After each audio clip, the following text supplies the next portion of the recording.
Let 2023 be the year precision sports medicine and orthopedics gets your life back on track.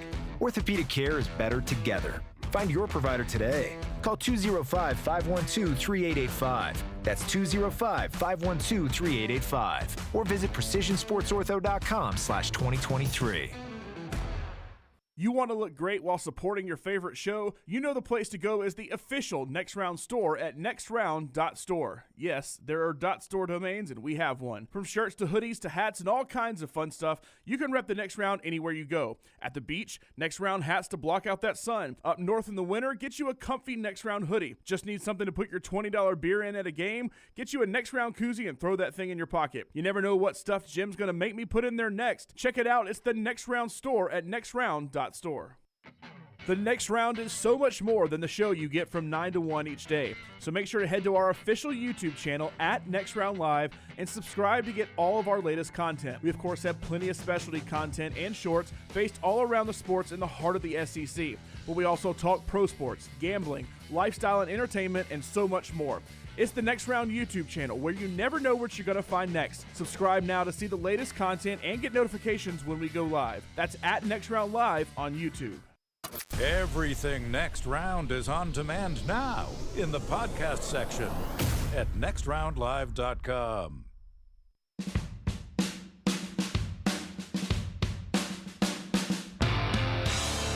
Final segment today brought to you by our friends at Hemphill Services. Right there, if something's not running right, flowing right, or draining right, you call Adam and Chad. Yeah, and spring weather is here. Our friends at Hemphill Services offering that $69 HVAC tune-up plus 10% off any service call. When you mention the Next Round, call Adam, Chad, the guys at Hemphill Services. Make sure that HVAC unit ready to keep up with the changing weather. Hemphill Services, locally owned and operated independent train dealer. Call Hemphill Services. Hard to stop a train. Do it now. 205-229-2090 or hemphillservices.com. I'm just going to say this. I don't know that this is a significant development, but it's a development in the Alabama betting story. So for those that don't know, the Ohio Sports Commission took Alabama baseball games off their books, and you're about to find out why. While they investigate this, the NCAA has released a statement saying they're looking into it. There have been no allegations that anybody at Alabama did anything wrong as of yet, but they're looking into it, and it was about suspicious bets on an Alabama-LSU game after a pitcher was scratched. You tell me if you think this is significant information or not. The bets in question were made at the BetMGM Sportsbook at Great American Ballpark. I find that to be a significant development, that it was actually at a Major League Baseball park. Not saying a Major League player did it, but it does make it a little more interesting that it was at a sports book actually located within a Major League Baseball park. I don't know if the Reds were in town or not. I haven't been able to look at that. You know, can I read into it possibly scouts that have some information that are there? You don't know. I mean, if it gets tied into Major League Baseball, that's why I say it's a potentially significant development, because I agree. If somehow Major League Baseball gets roped into this too, that's a pretty big move there. Both bets, by the way, were on LSU to win the game after Alabama scratched their pitcher. Yeah, but again, right now, no wrongdoing tied to Alabama baseball, right? Not now. At this point, yes. But as the NCAA says, they take sports wagering very seriously and is committed to the protection of the student-athlete well-being and the integrity of competition. So that's what the NCAA is saying as they look into this as well, involving Alabama baseball and that ESPN report from Monday that the Ohio Gaming Committee put a ban on betting on Alabama baseball until they were able to look into this. Yeah, quickly I'll say I'm reading from NOLA.com on the Louisiana side, and they point out that there are certain guidelines where a high dollar bet of any level on a sport that doesn't typically get that is an automatic flag. Yeah, it is. That's what I brought up earlier. Whether there's suspicion or not, it's just an automatic flag. Yeah. Yeah. And again, number one LSU beat Alabama 3 games. Jake Fraley for the Reds, former LSU Tiger. Oh, wow, Lance. We're back with you tomorrow at 9 a.m. Central Time. Until next time, God bless you and God bless America.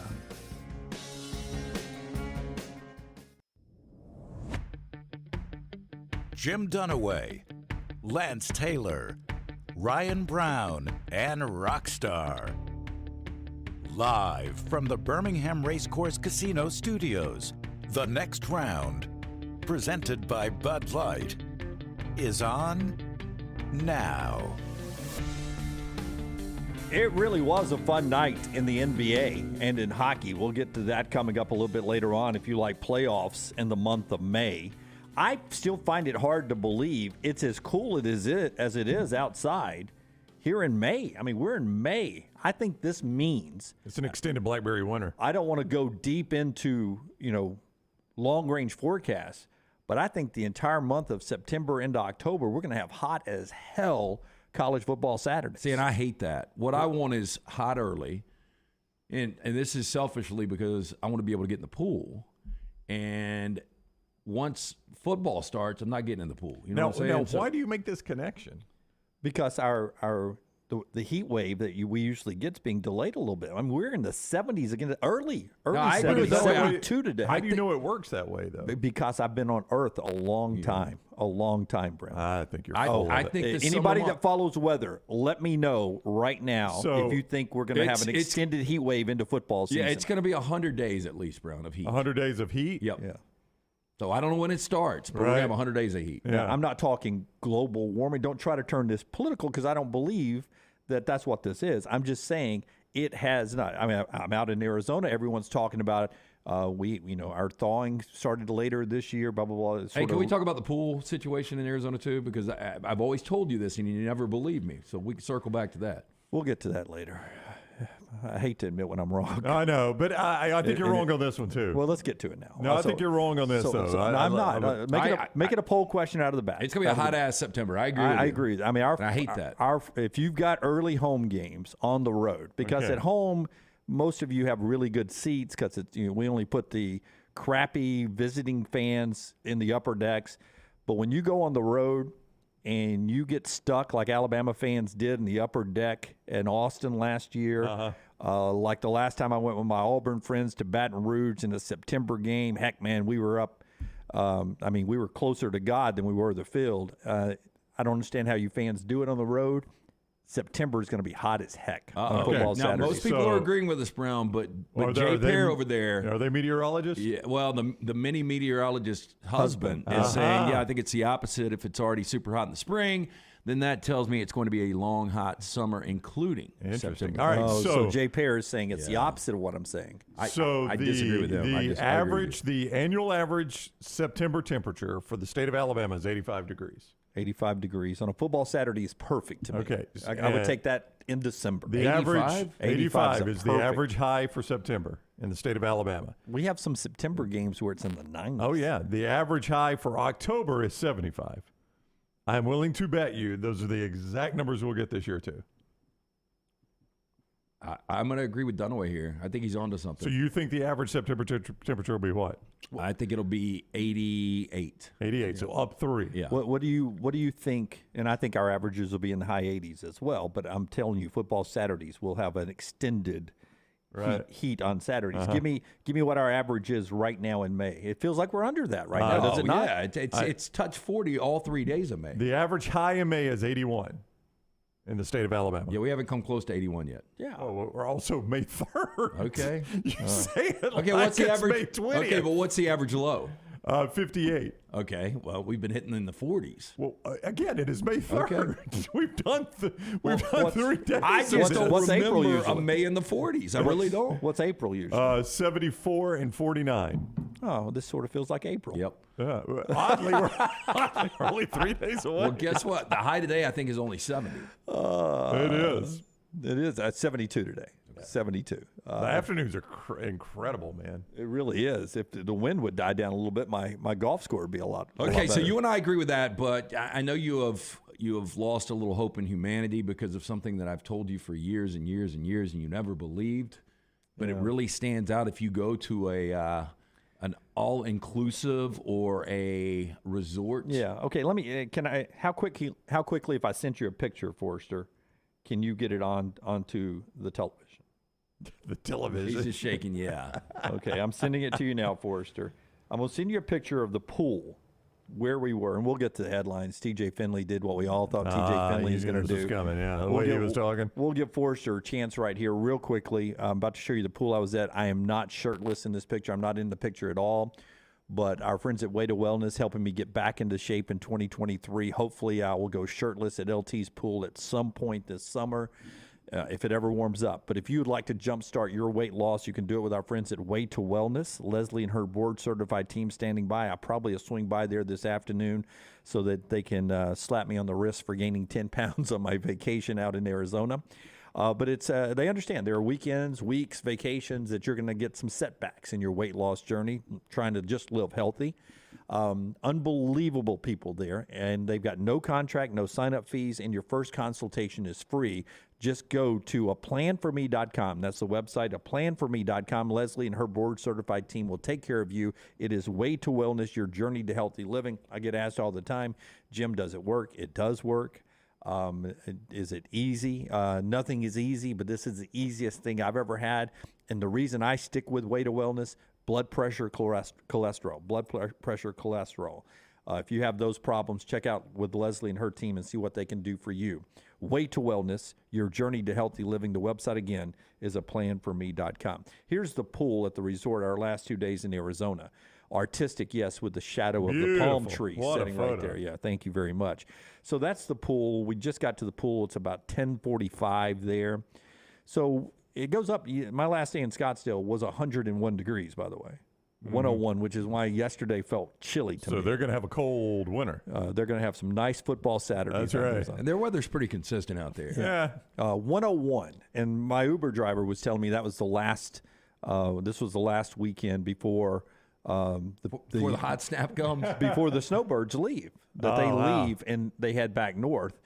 He says the population in Phoenix, because tourism drops and everything from this point forward in Arizona because of the heat, he said the population drops 50%. Yeah, that sounds like an overstatement. Yeah, it sounds like a Dunaway comment. Yes, it does. But in that pool right there, so Maggie and I, we're having our frozen drinks. It's 101, so we jump in the pool and we're doing the old stand around, because it's a 4.5 to 5 foot pool all the way around with ledges and such.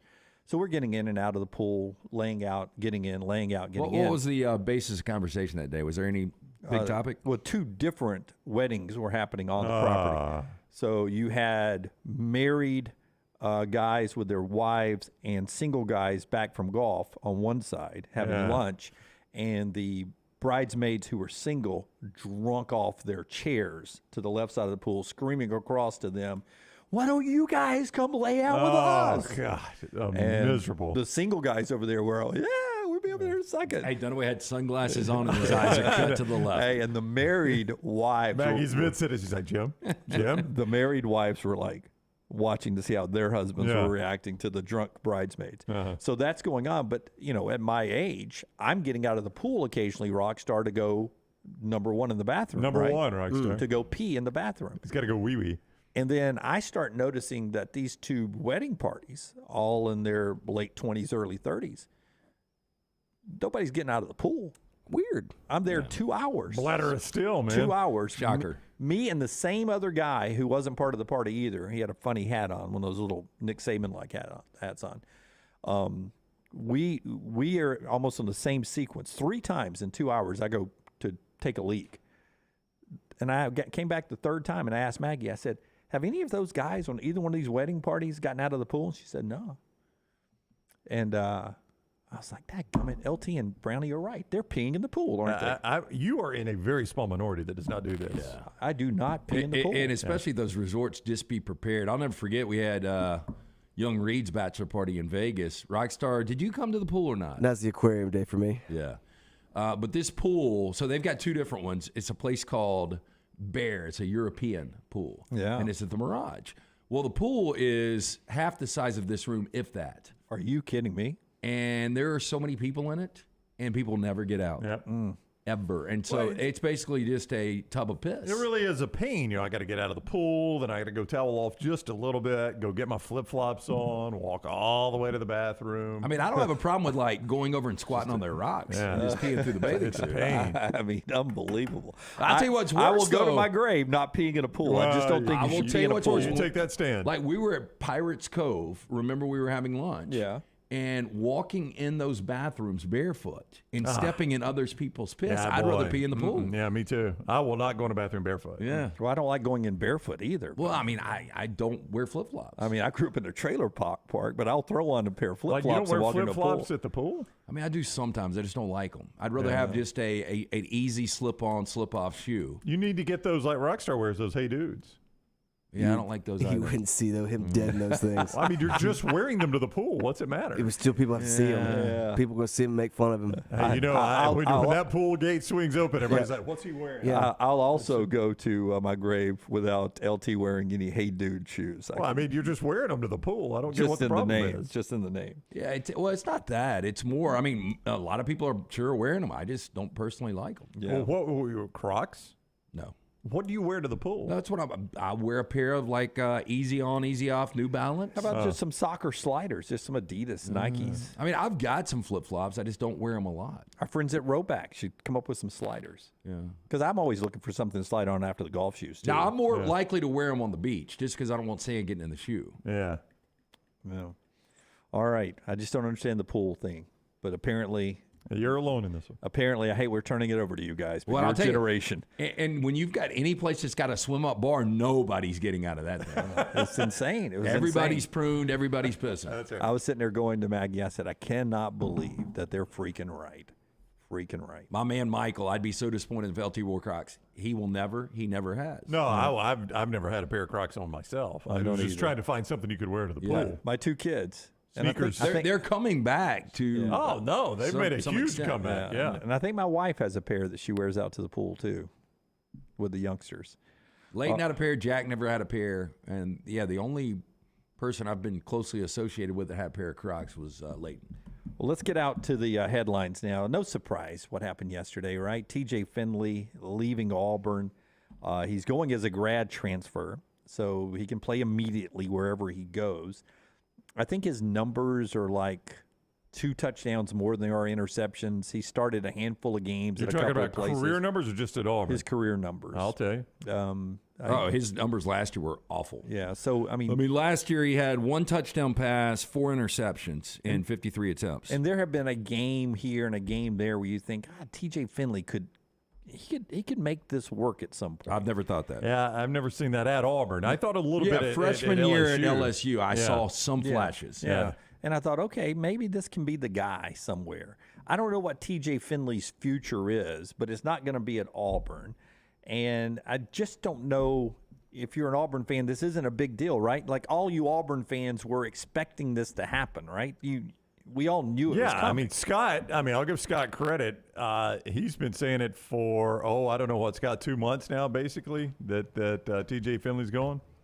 Yeah. I don't know who didn't see this one. Yeah, coming. I don't know why he waited around so long. Yeah, well, I think he had to graduate first. Yeah. I think that's all he was waiting on. And you could kind of read into the comments. I mean, like after spring, after the 8A game and all of that, when he was just so non-committal, I mean, it was, I think Scott was right. It was pretty obvious on this one. Are you beat up about it, Scott? No. So Finley is out. So Robbie Ashford, Holden Gerner are going to hold down the fort there for Auburn unless Hugh Freeze finds someone else. And you have to keep in mind these grad transfers can still hit the portal like TJ Finley is doing. So you're going to get over the next week maybe some grad transfers to get in there. And listen, as Charlie says, from an Auburn fan, thank God he's gone. And I think you get a little bit of that feeling like that he could be disruptive around the team. So it's good that he is gone. We'll see, if anyone else comes in. Casey Thompson's out there. He visited Auburn this week. At least that's the reports. Yeah. Peyton Thorne is out there.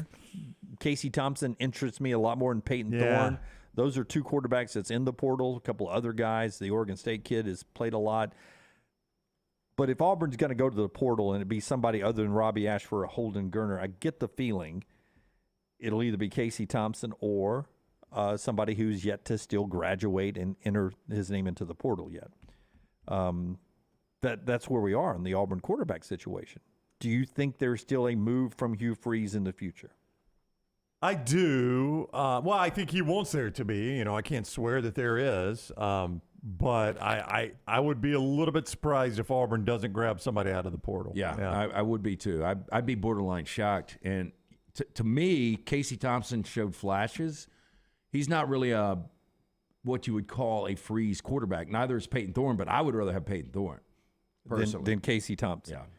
Casey Thompson at one game against Oklahoma, you put that tape in, you think to yourself, okay, I'll take a little slice of that, right? But that hasn't happened a lot. As Ruffin points out, he got beat out for the job at Texas a couple of times. And according to reports, I mean, some people act like Casey Thompson was going to be the quarterback in Nebraska. If you follow Nebraska, Jeff Sims had won that job, and that's why Casey Thompson is out the gate. I mean, Peyton Thorne's got 49 career touchdown passes, and you go back to the year that got Mel Tucker that $95 million in 2021, he had 27 touchdown passes, over 3,000 passing yards. You know, that's an interesting story. I saw our buddy Josh Pate, 24/7, Late Kick Josh, saying that the strong rumors out of East Lansing are that Jaden Reed was drafted. I can't remember where he went in the draft. Second round to Green Bay. And people thought he was going to go a little bit higher than that. And people got in Keon Coleman's ear saying, you know, look, this guy was hurt in the draft because he's playing with Peyton Thorne. Why don't you come to our place? We've got a better quarterback than Peyton Thorne. So Keon Coleman's like, hey, yeah, that makes sense. So he leaves. And then Peyton Thorne's like, well, I don't have any receivers left to throw to. So he jumps in the transfer portal. So all of a sudden, Mel Tucker is basically rebuilding his entire passing offense from scratch. And coming off a shaky year after getting that $95 million contract. And according to Josh Pate, those are the strong rumors in Big Ten country that it all started with people basically getting in Keon Coleman, the receiver's ear, about how low Reed went in the draft, and then it was because of Peyton Thorne. By the way, Jordan Addison, who left Pitt because he was unsure who was going to be throwing him the quarterback to go to USC, he went a lot lower, and I thought he was going to go in the NFL. Well, all the receivers did, yeah. But Addison still, it just wasn't a big receiver draft. And again, if Smith and Jigba's never hurt, if he's on the field for 12, 15 games last year, he goes in the top 10 more than likely. But Addison still went in the first round. I mean, we had 2 running backs go before a single receiver, which is insane this day and age. Brody wanting to know about Jalen Milroe. Is he leaving, not leaving now officially? That portal has closed, but as I'm talking, a grad transfer, he can still get out of there. Now, can he get it done, in time to be on somebody's roster in August if he graduates this summer? I don't know where he is academically, if he can get it done that quickly. But there are a lot of people, like my son, technically at UAB, he's only been there a year, but with the stuff he does in high school and stuff, he's only a few classes short of being a junior already. Yeah, it's crazy. Which, it's funny, I was telling my daughter to slow it down, enjoy college. My son, I'm like, speed that thing up, buddy. I'm tired of paying money. It's crazy, though. I was having that discussion with my oldest daughter because she's taking her AP exams right now, and she was having to explain to me how that works because I never did that. But, I mean, the amount of college credits that she'll start college with, That's right. It's insane. Yeah, he was almost done in fact, he was done a whole freshman semester of classes already in high school. To the point that they had to come in and warn some kids, hey, don't go take any summer classes. You could lose all your freshman scholarships. Like, if you take enough summer classes. You're a sophomore. You're a sophomore, and you don't get any of your freshman scholarships. So, that's right. I mean, again, never a problem. Yeah, I was like, not for me. I didn't even know it existed. So let me get this straight. I had to go to summer school to get off probation. They're having to encourage you not to take classes. That's what they're doing. They asked me in high school. They're like, "Hey, you want to go to tech school or college? you want to start applying? Put resumes out for you to start a gig? Not a gap year, a gap career. Can you weld? That was a question I got one time. Those welders make a good. Oh, they do. That's why they were saying, "Hey, you want to get out of the trailer park? You want to weld?" I had a chemistry teacher, Keela Cosper was her name, and we used to joke. She used to joke she's going to die with a dry erase marker in her hand. She's like, I'm going to teach to the grave. And at the time, it seemed like she was pretty close. But she used to encourage people to look into underwater welding, which sounds completely made up. But she's like, if you want to make a great living and you don't want to go to college, go learn to be an underwater welder. I would be looking over my shoulder nonstop for sharks. But apparently, not if I got a welding torch. I feel pretty protected at that point. They bite you in the ass. Yeah, underwater welders apparently make bank for a blue collar job, a trade school job. Do you think? And I've said everything in the world's happened. Do you think an underwater welder has ever been attacked by a shark? Yeah, I bet you one's been eaten and killed. Oh wow! So Google that for us while we go into the Coke Zero chat room. John McWaters writes in, are you guys shocked at least one Alabama quarterback didn't leave yet? 5 in the room right now. No, I mean, two of them are incoming freshmen. I think Ty Simpson or Jalen Milroe will both still think they're battling for the starting job. I'm not shocked none of them have left yet. Would I be shocked if three of them leave by December or before we go into another semester in January? I would not be shocked at that point. Yeah, No. and for those that wonder why, like, some of this portal news, now, again, TJ Finley's graduate transfer, that's different than the portal, but why it leaked out, because I saw a lot of people like, I thought April 30th was the deadline. If the player doesn't announce it himself, the school has 48 hours to officially announce it. They can hold, or when a kid wants to, they can hold it for like 48 hours. So that's why some of it continued to leak out a little bit over May 1st and 2nd, over that 48-hour period. And I don't think the school even has to announce it. They don't have to announce it, but I mean, they can hold it for 48 hours. When a kid says, hey, I want to enter the portal, I think the school has the right for 48 hours to sit on that, or there's some sort of guideline in there. So that's why you saw it leak out over the next couple of days. I'm willing to say, outside of graduate transfers, everybody that is actually going to be in the transfer portal, you've already heard from. I don't think you're going to get any more surprises here, because that 48-hour window has now passed. Again, graduate transfers, that's a totally different story. They can do it as soon as they graduate. That's not a surprise. Can I tell you about the underwater welders? Yeah, I'd love to hear this. This is crazy. Underwater welding, it says, lucrative profession that offers the opportunity for travel and adventure, but it's also one of the most dangerous jobs in the world. In fact, underwater welding has a 15% fatality rate. Oh, that's quite high. Wow. Yeah. Yeah. I've got underwater welding, life expectancy, salary, death rate, and more. What's salary? Because, boy, Miss Cosper used to make it sound like you'd make bank. Sounds like she didn't like you very much, Brown. No, she was trying to she- get you to she was give you a telling- 1.5 out of 10 chance of dying. Life expectancy in the case of an underwater welder is usually 10 to 15 years. Jeez.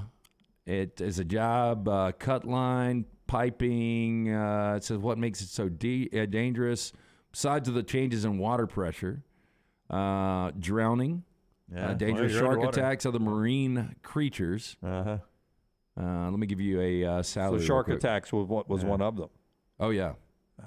I mean, if I got that underwater torch going, I feel like Underwater I can welder defend makes myself. $25 an hour to start. Ooh, boy, No, I'd have thought thank more you. than that. She used to paint it like it was like a $300,000 a year gig. Season pro's $100 an hour. So if you work All an right. 8-hour day, Yeah. I mean, you're making $4,000, $16,000. You're making $200,000 a year. Yeah. I'm underwater all day, though. I don't know if I think I'd rather rob a bank. You know, one's legal, one's not. I've never heard of it. By the way, it says they're frequently competitive on salaries and job opportunities are plentiful. Yeah. Yeah, but you have to travel, as many people are saying, anytime. You can be ready to pick up and ready to go. Look into climbing these television and radio towers and changing the light bulbs up there. Yeah, that's a little cottage industry right there, and they make good money, but Wash some windows. there ain't a chance I'm climbing one of those radio or TV towers. Would you wash a window? No, I don't like that either. I see those things snap a lot of I times know. and half's hanging. And Yeah. Yeah, don't get into the roofing industry there, because there's only one guy that's good at that. That's Greg Nelson of Storm Restoration Roofing. So you'd probably go bankrupt if you were trying to do that against Greg. He's the best in the business. He sent some pictures yesterday.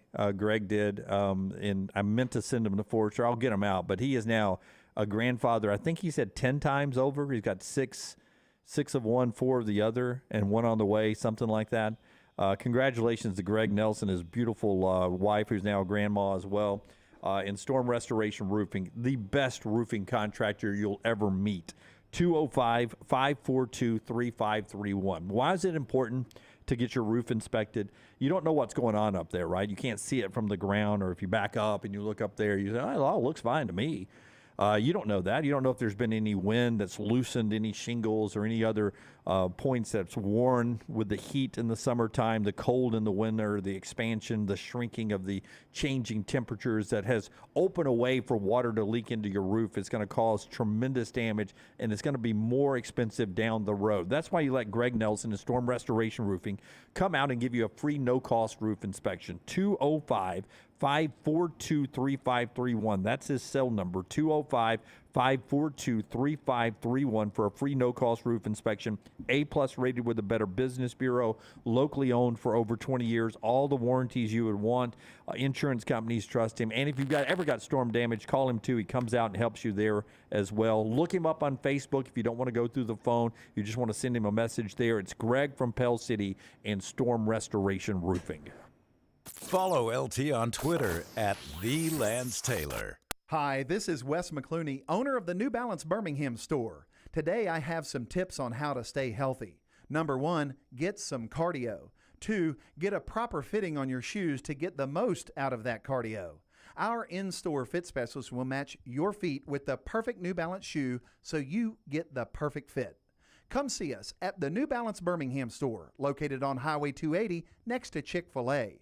Experience the difference a custom fit makes today at New Balance Birmingham. Hey, if you're looking for Birmingham's best pizza, you need to stop in and see our friends at Slice Pizza and Brew. It's as local as you can get, from the ingredients that go into every pizza to the beer on tap. For a great lunch or dinner, go see our friends today, Vestavia or Lakeview at Slice. It's the spring sales event at Alfa Romeo of Birmingham. Now you can get $10,000 off, plus rates as low as 4.7% on new 2022 Alfa Romeo Stelvios and new 2022 Alfa Romeo Giulias. Come see the team at Alfa Romeo of Birmingham, exit 27 just off I-459 on Grants Mill Road, or visit them online at alfaromeo.usa.birmingham.com. Hurry down before they're all gone. All incentives applied, in stock units only with approved credit. Alfa Romeo USA of Birmingham.com.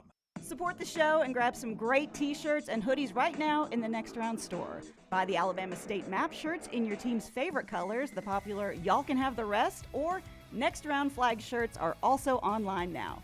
Just go to nextround.store. That's nextround.store. The traditional Next Round logo shirts are there too. Buy them for yourself, or they make a great gift for someone else. And let us know what you'd like to see in the store coming up. Nextround.store. That's nextround.store. Winners of every major championship in golf. Legends to an entire generation of sports fans. This is the region's tradition at Greystone. May 10th through the 14th. Ernie Els, Bernhard Langer, Padraig Harrington, and defending champion Steve Stricker are a few of the golf greats who will be fighting for another shot at history. I like this matchup, huh? How could you not love this group? The region's tradition. Buy your tickets today.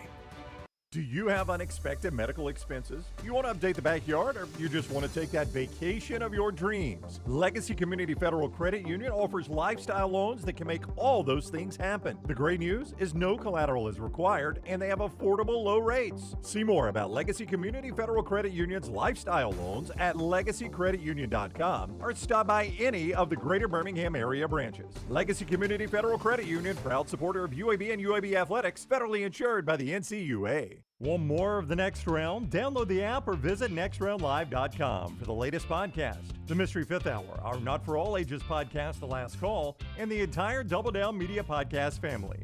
All at nextroundlive.com and on the Next Round app.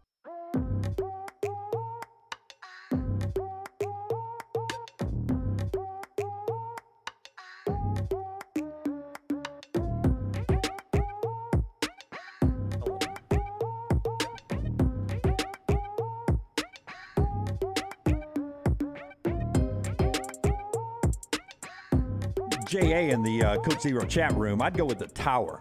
The ocean freaks me out. By the way, he's seen deep blue sea a couple of hundred too many times in deep blue sea. A lot of people are afraid of heights, climbing that tower. We were talking some odd jobs early on. Don't know how we got into that. We'll get to the phones in just a second right after Brownie tells us about the great folks there at mybookie.ag, and we'll talk NBA, what we saw last night, and a big night for the Braves as well. Yeah, Jimmy D. And speaking of the Braves, Major League Baseball in full swing at mybookie.ag. They can be your one-stop shop for all your betting needs. You can lock in futures on your favorite club to win the World Series. You can take advantage of crazy boosted odds via the MyBookie money bag. MyBookie.ag makes it simple for you to sign up and play. You bet, you win, they pay. Sign up today at MyBookie.ag. Use promo code NEXTROUND to secure a first deposit bonus up to $1,000. It is simple. Deposit $200, play with $300 instantly.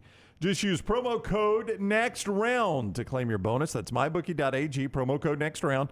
Whether you're a diehard or a casual, simply put, there has never been a better time to start exploring the world of online sports with MyBookie.ag. Bet anything, anytime, anywhere. MyBookie.ag, code next round.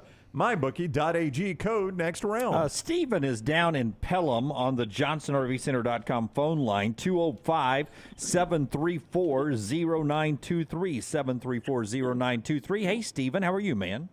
I'm doing well. Listen, I had no idea about the next round until I was in Royal Betting, and Tom and Ginger told me about you guys. Oh yeah. Great folks there. Old friends. Been with us a long time back in the day. Yep.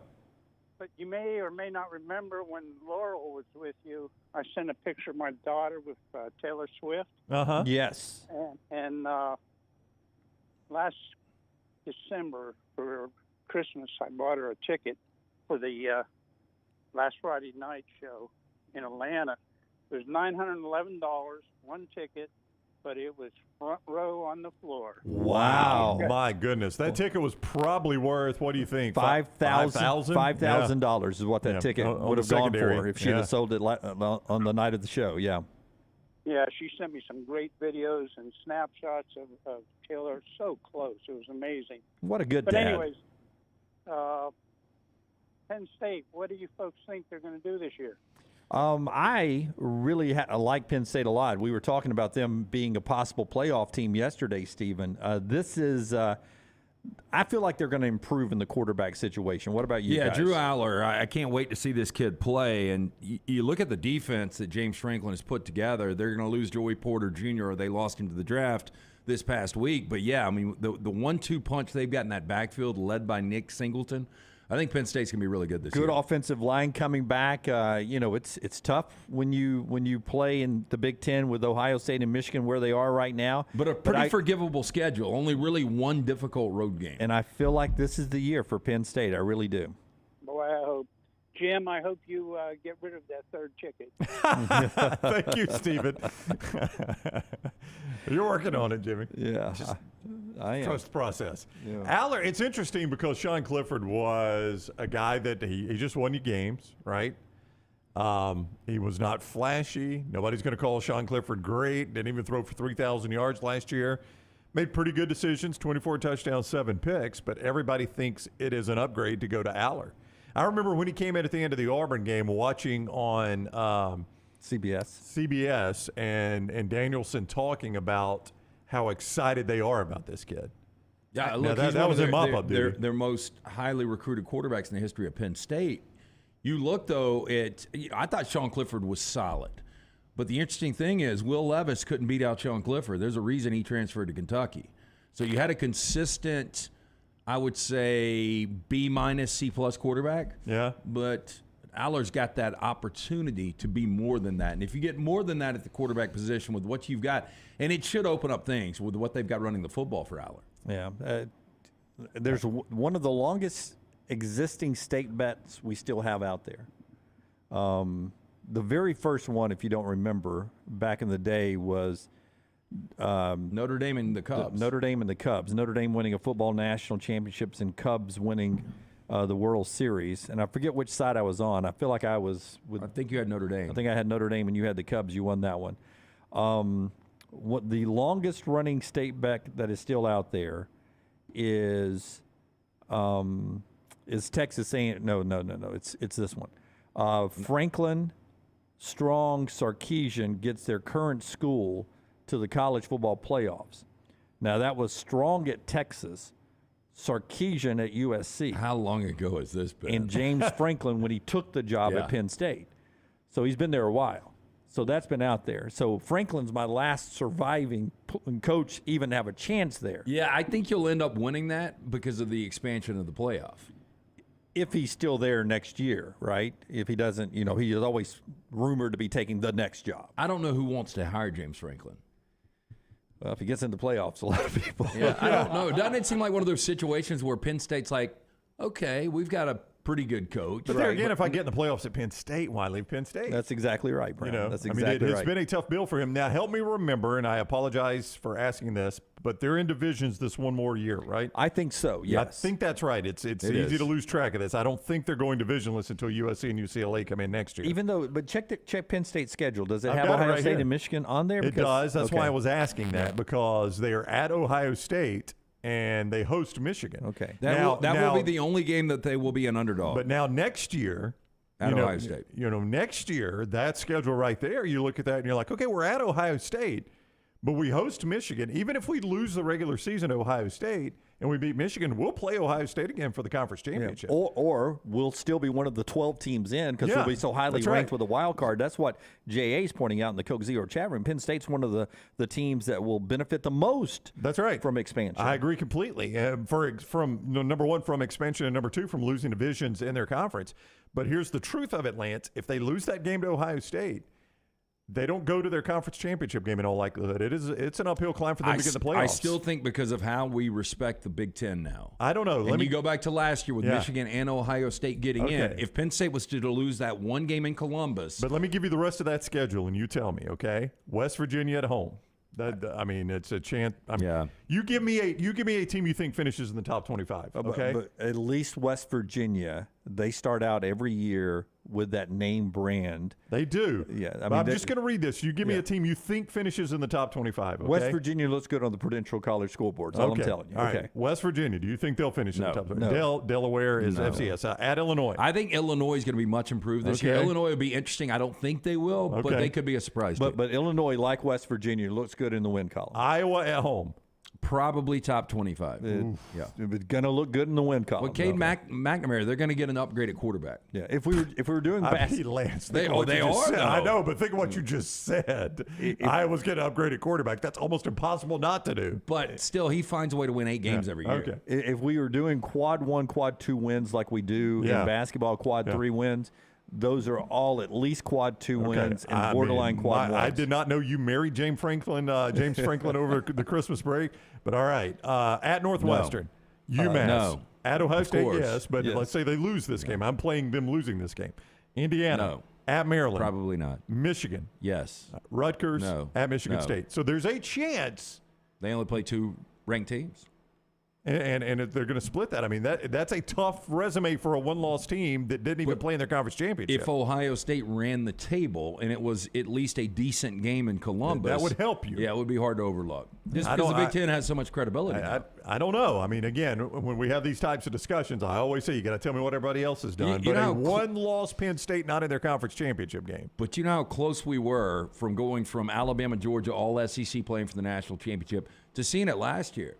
You know, we forget there was that questionable call for TCU at the end, which really should have been a targeting on that final play. Michigan should have had one more play to run with an opportunity to, would have been crazy, but they were right there with TCU. And then Ohio State, if they didn't get conservative there at the end, they probably beat Georgia. If the kicker makes a kick. I mean, a lot of things could have gone wrong. Yeah. But I'm just saying you could have had an all Big Ten national championship easily last year. Easily.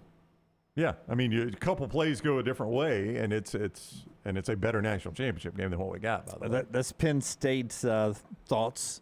Our thoughts on Penn State off of Stephen's call there in Pelham. We appreciate all the phone calls. Always 205-734-0923. But as you know, we're a Coca-Cola Zero chat room kind of show. It's fast. It's easy. Get asked frequently still, almost 2 years into this, how do we get into the Coca-Cola Zero chat room? That's off all our video platforms. If you're watching us on YouTube, Facebook, Twitch, and Twitter, you can jump in there either on your Twitter platform or your video platform to get into the Coke Zero chat room. Fastest way to get on the show. Fastest way to enjoy a good springtime here in the South is with our friends at Lake Fest. That is coming up again this year. Is that over on Logan Martin? It is, Dunaway. I forgot what number this is for Lake Fest? Let's go 21. We're not going to believe you when you call out the number anyway, and Lunsford's off today, so we don't have the official confirmation. According to Lance, it's number 538. It's actually the 21st Lake Fest. Logan Martin Lake Fest and Boat Show presented by AmFirst, May 12th to the 14th. So next weekend, it's right there on Logan Martin Lake, as Dunaway said, in Pell City. For the public, and it's free admission. Bama's biggest in-water boat show, 80 boats, vehicles on display, vendors, food trucks, live music all weekend long. And the Velcro Pygmies playing that free concert on Saturday and Mother's Day on Sunday. Guess what? Moms, you're getting the free mimosas. For more information, LoganMartinLakeFest.com. Brody says, life is good, but income tax and playing in Ann Arbor in November may change that. What, talk about Ohio State? Yeah. That would be interesting there. If Ohio State beats Penn State beats Michigan, and Michigan beats Ohio State, and you've got that three-way, I don't offhand know the tiebreaker there. That might be an interesting. I think it's highest ranked. It could be. It might just go to the college football playoff ranking. That would be interesting for Penn State too. One more state bet note, and then we'll get into what happened yesterday on the courts and the fields. And I do think the longest running is actually our Texas A&M. Jimbo getting Texas A&M to the SEC championship game. I was about to say the other one, either that's the longest or next longest. Texas A&M in the SEC championship game by 2027. You know how long ago that was we made that bet? It seemed like 2027. Yeah, it seemed like it was forever away. And now we're right there. And 23, 24, 25, 26. It's got 5 years. 5 seasons, but as Brown will point out to you now, that's about to get more difficult because Texas and Oklahoma comes in, but also no division. That's right. Yeah, I'm going to find it hard to believe that A&M is going to be the second best team with what LSU has got going. I don't know if it helps or hurts A&M because it's hard enough to win the West as it is. Right, because you have Alabama and LSU. Yeah, so for me to say, well, now you got to finish second in the conference, well, if I was good enough to finish second in the conference, I probably would have won the West anyway. I think it's about the same challenge for A&M. Okay, so that's what I wanted. So you don't think it's any more difficult? I really don't, because, how often would you say the team that was good enough to win the West wasn't first or second in the conference overall? They're going to be every single year. But it happened in 2012. What are you talking about?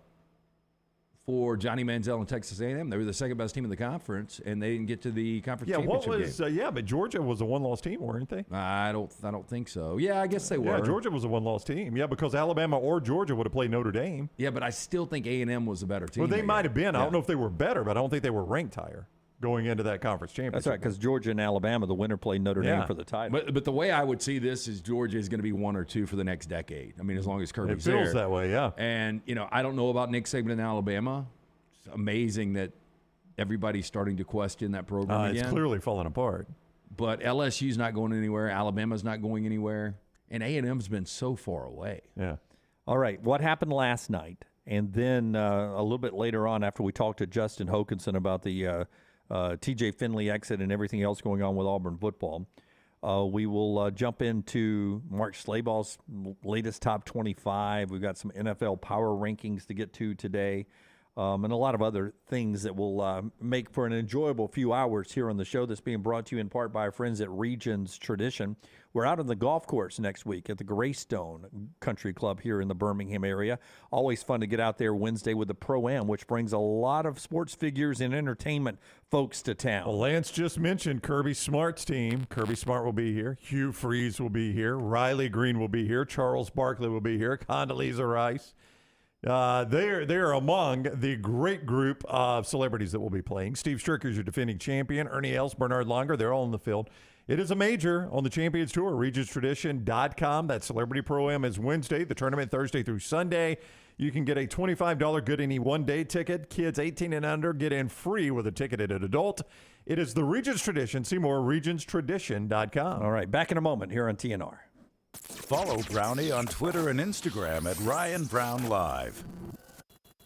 Hey, Lance Taylor from the Next Round to tell you about one of our favorite places for breakfast, lunch, and dinner. That is Hamburger Heaven since 1982. Hamburger Heaven has been serving Birmingham's best hamburgers, cheeseburgers, French fries, hand-spun milkshakes, and sandwiches made fresh to order.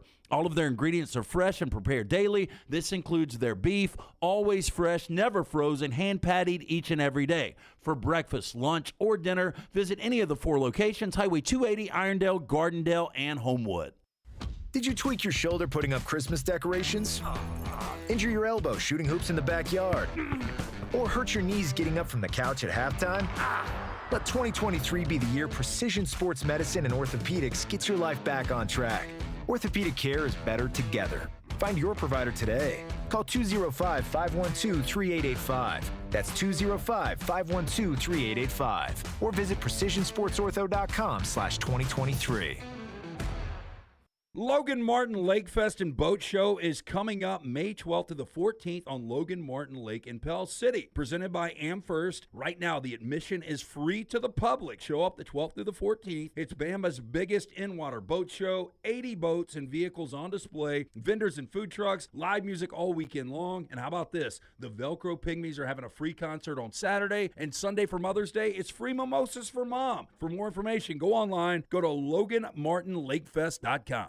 Hey, Lance Taylor from The Next Round. You've heard me for years talk about our friends at Bromberg's Jewelers, and we welcome you to stop by and see that great customer service at the Mountain Brook and Summit locations. But we'd also love for you to check out their new online shop. They've got plenty to choose from. Great gifts, big and small. Available online, they've got David Yurman, Tudor watches, select diamond and gemstone jewelry, William Henry, seasonal and favorite giftware items and baby gifts as well. They've even got an online sale section. For more information, Brombergs.com.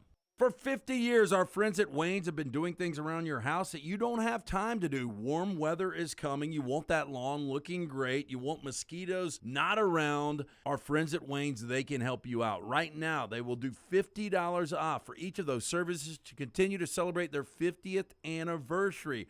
Again, our friends at Wayne's, they take care of all of us here on The Next Round. You don't want those mosquitoes. You want the lawn looking great. Call them today, 866-WAYNES1 or call Waynes.com.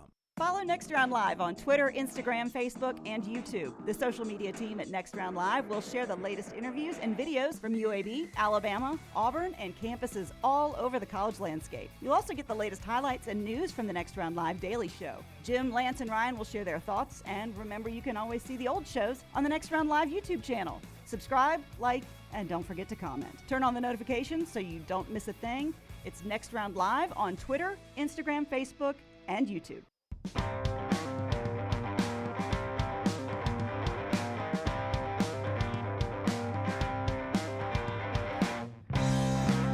This 4-hour show brought to you in part by our friends at New York Butcher Shop. We will get a little shot at you right there, Lance. A little passive Hey, aggressive. look, you dribbled the ball off your knee a lot, your foot. Our friends at New York Butcher Shop on the steak bets. We go by there and pick up steaks occasionally. And LT will tell you the best cuts of meat you get at New York Butcher. Yeah, it was first time I had the Wagyu that I grilled out was from Jim and the guys at New York Butcher, and it is just unbelievable. Outside of that, I mean, look, the finest and certified Angus prime beef steaks, burgers, premium pork chops, ribs, all natural chicken cut to order just for you, chef-prepared entrees and side dishes, perfect dinner-to-go choice for you and your family, ready to heat at home with a great selection of fine wines and desserts. New York Butcher Shop, one-stop dinner shop, 2 locations.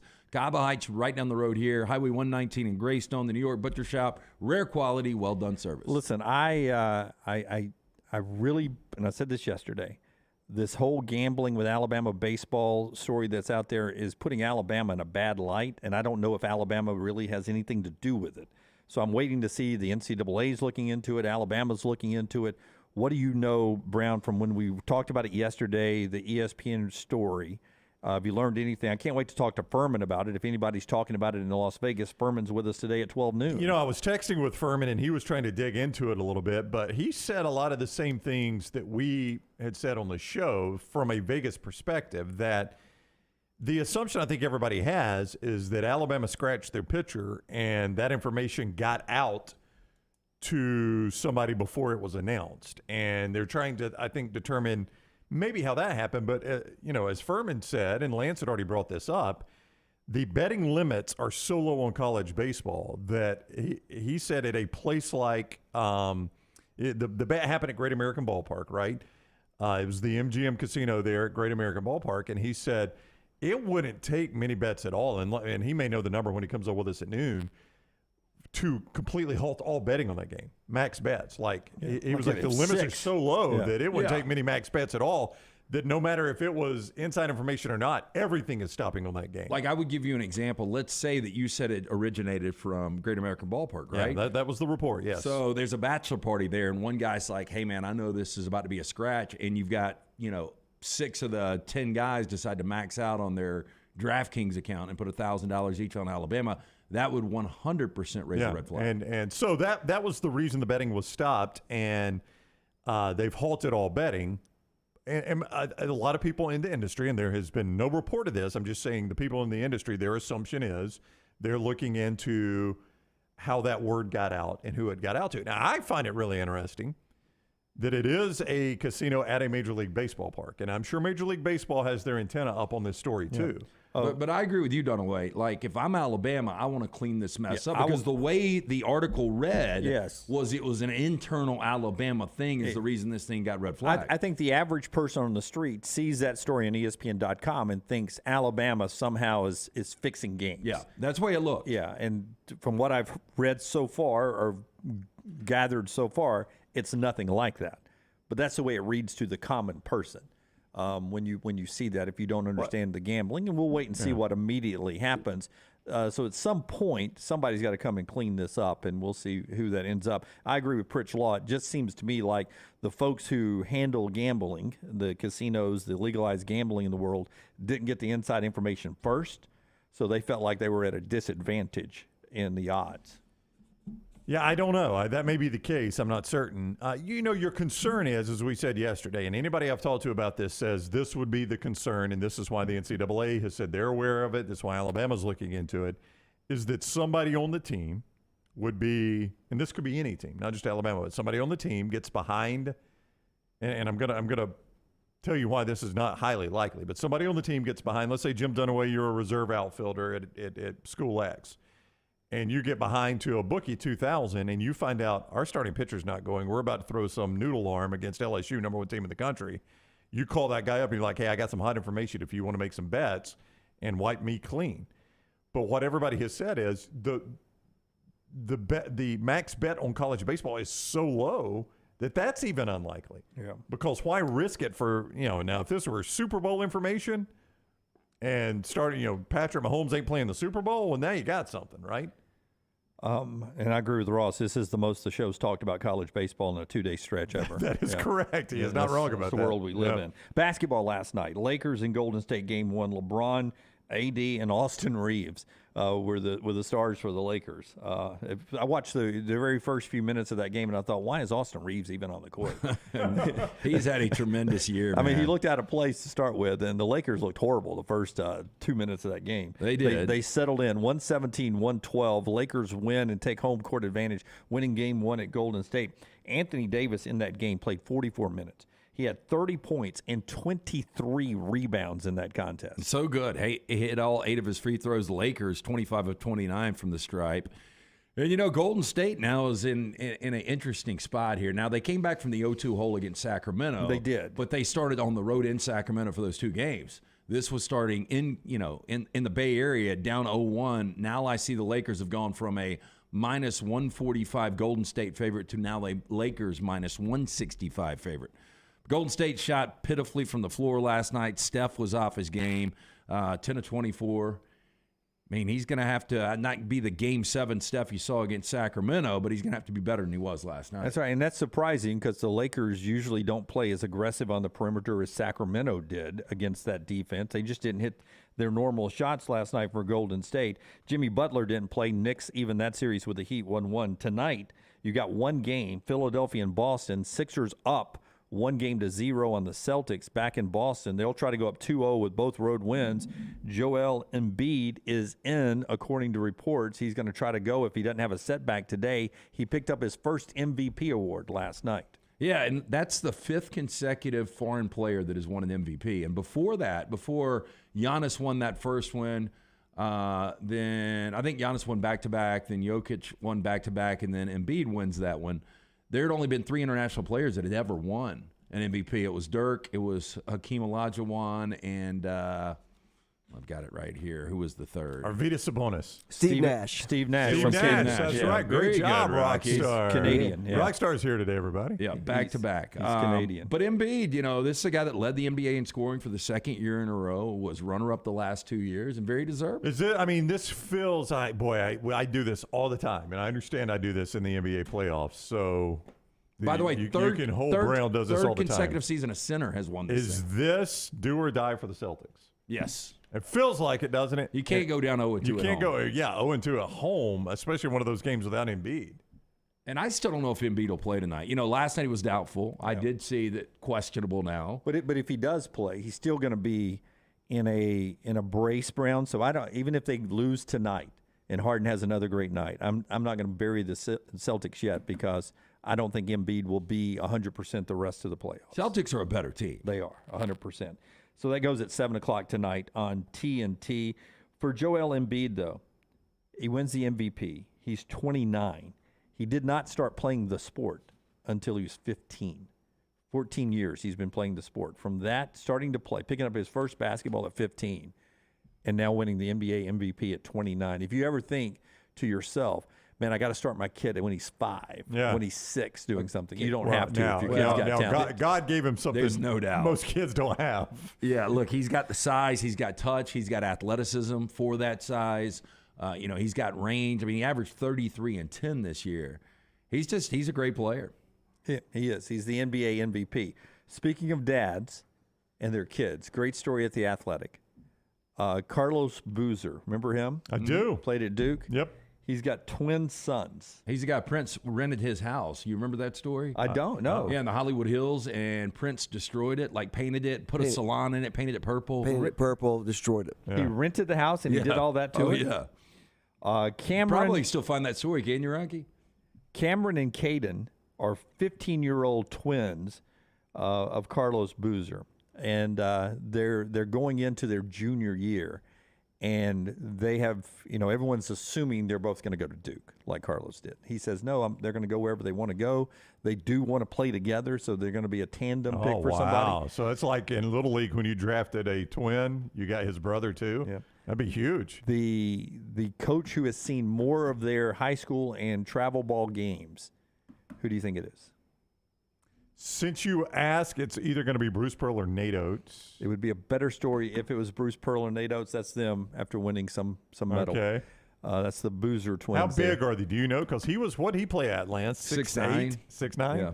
Juwan Howard has been to most of their games at Michigan. And the kids say, Dad's not pressuring us to go to Duke. He's going to let us make our choice. But Duke's in the mix. Arkansas has been there a lot with Musselman. They don't look like twins. I don't know. Yeah, one's much taller than the other, or that's forced perspective, one of the two. I'm gonna make an observation, and it may not mean anything, but I'm making an observation that they got that Jumpman logo on those jerseys. That's important. Well, it has been historically in basketball recruiting. Yes, it has been very important. There's only a few Jumpman schools. There are. And Michigan's one of those. Michigan's one of those. One of those would be his old man's old rival too. That would be interesting to see that. You see Carlos Boozer's house over there, LA Times. So he did okay in the NBA. Yeah. Yeah. It's 18,000 square feet big. I mean, you can get lost in that one. Okay. I can't tell. I mean, in Los Angeles, that's what, a $23 million house probably? And he rented it to Prince, and Prince destroyed it, huh?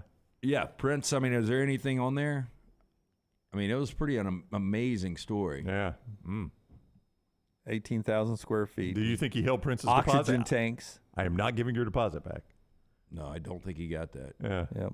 Gold lions on 12-foot gates. A mystery buyer who offered $95,000 a month. Look at that. There were gold lions on the 12-foot gates. Prince pulled them and put his symbol on the gates. Of course he did. Hey, Italian carpets were stripped in favor of bold shapes of purple and black. Master Suite boasted a heart-shaped bed. Yeah. Go down. According to the records obtained by the Smoking Gun, Boozer sued Prince for violating the lease.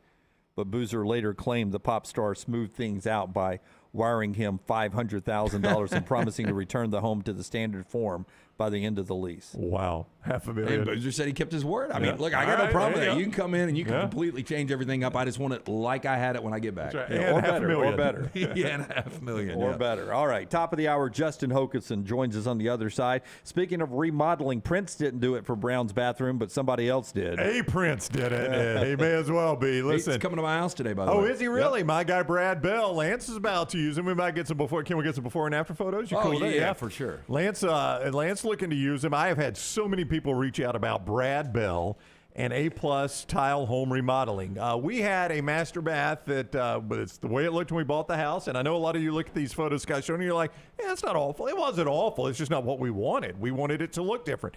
So my wife jumped on the internet. Now, listen, we've been there 7-8 years, so we're finally just getting around to this. We put it off, and I'm ashamed we did now because she jumped on the internet. She scoured that internet. She read the review. She picked Brad Bell, A-plus tile home remodeling. I am so glad she did. He did tremendous work for us. He did it efficiently. He did it clean. He used his great crew there. Man, it was just, I have zero complaints about it. We love our bathroom now. If you want to use Brad, 205-422-1758. That's 205-422-1758. I get asked a lot, does he do kitchens? I called Brad over the weekend. He goes, absolutely we do kitchens. We just did your bathroom. We do kitchens. So if you want to remodel the kitchen, master bath, kitchen, that's your money makers when you're buying or selling a home. 205-422-1758. Brad Bell, A-plus tile home remodeling. Follow Dunaway on Twitter and Instagram at Jim Dunaway. Hey, Lance Taylor from the Next Round. You've heard me for years talk about our friends at Bromberg's Jewelers, and we welcome you to stop by and see that great customer service at the Mountain Brook and Summit locations. But we'd also love for you to check out their new online shop. They've got plenty to choose from. Great gifts, big and small. Available online, they've got David Yurman, Tudor watches, select diamond and gemstone jewelry, William Henry, seasonal and favorite giftware items and baby gifts as well. They've even got an online sale section. For more information, Brombergs.com. Let me introduce you to the new line of Red Wing athletic work shoes. This great new line is perfect for the industrial athlete, the guy who is working on concrete or running through the warehouse all day long. Red Wing Athletics use the same technology found in a running shoe with soft mesh uppers, a lightweight aluminum toe for protection, and non-slip soles. This shoe is a winner. This comfortable new line of safety shoes are perfect for warehousing and light manufacturing. Plus, the colors look great. Stop by your local Red Wing shoe store, have your feet measured, and test drive a new pair of Red Wing athletic work shoes.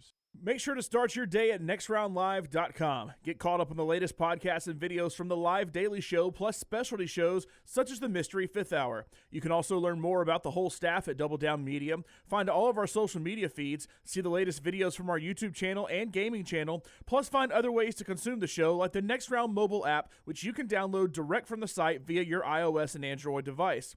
Make nextroundlive.com your homepage and stay up to date with everything from us here at the Next Round.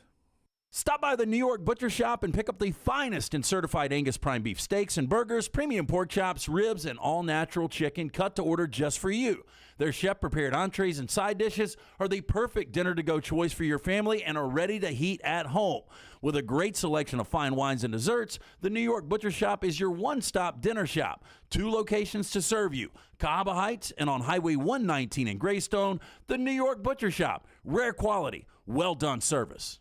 Winter weather can take a toll on your vehicle's performance. Don't let slick roads or new potholes leave you stranded in the cold. Vulcan Tire and Automotive has a team of ASE certified mechanics that have a plan for your vehicle's winter maintenance and repair. Tires, brakes, battery checks, and more. Vulcan Tire and Automotive has you covered. With 4 locations in the Birmingham area, be sure to tell the guys at Vulcan you heard about them on the Next Round. Your safety is their top priority because of Vulcan Tire and Automotive. Wherever you go, we go together. Hey, Ryan Brown here from the Next Round. Do you want to help pay for my kids' college and look great while you're doing it? You need to go to the Next Round store. Everything from hats to short sleeve and long sleeve t-shirts, sweatshirts, hoodies, zip-up hoodies, and much more. And we're adding new things all the time. Why would you not want to see my kids get a great college education and look great out in the public while you're doing it? Get the gear we wear all the time on the show, and there's only one place to get it. nextround.store. That's nextround.store. Jim Dunaway, Lance Taylor, Ryan Brown, and Rockstar. Live from the Birmingham Racecourse Casino Studios, The Next Round, presented by Bud Light. is on now. You know, in this day of the portal, sometimes you lose one and get one, lose one and get three. Yesterday, TJ Finley leaves Auburn as a grad transfer into the portal. They pick up Appalachian State outside linebacker Jalen McLeod coming to Auburn. Let's talk a little Auburn sports with our man, Justin Hokanson. Auburn Live on 3 Sports. Yeah, and Hoke just tweeted, subscribe to the new On 3 Sports Roundtable YouTube channel. Familiar name. Yeah, historically, we've had to be careful over the last year how we use that word, Hoke, but thank you. Roundtable YouTube channel, a lot of interesting and insightful interviews with various team sites will happen there, Hoke says, so you can do that. On YouTube, where you subscribe to us. Give them all a thumbs up when you do it. Give them all a thumbs up. Hoke, what's happening, man? How are you? I'm good, guys. How you doing? Yeah. Doing awesome. Hey, if you ever leave On 3 Sports and go to another company, you can be the next round of recruiting news. Work too. For us. Hold on. Write that down. Note. It's an idea on the notepad. Well, I mean, let's start with TJ Finley. That's no offense to anyone coming in, but this is a story that has been percolating for quite a while, and nobody is surprised that TJ Finley has punched out as a graduate transfer. It was just, it never worked. It just never worked for him at Auburn.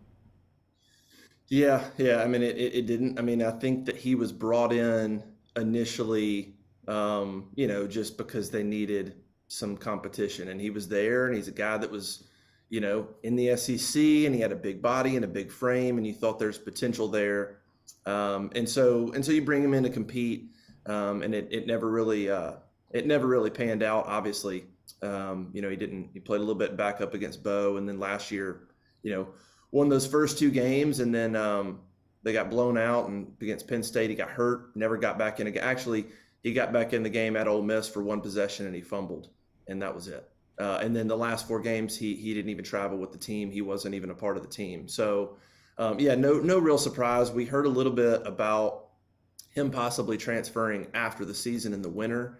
I think that the coaching staff probably said, hey, you're so close to graduating, stick around, be a body compete in the spring, whatever, graduate. And so barring just some unbelievable spring where he would have gone out and killed it and won the job, which nobody expected. He was gonna graduate and he was gonna move on. So we'll see where he goes. Maybe back to Louisiana, back home. He's engaged. His fiance is from Louisiana, so it kind of makes sense maybe to go back and have 1 more year there. But no surprise there with TJ Finley leaving. Speculation has always been Robbie Ashford or grad transfer quarterback. Nobody's talking about Holden Geriner, though. What are the chances that Geriner could end up being the guy? I mean, he should be talked about. He came on the last 2 weeks of spring, played well, and I think that if they were to start a game tomorrow, I don't know which way they'd go. I think there's more of a debate there than maybe people are willing to have. I do think of a transfer portal. I've always said if a portal quarterback comes in, he's now the odds-on favorite to start. He's got to be. And then can those other guys beat him out? If for some reason a portal quarterback isn't landed, which I continue to just think that would be a very surprising thing, then I think it's absolutely a battle. And Holden Geriner is absolutely in the discussion to start game 1 if a transfer quarterback isn't landed. If a transfer portal quarterback's landed, then you just have to assume, based on going and getting him, probably going to have more experience than the other 2 guys, you have to make him the odds-on favorite. But Geriner's in the mix 100%. I mean, I think Ashford brings something unique. We all know his ability to run, and that's exciting, and it takes you back to Nick Marshall days, or you think about Malik Willis at Liberty, and I get it. But Holden, I think, came on those last 2 weeks, and if he has a really good summer, he'll compete in the fall. He'll be there competing in the fall. There's no question. Listen, I get to the ability to read coaches pretty good. I can tell when they're a lot of times I can tell when they're lying or covering something up, but really I can tell when they're nervous about something. I don't know Hugh Freeze enough yet. You see him a lot more than I do. Does he seem anxious about quarterback? Desperate, panicked? Give me a feel on where Hugh Freeze is with his quarterbacks, because you see him a lot more than I do. It's funny. It's been interesting to watch him in the spring, and he's just been so transparent that at times you're like, he'll come out and praise him, but he'll come out and criticize him. I think that I really think that what he said has been pretty honest, which is they have some good moments. They had some good moments. There's some good attributes. They've had good attitudes for the most part to learn, but there's deficiencies there. There's limitations, whether it's talent at the moment, whether it's experience at the moment, just overall development of where those guys are. And there's no question that he thinks another quarterback coming in will be the better option. I mean, I think privately, he's probably been a lot more concerned about the position than publicly. I think he's very well aware that if he wants to legitimately compete next year, have a chance to beat, have a chance to even be in the game against Bama, Georgia, LSU, those teams, and compete against those teams and try to pull off an upset, the quarterback's got to be a different guy, most likely. So I don't think he's desperate or anything. I mean, I do kind of respect how he's gone about looking for a portal quarterback. I don't think he hadn't tried to bring in and offer every guy that hit the portal. He's definitely gone after a few. He's hoped a few that didn't enter would. They didn't enter the portal. You keep your eye on some guys. But I don't think he's been totally desperate in that regard to try to just get anybody in there. I've always said I think it needs to be the right guy, both talent-wise and culture-wise. So I would say he knows he needs a quarterback in there to compete, not just for this year, but if you could find a guy that's got 2 years, I think it sets you up really well for next year. If that guy's the guy, then you bring Walker White in next year. There's not pressure on him. If Gurner were to leave, there's not as much pressure on that because you've got a portal quarterback coming back. So I don't think there's desperation, but I think there's definitely hey, I need to get a guy in here if we want to maybe accomplish some things that we want to accomplish. I'm not sure we can get there with the guys we have. Justin Hokanson with us at _J Hokanson on Twitter, part of On3 Sports, AuburnLive.com. He's on the JohnstonRVCenter.com hotline. Educated guest, report, however you want to couch this. I don't care. I'm just asking the question. Has there been, in your opinion, or do you know, a portal quarterback visit Auburn, or do you think there is one scheduled to in the near future? Well, I think all eyes are on Casey Thompson and Peyton Thorne at the moment. I think all eyes are on those two guys, and we'll see what transpires from those two. Peyton Thorne has got a couple of years of eligibility. Casey Thompson's got one. Thompson's probably more athletic. Peyton Thorne has got some pretty good upside. I think Scott had some interest from some schools, and besides Auburn. So those are the two that we're watching at the moment. Thompson visited last weekend, and he came away. We don't really know exactly how that visit went, but nothing's happened at the moment. So either Casey Thompson wants to go check out other schools and see what's out there, or he loved Auburn, and Auburn said, well, let's just, we were kind of checking a few guys out, and maybe they want to take a harder look at Peyton Thorne before taking any commitments. But those are the two guys we're watching at the moment. Dunaway, when he brought you in, was talking about, one of the portal additions was out of Appalachian State, and that's Jalen McLeod. He's an edge rusher. What do you know about McLeod? Yeah, I mean, he's 6'1", 235, 240. He's a little bit like Jeff Holland was in 2017. I think Jeff Holland was probably a little bit taller than 6'1", but kind of that undersized defensive end, edge, outside linebacker type player that can really rush the passer, which was just a massive need. Outside of quarterback, finding somebody at that position for Auburn was maybe the second most important thing they could do in this portal, because Derek Hall's gone, Iko Leota's gone, and you just really didn't have anybody there right now to get after the quarterback, truly get after the quarterback.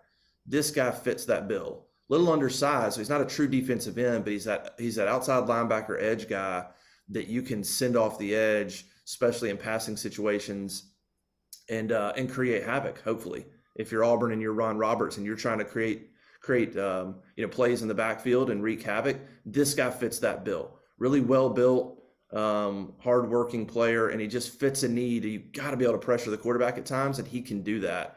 And again, I go back to Jeff Holland in 2017, who was fantastic that season. I'm not saying this guy's going to be that, but he's that type of player that's just going to come off the edge, and I think will really, really help the defense try to accomplish what they want to accomplish. This guy's going to end up being a big part of it. Playing in a very physical league coming out of the Sun Belt there. I wanted to ask you, in Nick Saban's initial year at Alabama, Julio Jones was a big recruit, that first recruiting cycle, that sort of jump-started some things. Mark Ingram, that whole class. Is there one player that Auburn's already got or you think's on the horizon that could be that Julio Jones type player for Hugh Freeze's first class? Well, if not, I mean, if not, that's a great story idea for you in the future as you work over the next 122 days. Well, I think about Julio, and obviously the first thing that comes to mind is the fact that he was in-state. Not just that he was extremely talented, but he was an in-state player. And so for Nick Saban to come in and make that impact in the state of Alabama was huge. Because you think about Walker White, who's committed to Auburn, and but he's a kid that's from out of state. So while that's a huge commit, and Walker's recruiting, and he's the linchpin of this first recruiting class, and he could end up being that guy that you remember for years to come as that first Hugh Freeze recruit that helped launch, whatever Hugh Freeze wants to do at Auburn.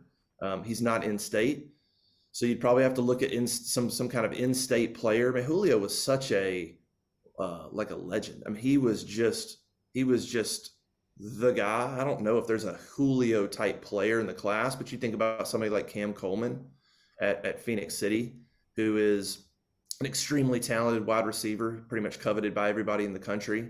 And Auburn hasn't had a ton of success at both Auburn High School and Central Phoenix City over the years, landing the elite players that have come out of there. And so somebody like Cam Coleman could be that guy in state, close to Auburn, massive recruiting battle. And at that receiver position that you look back, and if you can land him, maybe that's that guy that you could point to and say he kind of helped start it as far as making inroads in state and winning battles in state. All right, he is Justin Hokanson. He'll have all of that covered for you at Auburn Live, part of On3 Sports, @_J Hokanson on Twitter. Hoke, thank you for the time, man. Have a great week. All right, see you guys. All right, buddy, take care. Justin with us on the JohnstonRVCenter.com hotline. And the show being brought to you in part today by our friends at Hemp Hill Services. Adam, Chad, and the team right there at Hemp Hill, no matter what you're out doing, if you ever come home, you got a plumbing problem or this time of year, air conditioning problem, when the winter a heating problem, it's a pain in the butt. Just have Adam and Chad and Hemp Hill on standby, and they can take care of all those problems. Yeah, spring weather is here. Our friends at Hemp Hill Services offering that $69 HVAC tune-up plus 10% off any service call. When you mention the next round, call Adam, Chad, Andrew, the guys at Hemp Hill Services. Make sure your HVAC unit ready to keep up with the changing weather. Hemp Hill Services, locally owned and operated independent train dealer. The team can service all makes and models. For all of your plumbing, heating, and cooling needs, call Hemp Hill Services. It's hard to stop a train. Do it now. 205-229-2090 or hemphillservices.com. I don't know how you Braves fans feel. I mean, it's so early in the year. We're into May and everything. But the fact that Ronald Acuna did not miss time, that he was back out there last night after taking that fastball in the second game against the Mets, that was good. He came out, he doubled. He leads the National League in stolen bases with 14 stolen bases. And another young pitcher, Bryce Elder, 7 shutout innings, had that Greg Maddux sinker ground ball going all night long, and the Braves beat the Marlins last night 6-0. Impressive that Acuna is out there, and the pitching staff still rolls out rookies and young arms to look really solid. Well, look, the Braves are now your favorite to win the World Series out in Las Vegas. Even in front of the Rays, huh? Yeah, even in front of the Rays. Nobody's believing in your Rays. Nobody's believing them yet. To me, the bigger story, Alcantara, where he is. Sandy Alcantara, your reigning NL Cy Young. Since throwing a complete game on April 4th against Minnesota, he's lost 3 or 4 starts. His ERA right now is 7.40. Yeah, I mean, you can lose games with the Marlins and say, I'll blow me away, but when you tell me that's his ERA, because last year he lost some games where they got beat 2-1. Yeah, but he was fantastic, right. There was lack of run support last year, but it's not that. Alcantara, something's up right now. We'll talk to Buster about that a little bit tomorrow, but I think that is becoming a emerging story, not that there was an expectation for the Marlins, but they're still sitting at 16-14. The Braves and Orioles were the third teams to get to 20 wins. I was just going to bring that up since you said they are now the odds-on favorite to win. Your teams that are at 20 or more wins, it's a weird group. Rays at 24, Braves and Orioles at 20, and the Pittsburgh Pirates at 20. And that last night, it was Pittsburgh and Tampa Bay playing, and they were the first 2 teams to 20 wins, each in the American and National League. Tampa won that one 4-1.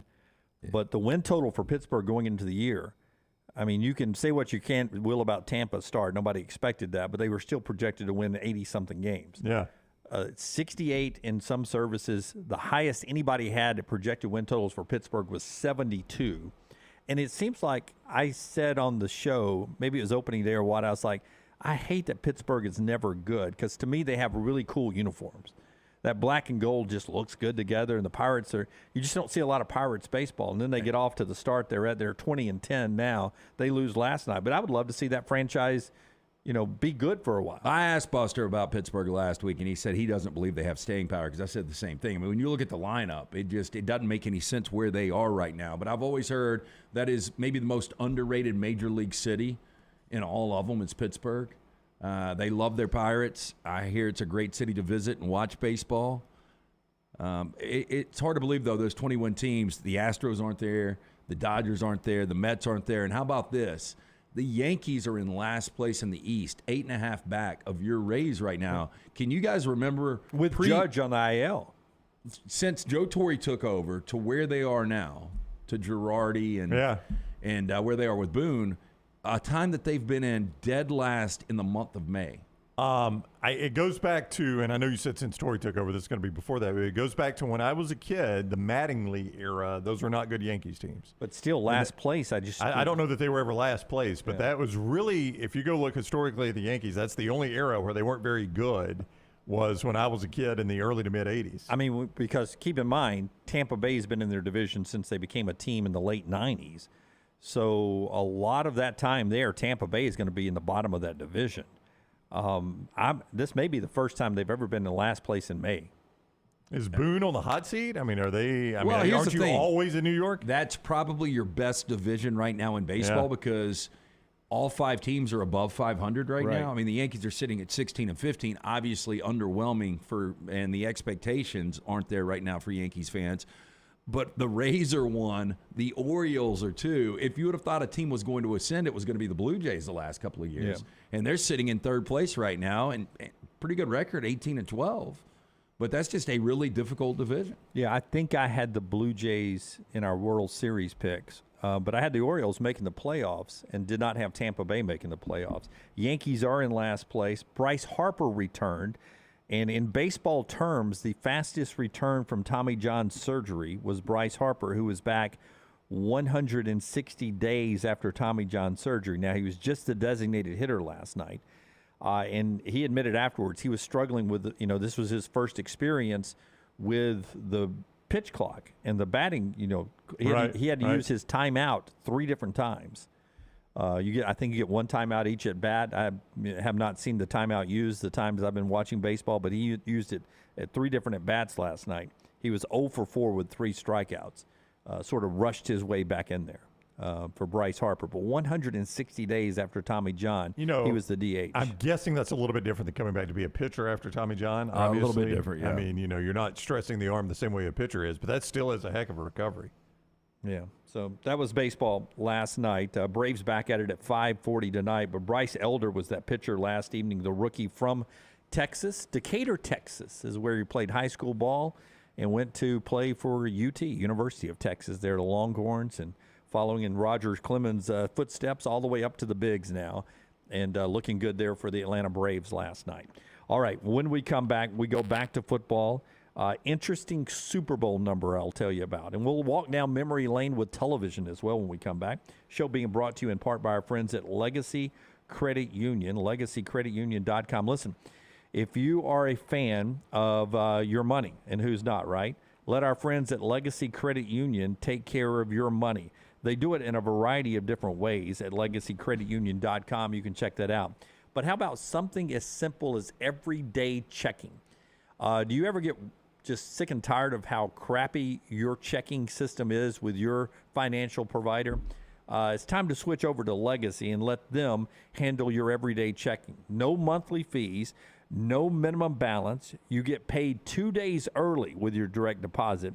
They've got an instant issue debit card ready to go and a lot of other additional perks with their digital banking app, all right there. Get more details at legacycreditunion.com. They also have the lifestyle loans if you want to update your backyard, maybe do something like remodeling your bathroom like Brown did, take that dream vacation. You can check out the lifestyle loans as well right there for the official credit union of UAB for over 60 years. It's legacycreditunion.com, legacycreditunion.com. Call the Next Round now at 205-734-0923. It's the spring sales event at Alfa Romeo of Birmingham. Now you can get $10,000 off plus rates as low as 4.7% on new 2022 Alfa Romeo Stelvios and new 2022 Alfa Romeo Giulias. Come see the team at Alfa Romeo of Birmingham, exit 27 just off I-459 on Grants Mill Road, or visit them online at alfaromeousa of Birmingham.com. Hurry down before they're all gone. All incentives applied, in stock units only with approved credit. Alfa Romeo USA of Birmingham.com. If renting is putting a dent in your bank account, here's your sign from the universe that it's time to buy a new home. And who better to help you through the ins and outs of home buying than our friends at Mortgage Right. With Mortgage Right, you don't have to worry about becoming a short notice mortgage expert because they do all the heavy lifting for you. They're trusted mortgage professionals, and they'll help you choose the right mortgage option and stand by your side every step of the way. Visit mortgageright.com/TNR to buy before renting runs you dry. That's mortgageright.com/TNR. NMLS 2239, Equal Housing Lender. There are so many things I love about walk-ons. Authentic, mouth-watering Louisiana cuisine, prepared fresh, daily from scratch. A great beer selection and TVs everywhere to watch the big game every day of the week. And of course, they've got two great locations on Highway 280 and 119 and at Hoover near the Hoover Met. Walk-ons is also a great place for happy hour, 2 to 6 Monday through Friday with $5 moonshine swirls, $5 house pours, and half-price appetizers. And it's an easy take-home experience for the family as well. Highway 280 and Hoover with walk-ons. Follow Next Round Live on Twitter, Instagram, Facebook, and YouTube. The social media team at Next Round Live is dedicated to giving you daily news conferences and practice video from UAB, Alabama, Auburn, and around college football. Follow and compare to the sites you used to visit. You'll also get the latest highlights and news from the Next Round Daily Show. Turn on the notifications so you don't miss a thing. Next Round Live on Twitter, Instagram, Facebook, and YouTube. See more at nextroundlive.com. Logan Martin Lake Fest and Boat Show is coming up May 12th to the 14th on Logan Martin Lake in Pell City. Presented by AmFirst. Right now, the admission is free to the public. Show up the 12th through the 14th. It's Bama's biggest in-water boat show. 80 boats and vehicles on display. Vendors and food trucks. Live music all weekend long. And how about this? The Velcro Pygmies are having a free concert on Saturday. And Sunday for Mother's Day, it's free mimosas for Mom. For more information, go online. Go to LoganMartinLakeFest.com.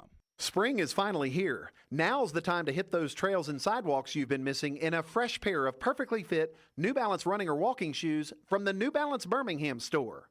Our trained fit specialists get as much information as possible before matching you with the perfect pair of New Balance shoes. We've also got all the apparel and other gear you need for spring, too. There's no better time to get outside than right now. So come over to the New Balance Birmingham store and get your custom fit New Balance footwear and spring apparel today.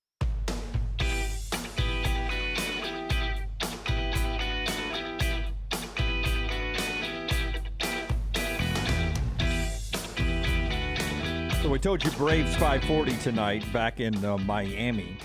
Basketball tonight's the Sixers and Celtics, 7 o'clock on TNT. Last night, if you were watching hockey, the Kraken and the Stars, they scored 6 goals in the first period. 6 goals in the first 20 minutes. You can go to 2 games and sometimes not see 6 goals. The Kraken of Seattle, the second-year expansion team, 52 seconds, they scored 3 goals. They didn't score again until the game winner in overtime. So. All I could do is I had that on one of the side TVs, and I was like, my gosh, I wish I had this over. It ends up at 9, which is usually an over win for you in hockey. Florida, by the way, the team that upset the great Boston Bruins, first game on the road in Toronto, now the betting favorite Toronto. to win the Stanley Cup. Florida, of course, wins on the road. Of course. And beats Toronto. So I'm sure the betting favorite is Edmonton, who now goes in Las Vegas tonight.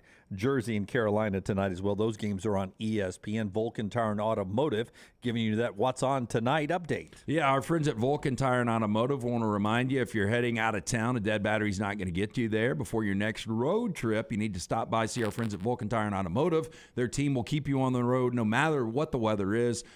We here at the Next Round trust our vehicles with our friends at Vulcan Tire and Automotive, locations all across the greater Birmingham area. Tell them the guys from the Next Round sent you. Ask about that battery check. Vulcan Tire and Automotive, VulcanTireandAuto.com. So it turns out the Nielsen folks who handle ratings for television had a little problem with computing non-traditional viewers of the Super Bowl. They have gone back now and corrected that problem.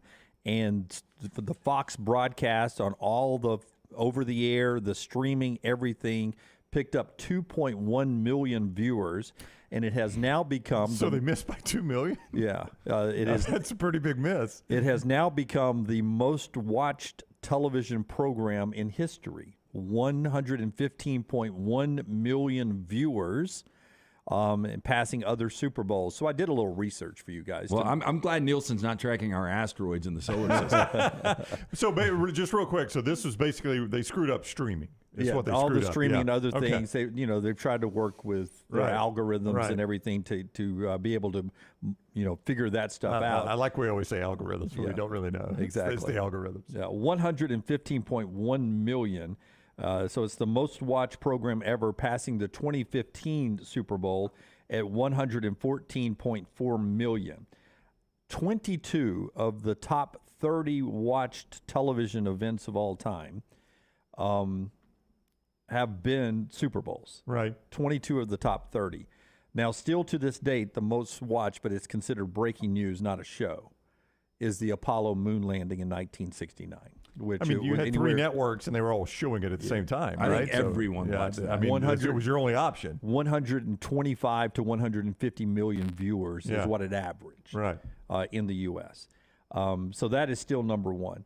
Let's just see if you can, and again, 22 of 30, with that being one. So 7 other things in television history make the top 30, not Super Bowl. 22 Super Bowls are there. Okay. One should be easy. I'm going to say the series finale of MASH. 1983. Yeah. How many million was that? Do you have it? I do not have that written down. It's going to be somewhere north of 100 million. Okay. What about the first episode of, I forgot what season it was, of Dallas when they came back on Who Shot JR? Oh, yeah. That is very high, but it is not in the top 30 of all time. I got to tell you, one other news thing is on there. One other news thing? It is Nixon's actual resignation. Like when he's sitting behind the desk in the Oval Office, the Resolute desk? And so what year is this from when to when? All-time television. Oh, so what about JFK when he was assassinated? Yeah, that wasn't on live TV. Did not show up. Yeah, the coverage was. I was going to say Jack Ruby getting shot, but that doesn't show up either. Yeah. The only other news thing was the Nixon thing. Everything else is some kind of programming. Yeah. What about the Princess Di funeral?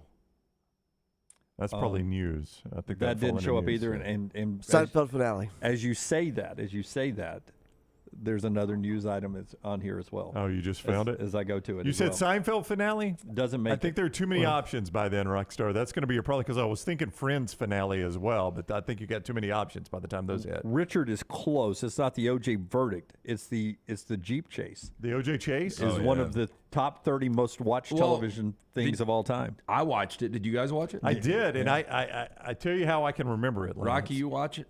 Oh, yeah, because I remember we were at the beach as a family trip, and that's what we watched the whole time in the little hotel room. I can tell you my story, too. All right, so 9/11 doesn't show up either. 9/11, really? Yeah. Man. So it must some reason But that not was make this list. all-day event, so it might be a little difficult to kind of... I can remember it because it interrupted coverage of the United States Open, And the was it the Western Conference Finals or the NBA Finals? NBA Finals. NBA Finals. Yeah, it was Knicks and Rockets. Yeah. Yeah, because it wasn't Jordan's Bulls? No, that was when Jordan was out of the league. It was Knicks and Rockets. I remember I was at Applebee's in Brookwood Mall about to head to City Stages. You were eating good in the neighborhood. Yeah, but I remember that was a long, fun night. But it was Applebee's to City Stages, and in between I was watching the NBA Finals and then the coverage. Because they had every commentator coming on. Al Michaels was part of it. Yeah, I can remember, and I'm telling you, man, the 30 for 30, which I think the title of that is June 16th, 1994. I think it's just the date or whatever date that is. Whatever date it is in 1994. And that's what Patrick's saying. That 30 for 30 was so well produced. That 30 for 30 is phenomenal. And it was Arnold Palmer's final U.S. Open, and it was being played in Pittsburgh, in basically his hometown at Oakmont. And Chris Berman has to come on and basically bridge the gap to the breaking news that O.J. Simpson had been arrested, and then very quickly it evolved into the chase. I remember, Lance, I was at China Luck. China Luck. Boy, we were eating well, weren't we? We were eating well. China Luck, and technically in Oxford. Jennifer and I had gone on a date, and that Simpson thing, I mean, everybody in the restaurant was like, have you seen the O.J. Simpson? And I think they even had a TV on it there. I was at a slow pitch softball tournament, the old Gym Sox, with my friend Dirty, Shep, all the guys, Mango, Shug, all of us. We were. Y'all were called the Gym Sox? The Gym Sox. We were. Is there like a mic or anything? Everyone's like Dirty. Fred. Rice Eater. Nice Mango. Uncle Slippy Fist. Whoa. Yeah, it sounded like a smelly locker room. We had played one already, a game, and we were back at our motel, floating in a pool and back and forth, getting beers out of the coolers, and it was on. And was it JIM Sox? The JIM Sox? We did GYM Sox. GYM, okay. GYM SOX. Yeah, I didn't know. But JIM paid for the uniforms, I think. Well, of course he did. I'm going to guess that you also came up with that team name. So y'all traveled? Yeah, we did. Wow. We were pretty good back then. So we were the guys who slid into second base and tried to play defense. Oh God. You were the slow pitch softball team. What do you want to watch? We played against you guys one night, way back. That was the end of the run. Yeah.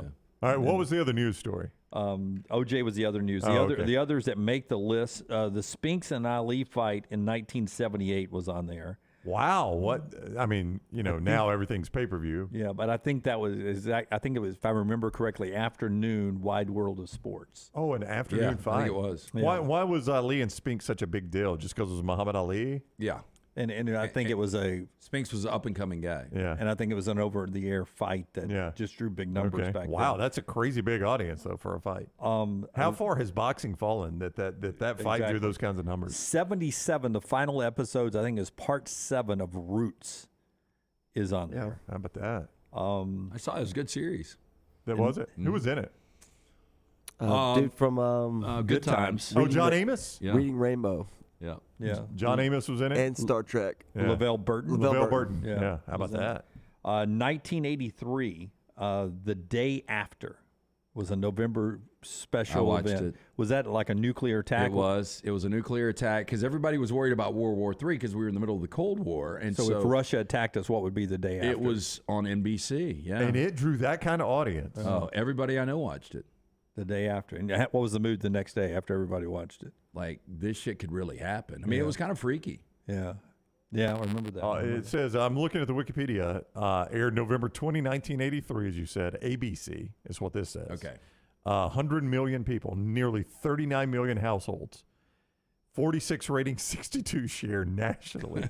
That's incredible, man. Stacey said that movie scared the crap out of me. Yeah, it did. It did me too. Jason Robards, Joe Beth Williams, Steve Guttenberg, your friend of the show, Steve Guttenberg. I forgot how it ends, though.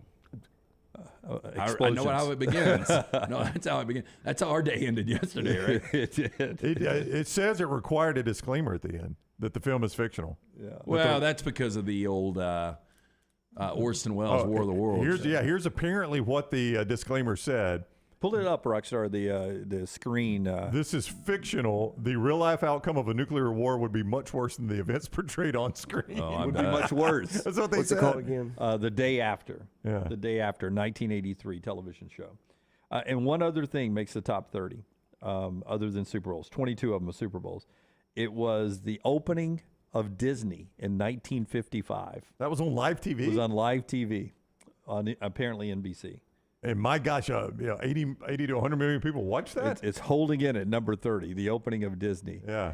There's the day after right there. Yeah, somebody running from the mushroom cloud. I don't Yeah. think they're going to get far. You're not going to outrun that one. Nope. Usain Bolt wouldn't stand a chance. Yeah. Wow.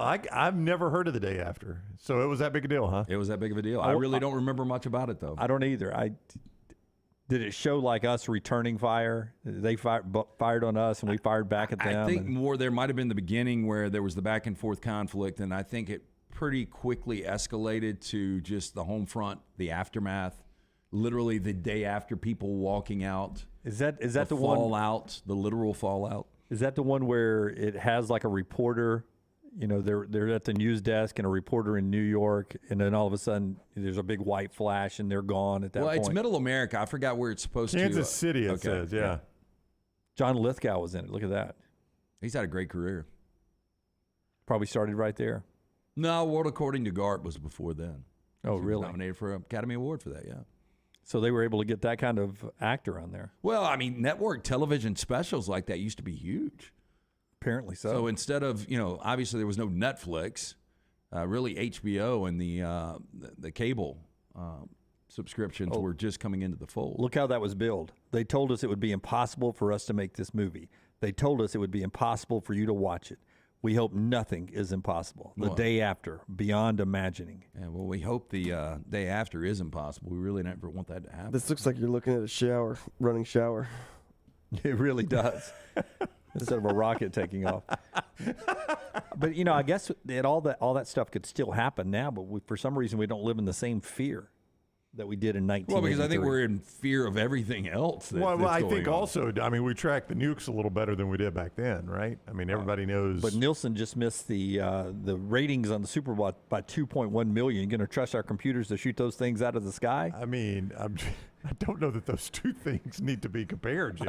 I don't trust computers. I'm guessing Nielsen's got better computer, or the U.S. government that's shooting stuff out of the sky. Well, and now we have AI. We can make Putin say anything. Right. Did you or Biden say anything. A deep fake of Biden, that's not going to be difficult. No, I actually saw a 60-minute interview that has been chopped up with AI. Yeah. You watching the golf tournament this time? AI Leave the TV on? talking, and no, it's on TikTok, but it's like, Biden, welcome AI aboard. making Biden say some, first of all talk, but then say some really, really cruel and horrible things, racially insensitive things, and then it cuts to the 60-minute guy going, and then it's back to Biden, the AI making Biden, and it looks real. I mean, it looks absolutely real. I saw that, Lance, I thought of Lance when I saw this because he says AI is going to be the downfall of society. There was a newspaper overseas somewhere that did a Michael Schumacher. Michael Schumacher, the F1 legend, has not been seen in public since he had that skiing accident. He hit his head. Right. And reports are he cannot walk and he struggles to communicate and just doesn't have much function. He's basically a quadriplegic. Almost died. Yeah, almost died. Yeah. He was in a medically induced coma for months, but he's never been seen in public since. They keep him at home. So this German newspaper, I think it was, did a AI interview with him, and the family is furious. Like they're suing the newspaper and all of that. Why not?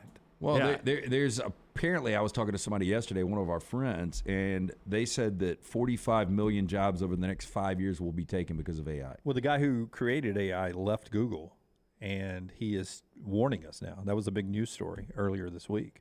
It's scary. He's saying, if I had not I go to sleep at night saying, if I had not done this, developed it and invented it, someone else would have.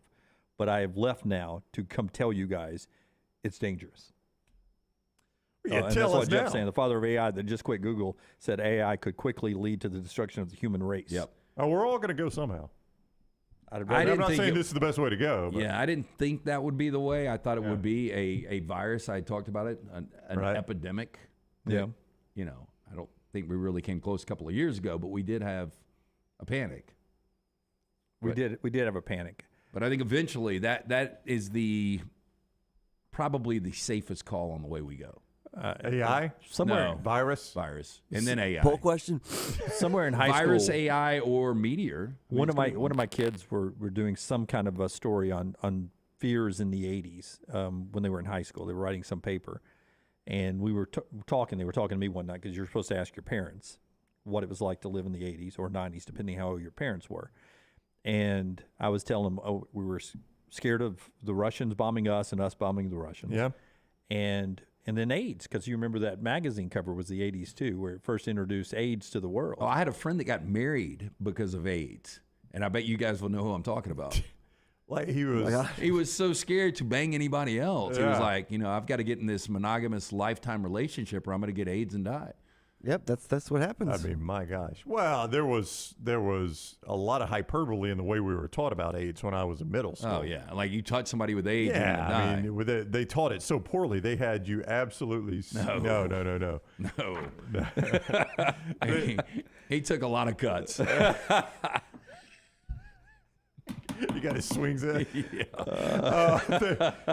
No. I mean, the way they taught about AIDS was it really. I mean, in hindsight, which one of my friends is scared of everything? I know absolutely who it is. Yeah. Yes, but really? There was Rocky. Right? Do now. Yeah. The way they taught it.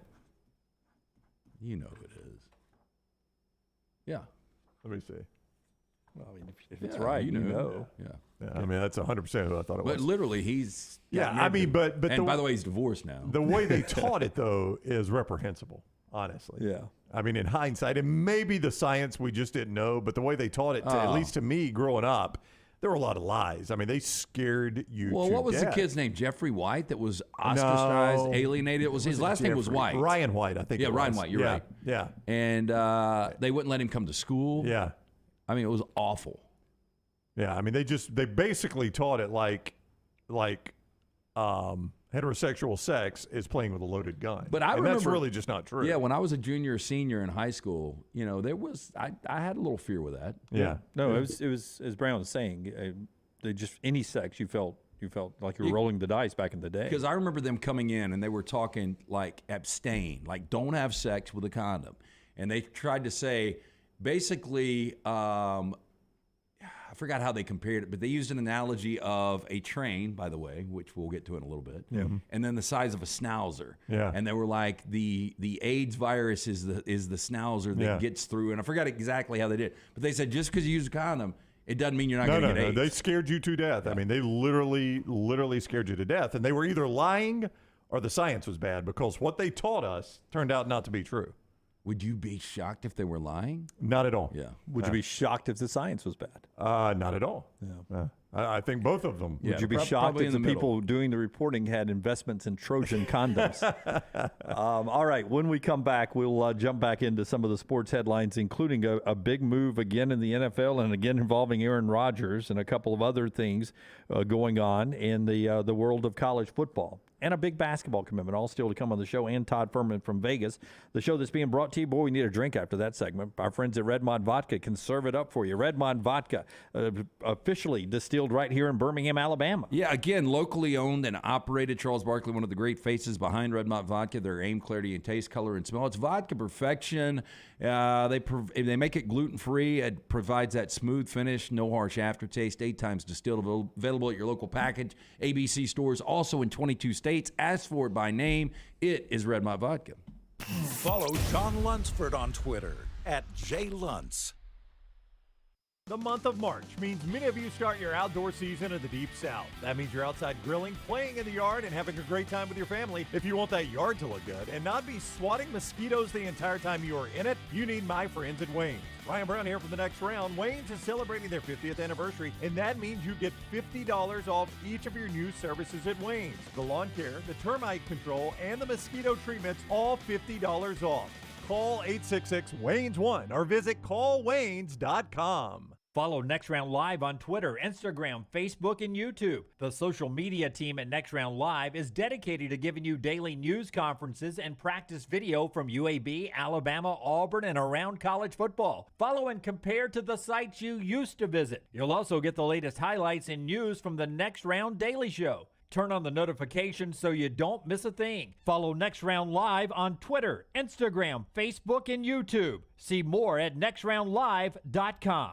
Do you have unexpected medical expenses? You want to update the backyard, or you just want to take that vacation of your dreams? Legacy Community Federal Credit Union offers lifestyle loans that can make all those things happen. The great news is no collateral is required, and they have affordable low rates. See more about Legacy Community Federal Credit Union's lifestyle loans at legacycreditunion.com or stop by any of the greater Birmingham area branches. Legacy Community Federal Credit Union, proud supporter of UAB and UAB athletics, federally insured by the NCUA. Stop by the New York Butcher Shop and pick up the finest in certified Angus prime beef steaks and burgers, premium pork chops, ribs, and all-natural chicken cut to order just for you.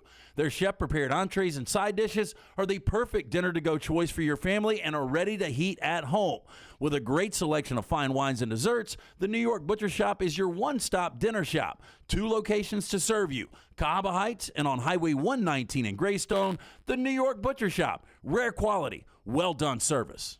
You want to look great while supporting your favorite show? You know the place to go is the official Next Round store at nextround.store. Yes, there are .store domains, and we have one. From shirts to hoodies to hats and all kinds of fun stuff, you can rep the Next Round anywhere you go. At the beach, Next Round hats to block out that sun. Up north in the winter, get you a comfy Next Round hoodie. Just need something to put your $20 beer in at a game? Get you a Next Round koozie and throw that thing in your pocket. You never know what stuff Jim's going to make me put in there next. Check it out. It's the Next Round store at nextround.store.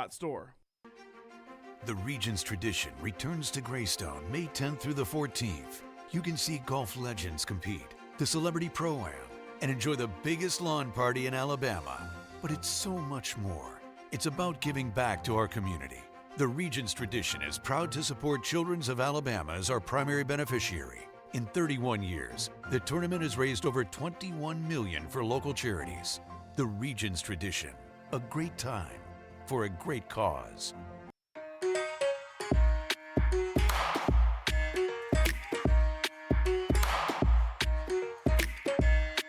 Back with you on the Next Round. LT is about to tell you about our friends at Woodhouse Day Spa in just a second. No name guy in the Coke Zero chat room says RIP to Gym Class Heroes. 412 to 429. Not over. Gym Class Heroes not over. Why did he think it died? Because there was no episode Tuesday and or yet on Wednesday, but it delayed a little bit coming back from vacation. And truthfully, Taylor has thrown me for a loop on some new ways we're sending out some stuff. So, but I will get 3 out this week and 3 every week as we get ready to roll to the next football season. Looking forward to 3 coming out a little bit later this week. I saw a story a couple of days ago that blew my mind. I didn't think it was legitimate, and now all news outlets have picked it up. So we sent something out on it. Matt McConaughey, Woody Harrelson. It's an amazing It's coming up story. in trash, right? But yeah, we posted it, so Taylor sent that out. Yeah, so that's out on the video platforms as well. Woodhouse Day Spa can help you not get put out on a limb when it comes to this Mother's Day. No, hey, Mother's Day, make sure you treat mom to the gift of luxury from Birmingham's best day spa. It's the Woodhouse Day Spa, located at the Summit Shopping Centers right off of Highway 280. You can choose from a menu of over 70 options, including massages, body treatment, skincare, waxing, nail services. Woodhouse Day Spa voted America's best day spa since 2009. Order that mom gift online 24/7, birmingham.woodhousespas.com. Gift card, simple solution. Buy them 24/7 online or just stop by the Woodhouse Day Spa. Tell Casey, Stewart, everybody up there the Next Round sent you. Okay, so Dallas Turner, who now has big shoes to fill in Tuscaloosa with Will Anderson gone and without Will on the other side, I don't know if his numbers will be impacted. But try this on for size, Brown. In 2021, Dallas Turner, 14 sacks. Is this 62 quarterback pressures and 14 or even a bigger number of quarterback hurries? That can't be 14 sacks. He didn't have 14 sacks. 14 sacks is what I have. Well, in his career, he probably. In his career, but not this past season. Okay, so no, Will 14 Anderson sacks led in the his league career. with 10. Yeah. Okay, so 14 sacks in his career. Yeah, then. that's believable. Yeah. Okay, 62 quarterback pressures in his career. These must be career numbers. Yeah, those are career then. numbers. Yeah. Dallas Turner coming back. Will he be what Will Anderson? Well, I thought he would actually, and it's a terrible prediction by me, I thought he would actually lead the team in sacks this year because there was going to be so much focus on Will Anderson. And there he was did not. a lot of focus on Will There Anderson. was, but I was wrong on the other part of that with Dallas Turner. He only had 4 sacks last year. So, I thought he'd be more productive this past season with Will Anderson playing, kind of opposite him. Do we expect a big year from Dallas Turner? Yeah. I think Dallas Turner's one of those guys you saw flashes a couple of years ago. He was very consistent. Probably should have had more production because of Will Anderson. But he's a guy that can get after the quarterback, there's no doubt. I mean, 6'4", 240 pounds, great speed. I think he'll be second in the league in sacks because I think Harold Perkins will be first. I think he's the best returning pass rusher in America, probably. The LSU linebacker. The LSU linebacker. For those that don't know. Yeah, but I think Dallas Turner stands to have a very good year. I don't. It'll be interesting with Kevin Still. He's going to pressure different than Pete Golding. He's going to have a different approach to that than Pete Golding did. So, Kevin Still, I don't have the numbers in front of me. I can't make comparisons, but I would say historically, his defenses have pressured the passer better than Pete Golding's defenses historically. Now, again, I don't have numbers in front of me to back that up. I'm just saying what my eyeballs tell me is that it feels like a Kevin Still defense pressures the passer better than a Pete Golding defense. Michael in the Coke Zero chat room, remember this time last year, Miami was trying to get Dallas. That is correct. To come down there in the old portal transfer situation. Alabama paid them back by trying to get Tyler Van Dyke. Both teams missed. Connor O'Gara with Saturday Down South. Connor with a interesting, point counterpoint on Tyler Buckner at Alabama. Points out that Tyler just hasn't had a lot of snaps, despite him being a former starter. You go back to his sophomore year in high school, he tore his ACL, missed a season. His junior year was his fantastic breakout season that got him on everybody's watch list and being recruited by everybody. His senior year got canceled by COVID. So no sophomore year, great junior year where everybody noticed him. Senior year, no football at all. Did not realize that. Goes freshman year to Notre Dame where he backs up Jack Cohen, and I think he only throws 35 passes. He did. His first year, 35 passes in 10 games. 35 passes. And then his sophomore year, where he is QB1, he injures his shoulder week 2 against Marshall. Yeah, that's pretty wild, yeah. And doesn't really come back until the bowl game. So he's had one full season as a starter, essentially, is what you're telling me. And in the bowl game, he leads the team to victory, though he has a horrible pick 6. He leads the team to victory over South Carolina. So Tyler hasn't played a lot of football. So we're probably unfair to judge. I don't know if we're unfair to judge or not. I just know that he's probably still got some cooking to do and could still have some upside, could still grow. Well, look, he's going to have a ton more talent around him. I don't think there's any doubt about it. And I guess the only thing I've really said is I'm just shocked that Alabama right now is taking a guy that can't start at Notre Dame. So I would say, though, that injury year, he only played in 3 games, so I don't think that's going to eventually count against his eligibility, right? Now, they were losing to Marshall with him as the starting quarterback. They were. I mean, that was a bad game. Including a pick 6 in that one, too. Yeah, but my point was going to be I think he's going to have a lot of years left at Alabama. I don't think that year is going to count against him as it pertains to Richard if he wants to play his whole career. So it's not like this is a one-year rental for Alabama. I mean, Tyler Buckner could have some time in Tuscaloosa. Now he could also go pro. If he kills it this year, he will have been out of high school for 3 years. I did not realize that about him not getting the COVID year. I just forget that places like California just didn't even play. That's right. Shut it down. There were several places around the country. California was one of those. So he's had 1 full year as a starter, basically, and it was his junior year in high school. Where, by the way, I don't have the numbers. I think it was 6,000, almost 7,000 yards passing. In 1 year? In 1 year, yeah. Wow. They like to throw it around. Are you sure about hey, that? Go to Connor's story. I will say Paul and Patrick are right when I say that can't start at Notre Dame over in the Coke Zero chat room. It is kind of unfair. Sam Hartman is elite. But I also made up the point, why would Sam Hartman go to Notre Dame when he could have been Alabama's starting quarterback? I don't know if he knew he could be Alabama's starting quarterback when he went to Notre Dame. Ooh, I think most people could have told him that. Could you? Would you? Oh, yeah. You could have told him that? Yeah. I didn't think there was any way he threw for 7,000 yards. As a junior, he threw for 4,474 yards, which is tremendous. So it's 4,000. Yeah, you only missed by 3,000. You're Nilsson. What is the high school record? I don't know, but 53 touchdowns. I do point out all the time on the show, Brown. What was the thing I struggled most with the ACT, Math? SAT? Yeah. Reading comprehension. Where you might have been close is he had an additional 1,600 yards rushing and 28 touchdowns. So 6,000 total yards. Yeah, 6,000 total yards. That was the number I saw. That's incredible. 6,000 total yards and 81 touchdowns. Yeah. As a junior? How about that? Thank you, Connor O'Gara, Saturday Down South. Go read the whole story. What a year as a junior, man. Some people are high on Tyler Buckner. Well, I would guess. I mean, that's an incredible – if those numbers are accurate And I just did a Google search. That is it. That is an incredible high school season. Tell us about Odie's trivia night tonight, I assume. Ben Mock, though. You remember Ben Mock? I do. He's got the single high school record for passing yards in a season, 6,500. Well, that's getting after it there now. It really is. Yeah.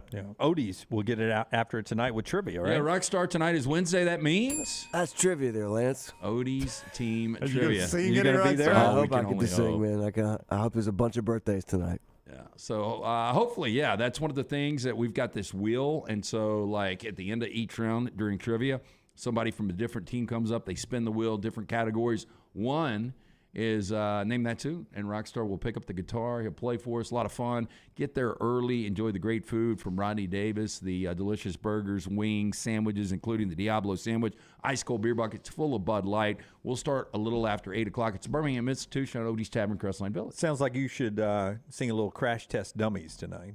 Well, it's just the nose problem. It's the mucus in the nose. You did that song once in the lounge, I remember. I did, and you guys were not fans. I was not a fan of Crash Test Dummies doing it either, so it wasn't just you. Yeah. We start a podcast about food, Crash Test Tummies. Yes, I'm all in. All right. We Let's test go. out things. We could do Crash Test Gummies, too. Like Better that one. podcast. Yeah. Well, about 45 minutes in, it takes a turn. Yeah. It could be two podcasts where we go from Crash Test Gummies to Crash Test Tummies. Whoa. Oh my God! That was a joke. Oh, I mean, not a okay. joke. A miss. Yeah. Oh, yes. okay. I misspoke. I've got a great smoking weed story. Did you see the? I showed it to LT yesterday. It was the Phillies broadcast playing the Dodgers, and they were, you know how they promote in between pitches upcoming games. Next time we're at Philadelphia, it was a Dick Allen bobblehead night. Oh gosh. And the guy said, "Don't forget, fans, first 5,000 fans at the gate get a Dickhead bobblehead." Oh no. I meant a Dick Allen bobblehead. Yeah. And of course, as baseball goes, that guy's not doing the play-by-play. So the guy, that pitch outside, 2-0. Now, if it had been the old Skip and Ernie and the guys back in the day, Pete Van Wern, they'd been like, "Now, what are we getting?" Oh yeah. No, I remember one time they did. I don't know if you guys saw that broadcast, but there were two people. It was like a 9-1 game, late innings, and I forgot which one said which. But there was this guy and this girl, and they kept like kissing in the crowd. And he's like, he kisses her on the strike, she kisses him on the balls. Yeah. And then they couldn't gather themselves, man. They lost it. That's hilarious all these years later.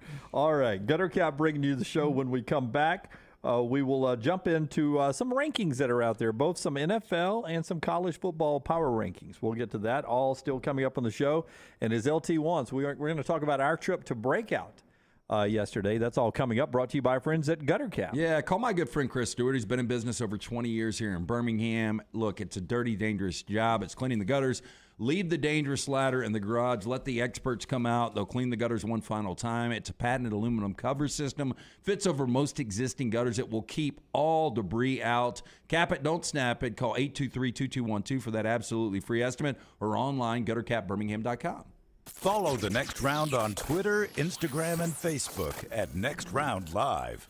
Hey, Lance Taylor from The Next Round to tell you about my friends at Michelson Laser Vision, located conveniently UAB Highlands. Almost 20 years ago, I went in for the procedure. Only took 12 minutes for both eyes. When I went in, I had 20/200 vision. I was legally blind. Now I have 20/15 vision, still 19 years later. Make the call today. Schedule a hassle-free consultation. 969-8100. Dr. Mark Michelson, Dr. Jen Michelson, Michelson Laser Vision. Make sure you tell them The Next Round sent you. 969-8100 or MichelsonLaserVision.com.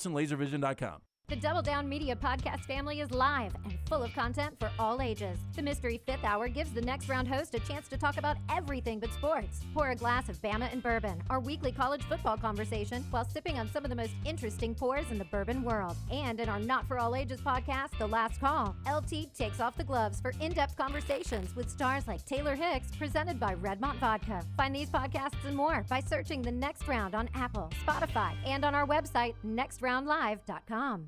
If you're looking for a fun golf atmosphere that is laid back with a peaceful environment, the Meadows Golf Course in Harpersville, right off of Highway 280, is perfect for you. Just a short drive from Birmingham, this 18-hole, 200-acre track with rolling fairways and ample greens is the definition of peacefulness of the country just miles from the city. Enjoy a great lunch before your round and a cocktail on the wraparound porch after 18. Come see us today. The Meadows Golf Course in Harpersville, right off of Highway 280.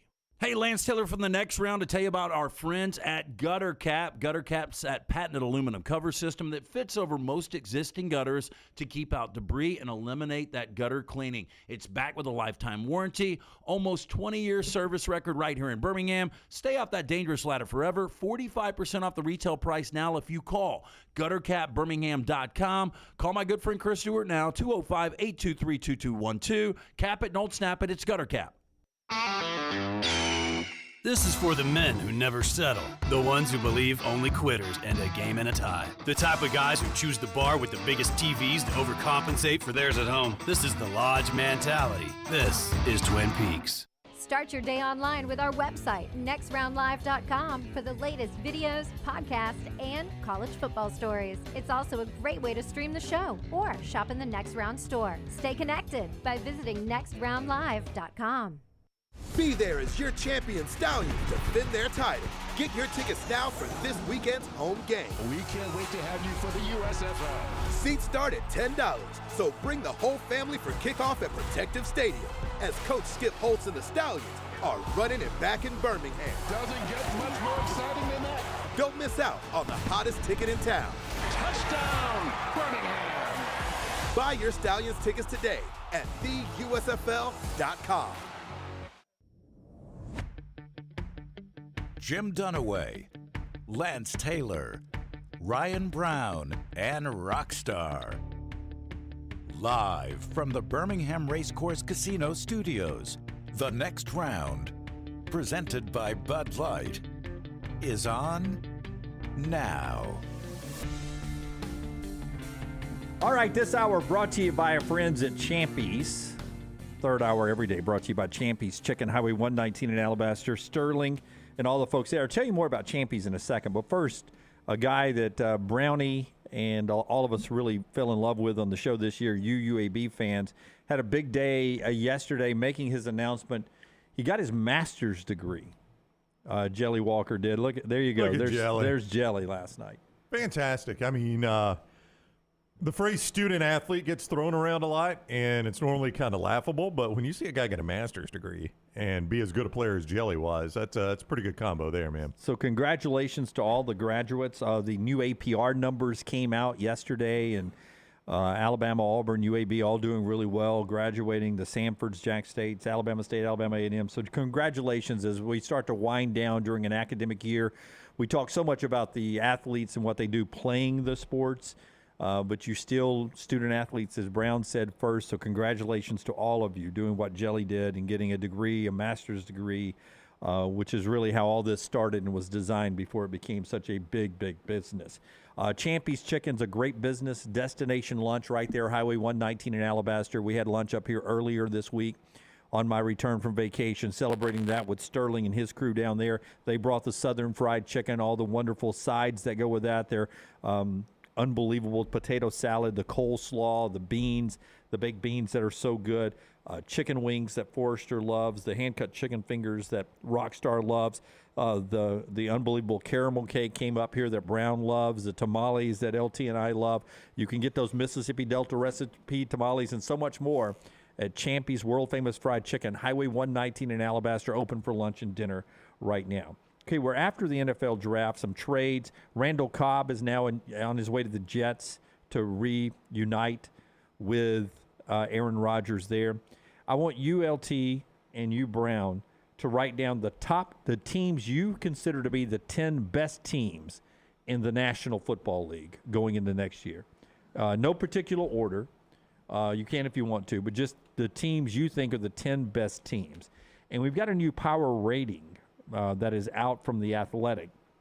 And I just want to see if you guys are good with the top 10 because, as they say at The Athletic, there are some surprises in the top 10 now coming out of the draft and where we are going in the NFL. So I found it interesting when I was looking at this story this morning about where the power rankings are. Much like when I was looking at the television ratings from the Super Bowl, it's always a moving target on who are the best and who's not. Factor in Lamar being back with the Ravens and all that, and just let me know when you get ready, and I'll give you some other headlines while you end up doing that. I think I'm ready. Okay. You work on yours, and I will tell you, yesterday the Braves won. Ronald Acuna did not miss any action. They won after a great outing by Bryce Elder. They're back at it at 5:40 tonight in Miami. One NBA game tonight. Philadelphia in Boston. Sixers lead 1-0.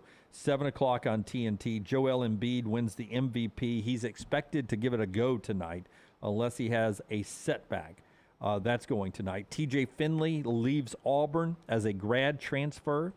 We talked to Justin Hokanson about that earlier on the show. You can get that wherever you get our podcasts, including Apple and Spotify for that. And Justin Wilcox, remember him at Tennessee? He's now at Cal, and maybe has stayed at Cal a tad too long. We were expecting him maybe to be back in the SEC one day as the head coach. Despite the record at Cal, I still think he's a good head coach. He's brought in a couple of SEC guys over the last couple of days. 4-star wide receiver Marquez Dortch from Mississippi State leaves Mississippi State. He goes to Cal. But so, too, is former 4-star offensive lineman Matthew Wyckoff. He was the starter at Texas A&M because of an injury at center. He was on the all-SEC freshman team. Well, the guy he started playing for as a starter came back from injury and takes his spot. So he leaves Texas A&M. He goes to Cal. This guy you think is pretty good. He's all freshman, all SEC. So now he's at Cal. A couple of good pickups there. And then a familiar name. LT brought this to my attention earlier this morning. 3-star safety. See if you recognize this name, Brownie. Kennedy Urlacher commits to Notre Dame. Kennedy is an interesting name, Dunaway. You see a lot of people who grew up like in the 60s rock star because of President Kennedy. Famous MTV VJ named Kennedy. Yeah, that's right. Yeah, only went by that one name, right? Kennedy. Is that her daughter's son? And then he still does political stuff. Yeah. John F. Kennedy was president of the United States, and Robert F. Kennedy, his brother, was running for president. He was the Teddy attorney Kennedy. general. Yeah, Ted Kennedy, that's their other brother. Andy Kennedy coaches at UAB. Andy Kennedy does coach at UAB. Brown's playing a bit here. It's the Urlacher name I want you to focus on. Oh, Brian Urlacher. He played for the Bears. Why didn't you just say that? Kennedy Urlacher, Brian's so son. That's his kid, huh? Yeah. Man, do you guys remember watching Urlacher at New Mexico? I never do. I remember watching him for Chicago, but I never watched him play at New Mexico. Back before we had every channel out there on a Saturday, they had the ESPN game plan. And so you had to order, and then you would get college football games from all over the nation on these smaller networks, and it was all back before high-definition television. And I remember watching Urlacher. I think he wore like number 11 or number 12. But this is a guy that absolutely did everything for New Mexico. Yeah. I mean, he returned punts for New Mexico. And now his kid's a safety. I assume the kid's good. 3 stars, but he's got some talent, and he still has a year of high school ball to improve. All right, I'm going to read you the athletics power rankings, the top 10 in the NFL, and then you sort of keep the score in your head mentally and let me know how you did, and then you tell me what yours are, okay? They ranked the Chiefs number 1. Much to, I'm sure, LT's pleasure, the Bengals are number 2. The Eagles are 3. The Bills are 4. The Jacksonville Jaguars come in at number 5. A little high for them. The 49ers are 6. The Ravens with Lamar and Odell are 7. They put the Jets at 8, sexy offseason pick. The Cowboys at 9. And the Dolphins at 10. Yeah, I didn't even have the Dolphins in mind. Those are the athletic. How many did you get right? I got 9 out of 10, almost the exact same, too. 9 out of 10, and what about you? I got a couple in there that they didn't have. Okay, give me yours first, Brownie. Okay, I went Dallas at number 10, Cowboys at 10. They had them in there. Yeah, Minnesota at number 9. I mean, that was a third day. Now, I thought they were a house of cards, and they turned out to be, but still, 13 wins. You don't accidentally get 13 regular season wins in the NFL. I think they take steps back. They probably do. 16th for the Vikings is the ranking. Jacksonville, I had a little bit lower than them, but I've got the Jags at 8. But you had them in the top 10. Yeah, I got the Chargers in at 7. I mean, Justin Herbert and the Chargers, maybe a little underwhelming, but I just think they're only going to get better. 12th, according to the Athletic. And then this is where we tracked a lot alike. Baltimore 6, San Francisco 5, Cincinnati 4. I put Buffalo in front of Cincinnati. I understand what happened there in Buffalo last year in the AFC playoffs. I saw it. I loved every minute of it. Philadelphia and then Kansas City. So what you're saying for about the top 4 or 5, everybody's about the same. Well, I think the top 5. Now, they had Jacksonville 5th, right? I mean, that feels a little high for Jacksonville. But you don't have the New York Jets anywhere. I don't. The Jets last year were, 7-8 wins? Yep. I mean, I think Aaron Rodgers makes them a 10-win team. I think that gets you somewhere down in here around Dallas and Minnesota. 10 to 15 maybe.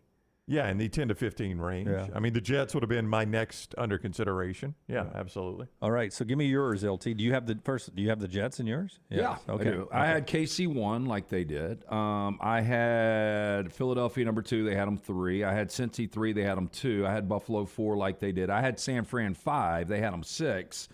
They had the Jags 5. I had them 9. Well, then you can see Ravens. I had them 6th. Jets 7th. Chargers 8th. Jags 9th, and Dolphins 10.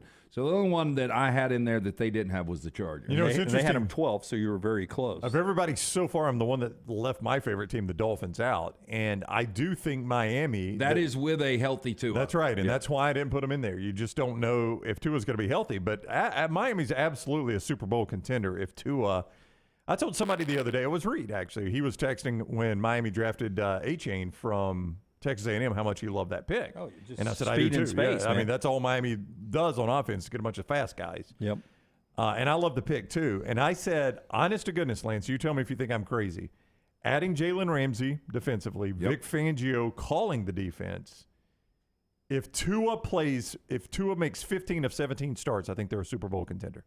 No, I think they are. Again, navigating the AFC when you start to look at teams like Kansas City and Buffalo and Cincinnati. Oh, it's tough, yeah. And the Ravens. I mean, you've got elite quarterback play everywhere. And even, again, Justin Herbert. Although they've got him 12th, that's still a playoff team. I mean, to your point is, if Kansas City is the best team in the NFL and they've got home field advantage in the AFC playoffs, that means you get a game to play in the AFC championship game like the Bills versus the Bengals again.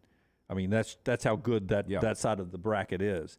I mean, that was a pretty big game, Bills and Bengals, 2 really good teams. Chiefs waiting on the winner.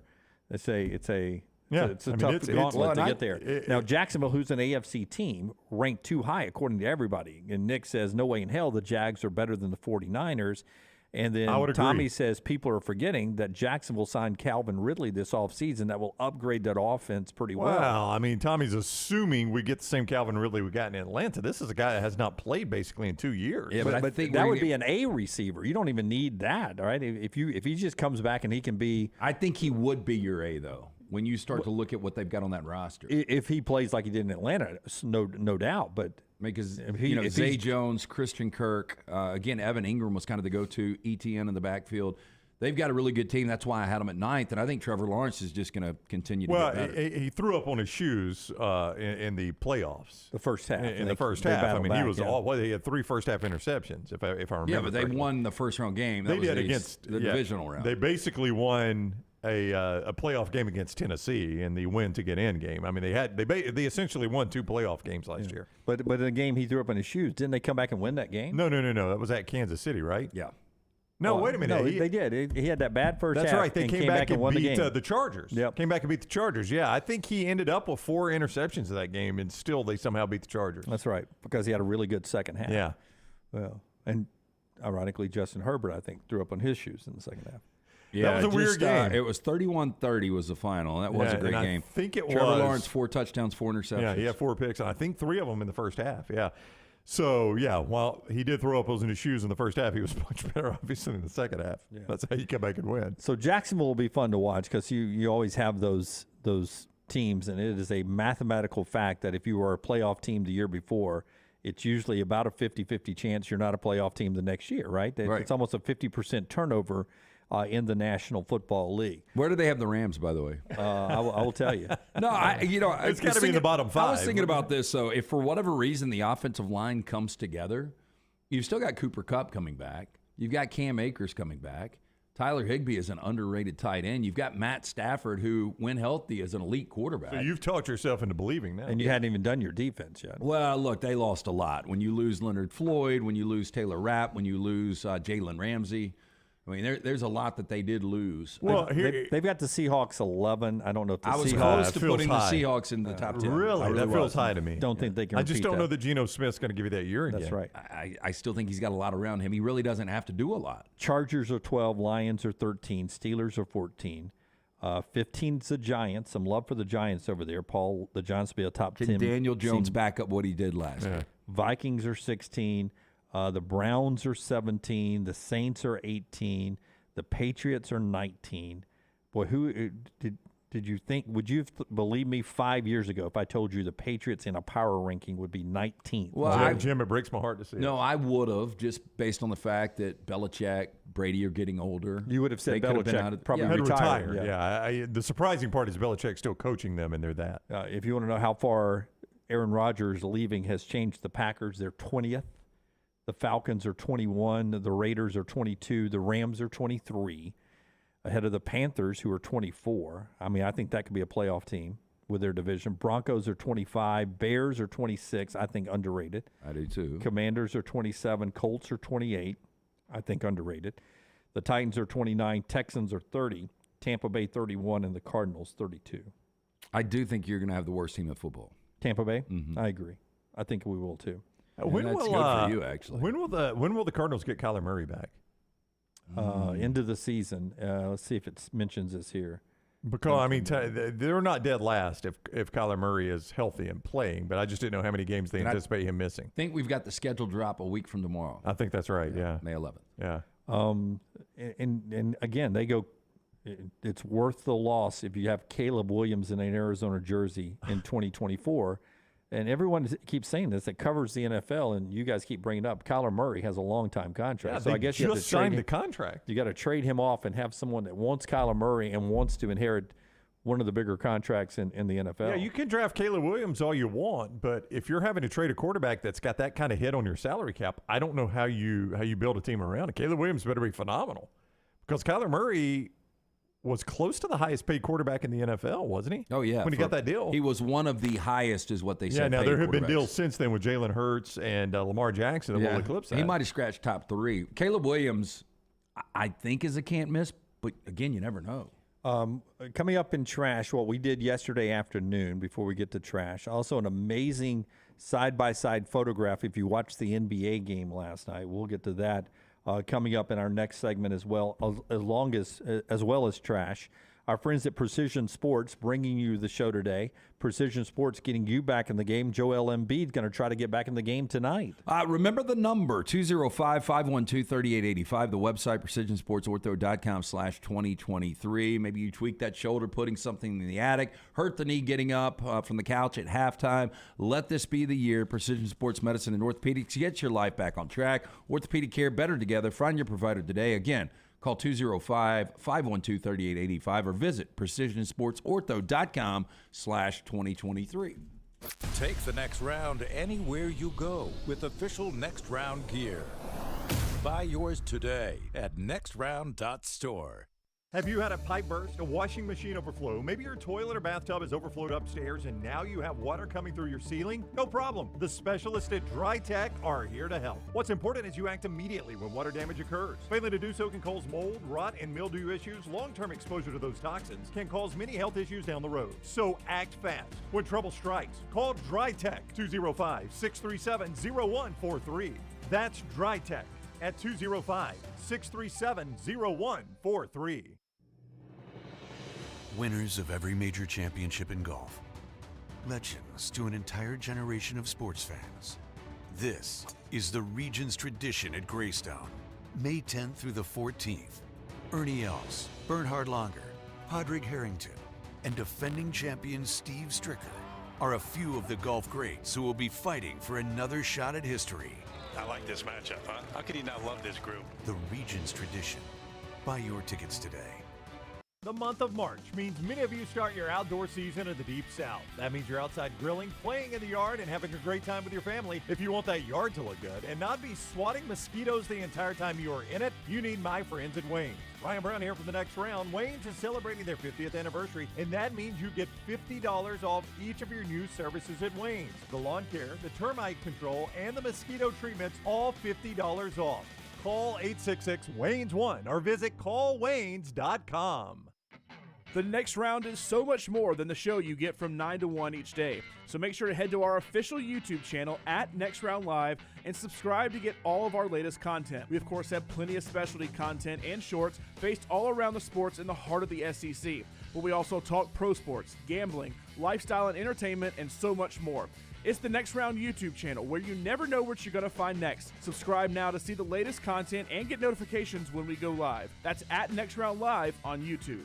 Stop by the New York Butcher Shop and pick up the finest in certified Angus prime beef steaks and burgers, premium pork chops, ribs, and all-natural chicken cut to order just for you. Their chef-prepared entrees and side dishes are the perfect dinner-to-go choice for your family and are ready to heat at home.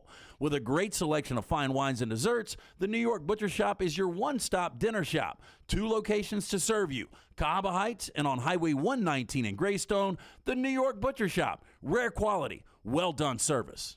Spring weather is here, and our friends at Hemp Hill Services are offering a $69 HVAC tune-up plus 10% off any service call when you mention the next round. Call Adam, Chad, and the guys at Hemp Hill Services. Make sure your HVAC unit is ready to keep up with the changing weather. Hemp Hill Services, locally owned and operated independent train dealer. The team can service all makes and models. For all of your plumbing, heating, and cooling needs, call Hemp Hill Services. It's hard to stop a train. 205-229-2090 or hemphillservices.com. That's 205-229-2090. hemphillservices.com.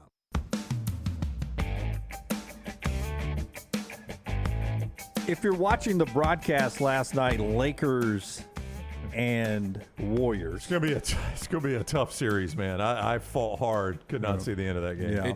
I missed fourth quarter. It's gonna be a tough series. I made it somewhere into the third quarter and woke up after the game was over with. Well, I fought hard, but I fell asleep watching the game. But as you sat there and watched last night, TNT did a great side-by-side of the GM, Rob Pelinka, and Rob Lowe, who was at the game last night. And honest to goodness, it just looks like Rob Lowe is in both pictures. And if he slicked his hair down and is playing a character, he is the guy on the left. Yeah, I think he looks. I've never really seen Rob Pelinka, and I've thought of Rob Lowe. I've never thought about that. But I don't know, but when they're side by side, I agree with Dunaway. If Rob Lowe would slick his hair back, and a little bit older, like if they were doing a documentary on HBO about, or doing a series on HBO about the Lakers right now, Rob Lowe could obviously play Rob Pelinka. I think Pelinka might be younger than Rob Lowe too. Really? Mm-hmm. I would not guess that on those two side by sides. Rob Lowe, check it, Rockstar. I think would say is 62. All right, I'll go Rob Pelinka, and you check Rob Lowe. Rob Lowe is 62.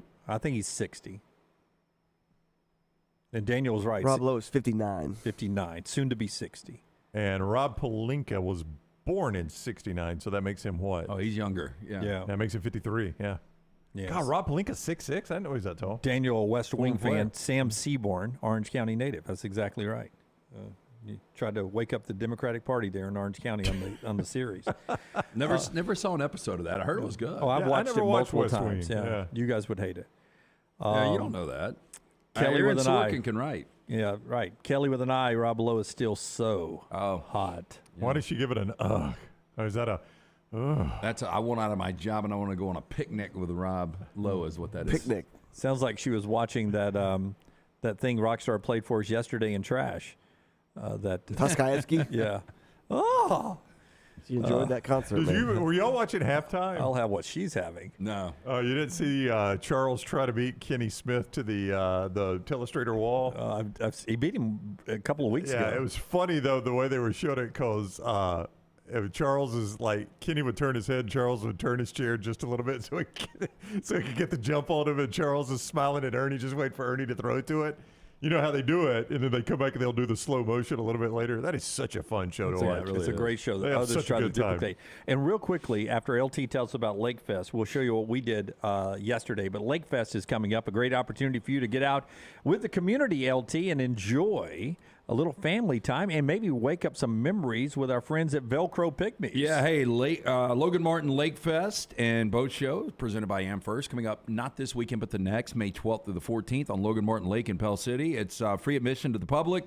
Bama's biggest in-water boat show, 80 boats and vehicles on display, vendors, food trucks, live music all weekend. You mentioned Velcro Pygmies are playing that free concert on Saturday. Free mimosas for Mom on Mother's Day. For more information, LoganMartinLakeFest.com. All right, yesterday we had a little team building minus our buddy David Walls and Brownie, but what was it, 8 of us?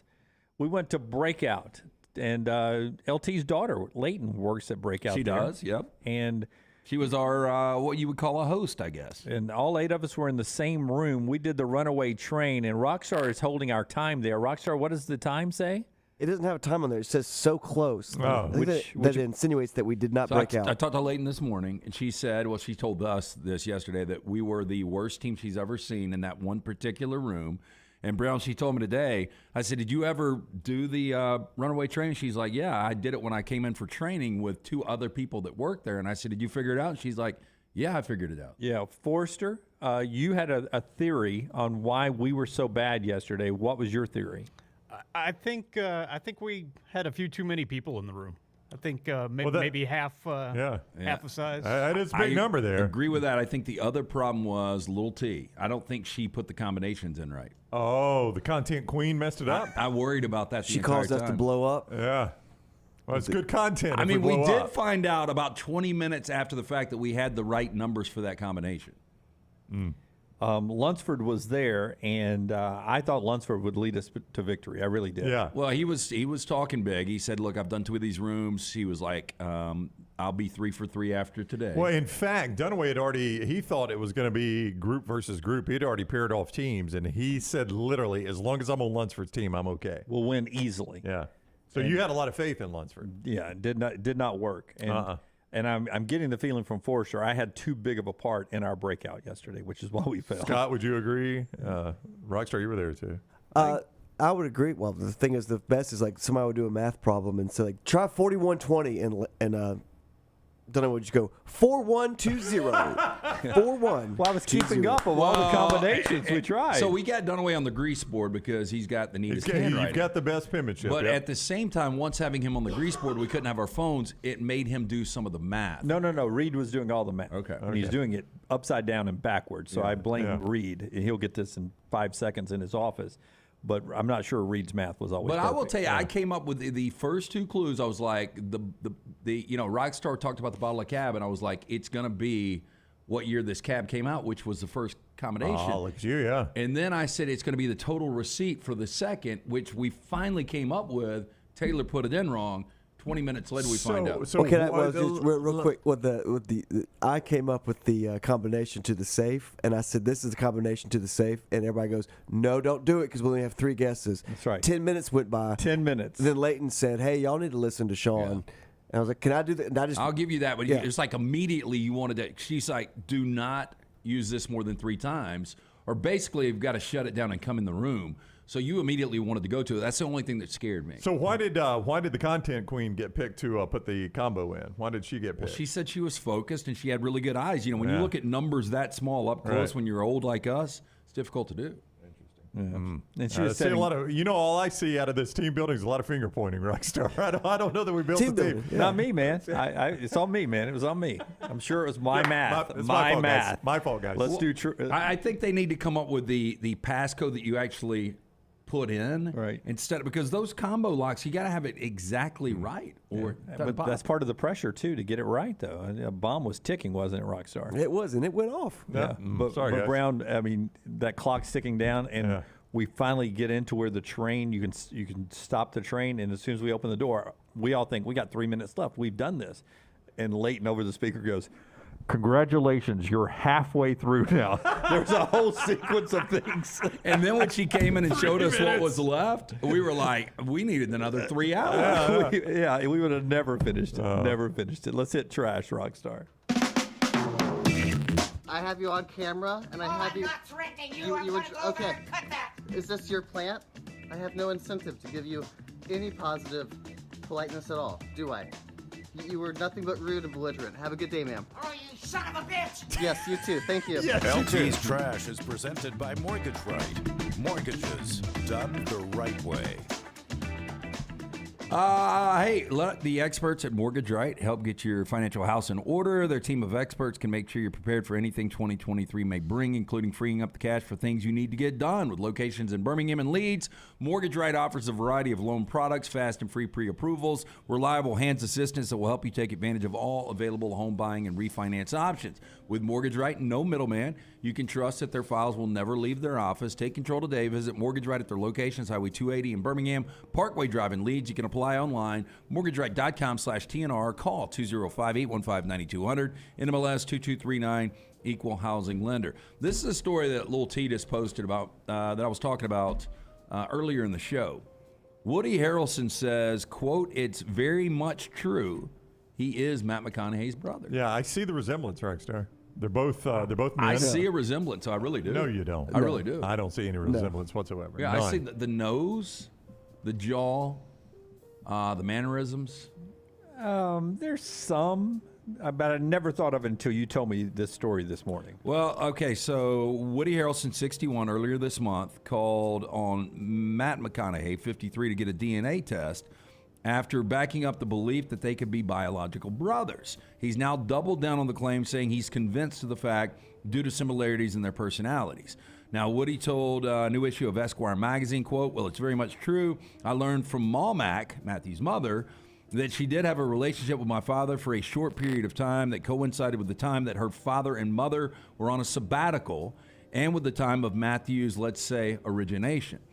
He goes on to say, "We haven't done a test. There are too many times that I think to myself, my God, the similarities, the things he does, the things he says, just the way I've felt for years." Now, during an appearance on the Late Show with Stephen Colbert earlier this month, Woody urged Matthew to get a DNA test. He said he understood the fellow actor's apprehension about how it might lead to him losing a father, but he said it also could mean he would gain a brother and a different dad. By the way, Woody Harrelson's dad? Yeah, he was a mass killer, right? He was a hitman. Hitman. Yeah. Okay, so Woody's dad died behind bars after a life of crime. He worked as a professional hitman for a Texas drug lord, but Matt's mom said that she had a brief fling with a convicted felon, and she also said she knew Woody's dad at one particular time. So they're trying to piece this thing together. Well, wouldn't it be pretty easy just to get a DNA test? Well, I think McConaughey is probably not going to be participatory, right? I mean, it doesn't really matter to him. Well, why would he care? Yeah, what does it really matter? Well, what does it matter if they are brothers, though? You know what I'm saying? I mean, it'd be kind of cool to know. Maybe he doesn't like Woody. No, they like each other. Do they? How do you know? They're friends in weed. Yeah, they like to smoke. They like to smoke the ganja, Rockstar. The devil's lettuce. Yeah, they hang out. Okay, it's not unusual for ride shares to accidentally leave everyday items behind in the car, from phones to bags, but Uber's annual Lost and Found Index reveals far more unusual things that people reported missing. Kidney? Fog machine. Ankle monitor. That was intentional. I got it off somehow. Yeah. I mean, if you've got a fog machine, though, and you're taking an Uber or Lyft somewhere, you probably are going to use that fog machine. How do you get out and forget the fog machine? You probably already used the fog machine. Oh, you're getting home, yeah. The unicycle. Oh, Red Panda. A pregnancy test. Oh, wow. Wonder if it's positive or negative. 2 pink lines. 16 ounces of fake blood. A remote-controlled vibrator. I'm not getting anything out of it. Star Wars lightsaber. So that means they were using it in the back seat, Rockstar. Oh, my. And The lightsaber. one Yeah. Gucci loafer. Just one, though. Just one. The one-legged man. Again, how drunk are you if you're walking like this? I lost a Gucci Now, loafer. according to this index, the most forgetful passengers took rides in Jacksonville, Florida. That's a weird place. And the most commonly reported items missing, 11 p.m. Oh, the wow. hour that people get buzzed. The old witching hour. 11 p.m. I don't even know how to even undress this story. It's so confusing. Yeah, but it's a lot. It's a lot. You want me to get into it or we not? got photos with it. Well, I got just a photo of the two participants. Okay. So making news today is former WWE star alleging The Rock of plotting a plan to kidnap her and her kids. Now, this is the WWE developmental star Trinacia Biggers, who worked under the name Raka Khan in her glory days. Now, Khan has been involved Raka in Khan. a legal battle for the past many months, and in October of last year, she decided to drag it not just The Rock in, but some other famous people and even government agencies in a massive $3 billion lawsuit targeting many WWE personalities. Raka Khan has named Dwayne Johnson, The Miz, his wife, Maurice, the Bella Twins, former backstage agent Steve Kim, and many others. Not just that. Biggers also even alleged a big conspiracy of corporations, government agencies, and the wrestling personalities to interfering in her ongoing child custody and aggravated kidnapping case. Dwayne Johnson, who's one of the prominent names in the lawsuit, is not actually the biggest one. It includes the FBI, New Mexico Police Department, Home Depot, the El Paso Child Protective Services, Omega Psi Fraternity, Bank of America, the New York Police Department, Billy Corgan, Mick Foley, late Chris Benoit that you guys knew. Oh, no. I would just like to sue the United States of America. So please. she's suing them for what? Kidnapping? She's alleged that all these have conspired to kidnap her and her kids Boy, in the $3 billion suit. Michael Jordan's also named in the suit. Really? See, he was a surprising one. I can't believe he's capable of that. Yeah, Michael seems to have a lot on his plate right now. If you show me the picture again, Rockstar, it does. Raka Khan. I love the way these stories always give you the. Okay, that does look like a sinister rock there. That he does look like he's plotting something. If he was going to kidnap me, that would be the face he'd be wearing. Yep. 100%. Principal of a charter school in Southeast Florida has resigned following allegations. She wrote a check for $100,000 from the school's account to an internet scammer posing as Elon Musk. Now, Jan McGee, the principal, went on to say, quote, "I love this school more than anything else. If it means your administration is going to stay, I'm turning in my resignation." Now, Kathleen McGee had been the principal of Burns Science and Technology since it opened in 2011. The school has an A rating and a waiting list of students. McGee went on to say, "I'm a very smart lady, well-educated. I fell for a scam." Now, according to McGee, she was scammed online by someone posing as Elon Musk. She had been in contact with the individual for several months in hope of securing a multi-million-dollar investment for the school in exchange for $100,000 upfront payment. Wouldn't you just assume that Musk would give the school this? The one thing I don't think you got to pay first to make money. One thing I don't think Elon needs is money, so I don't think you're going to have to send him anything. However, the school's business manager became aware of the situation, canceled the check before it could be cashed. That's good. Oh, During that's a good. crowded, sometimes chaotic school board meeting, other administrators alleged that McGee had been repeatedly warned that the investment opportunity was a scam. So, she out. I mean, I've had my Instagram account hacked, so I got fooled once, but I don't think I would ever send anybody any money. Well, I think what we're going to find here, Rockstar, is that she was the recipient of the money somehow. Or that she was knew. sending the money to Elon Musk when really she was getting the probably money. her boyfriend. Yeah, it's probably her boyfriend. She looks like she's one of those conniving women. Wow, She's look got at a little her. bit of a wink going on. Yeah, look at her. She's got a little Larry Bird in her. Not since last night. Not a compliment. Either way, right? Yeah. Fall Out Boy is selling vinyl infused with their own tears. Finally. It's called Crynal. Limited edition vinyl used for the artist's real actual tears. Now, first on the docket is their latest album, So Much for Stardust. Fall Out Boy hinted at the Crynal back in March when they posted an Instagram video of Pete Wentz applying tear stick, chopping onions, and reminiscing on his friendship with Patrick Stump. So they make themselves cry fake with onions and tear sticks. Tears apparently went towards one of the 50 copies available of So Much for Stardust on Crynal, which comes packaged in a gatefold box with a built-in, fully functional tissue dispenser. Hell yeah. In other recent innovative vinyl news, earlier this year, the Australian band Private Function, which I've never heard of, made pressings of their latest album using their own urine. Oh, okay. Is that okay? Is that album yellow? Yeah, it's piss poor.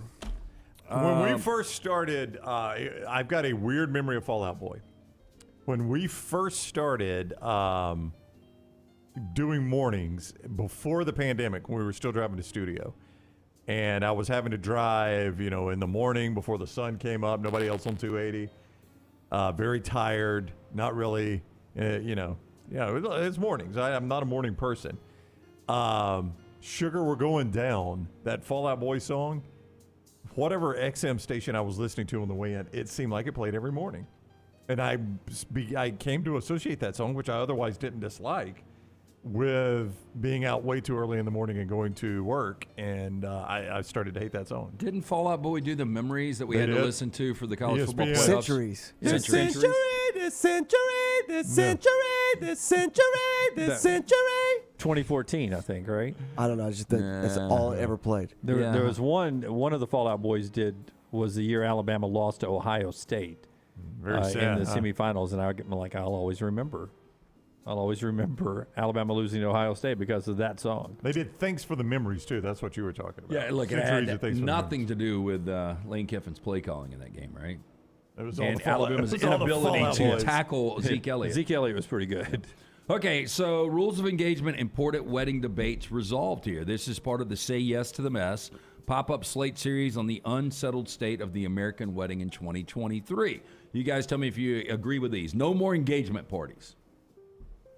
I make a lot of money off those. You do? Yeah, I like to have. Rockstar he votes for the engagement party. Well, I think you should have an engagement party to celebrate the couple. I don't have a problem with that. Well, I mean, you have engagement parties, rehearsal dinners. I mean, there seems to be too much. I do agree with this next one. No more outdoor summer weddings. Yeah, I'm kind of with you on that. Chief's daughter, Maddie, when her and Ben got married, and Chief told me, hey, Barkley has made it mandatory. You have to wear coat and tie. And I'm like, it's the middle of the summer. We're going to be outdoors. I'm not wearing a coat and tie. He's like, you got to. So I show up. I'm one of maybe 5% that have coat and tie on. And we're looking at the lake. It's a beautiful setup, but the sun is directly on us at 3 in the afternoon. It's one of the hottest I've ever been. So I agree, no more outdoor summer weddings. I mean, Lunsford, who's not here today, his wedding, it was fairly chilly. It was cold, yeah. Well, outdoor December wedding. December wedding, which is that's a roll of the dice. Here's another thing. Your closest friends, not you, should control the guest list. I disagree with that. No, it's your day. Why would you not control the guest list? Yeah. It's entirely fine to deny anyone a +1 for any reason. Well, you can come by yourself. Again, if if there's an issue with the significant other, I'm okay with that. Like, look, I love you. I want you to be there, but I can't stand Fred or whatever. But for instance, let's say Maggie and I were getting married and Maggie loves Jennifer. But let's say she doesn't like you. I mean, that's just, that's up to Jennifer then if she wants to go. Yeah, I would be. Or just don't invite either one. But if Jennifer is that important to her. You get a +1. Everybody gets a +1. I think everybody should get a +1. No, it's again. I think they should. It's my party. Yeah, I get to make the rules. Well, if you have a bridal party, you have a wedding, you do it any way you want. If you have a bridal party, you should pay for the cost incurred. I disagree with that too. If I have one, yeah, like if we throw you a bridal party, you ought to pay for it. Or you're throwing the party. No, but somebody's throwing the party for you. Typically, you don't throw your own bridal party. That's who pays for it. Well, I mean, I think if your usually maid of honor is throwing it, it's usually between the bridesmaids and the maid of honor. Yeah, you got to chip in. Now I agree. My wife has done like those showers where they're one of the presenting people, and everybody just chips in and splits the calls. Yeah. Now I do live by this one. It's fine to skip a wedding for any reason, but just 100%. RSVP early. 100%. Yep. No kids. I think that's a pretty good idea too. Yeah. Not a big fan of kids at weddings. Again, I mean, if you don't want to have kids, you should be able to not have kids. But just because they invited you to their bachelor party or wedding doesn't mean you have to invite them to yours. I agree with that. I would agree with that. Yeah. This is interesting. If you travel from out of town, you don't need to get the couple a gift. That seems kind of chintzy. I mean, to me. you got married all the way in Pell City. Yeah, I mean, where you live. It's fine if someone else wears white. We talked about this yesterday. I don't know. No one has to walk you down the aisle. That's a little difficult. Yeah. I mean, again, it's your day. Depends about your situation. That's right. Yeah. Buffets are always better than plated dinners. I do agree with that. In this, I know you guys aren't buffet guys. I'm not, but normally a wedding buffet is going to be at a higher end place. Like the last wedding I went to was I hate feeling forced to sit down at functions like that. Let me tell you this, though, and this is going to double down on two things I'm not crazy about, right? Last wedding I went to was at Vestavia Country Club, which I am crazy about. Great course.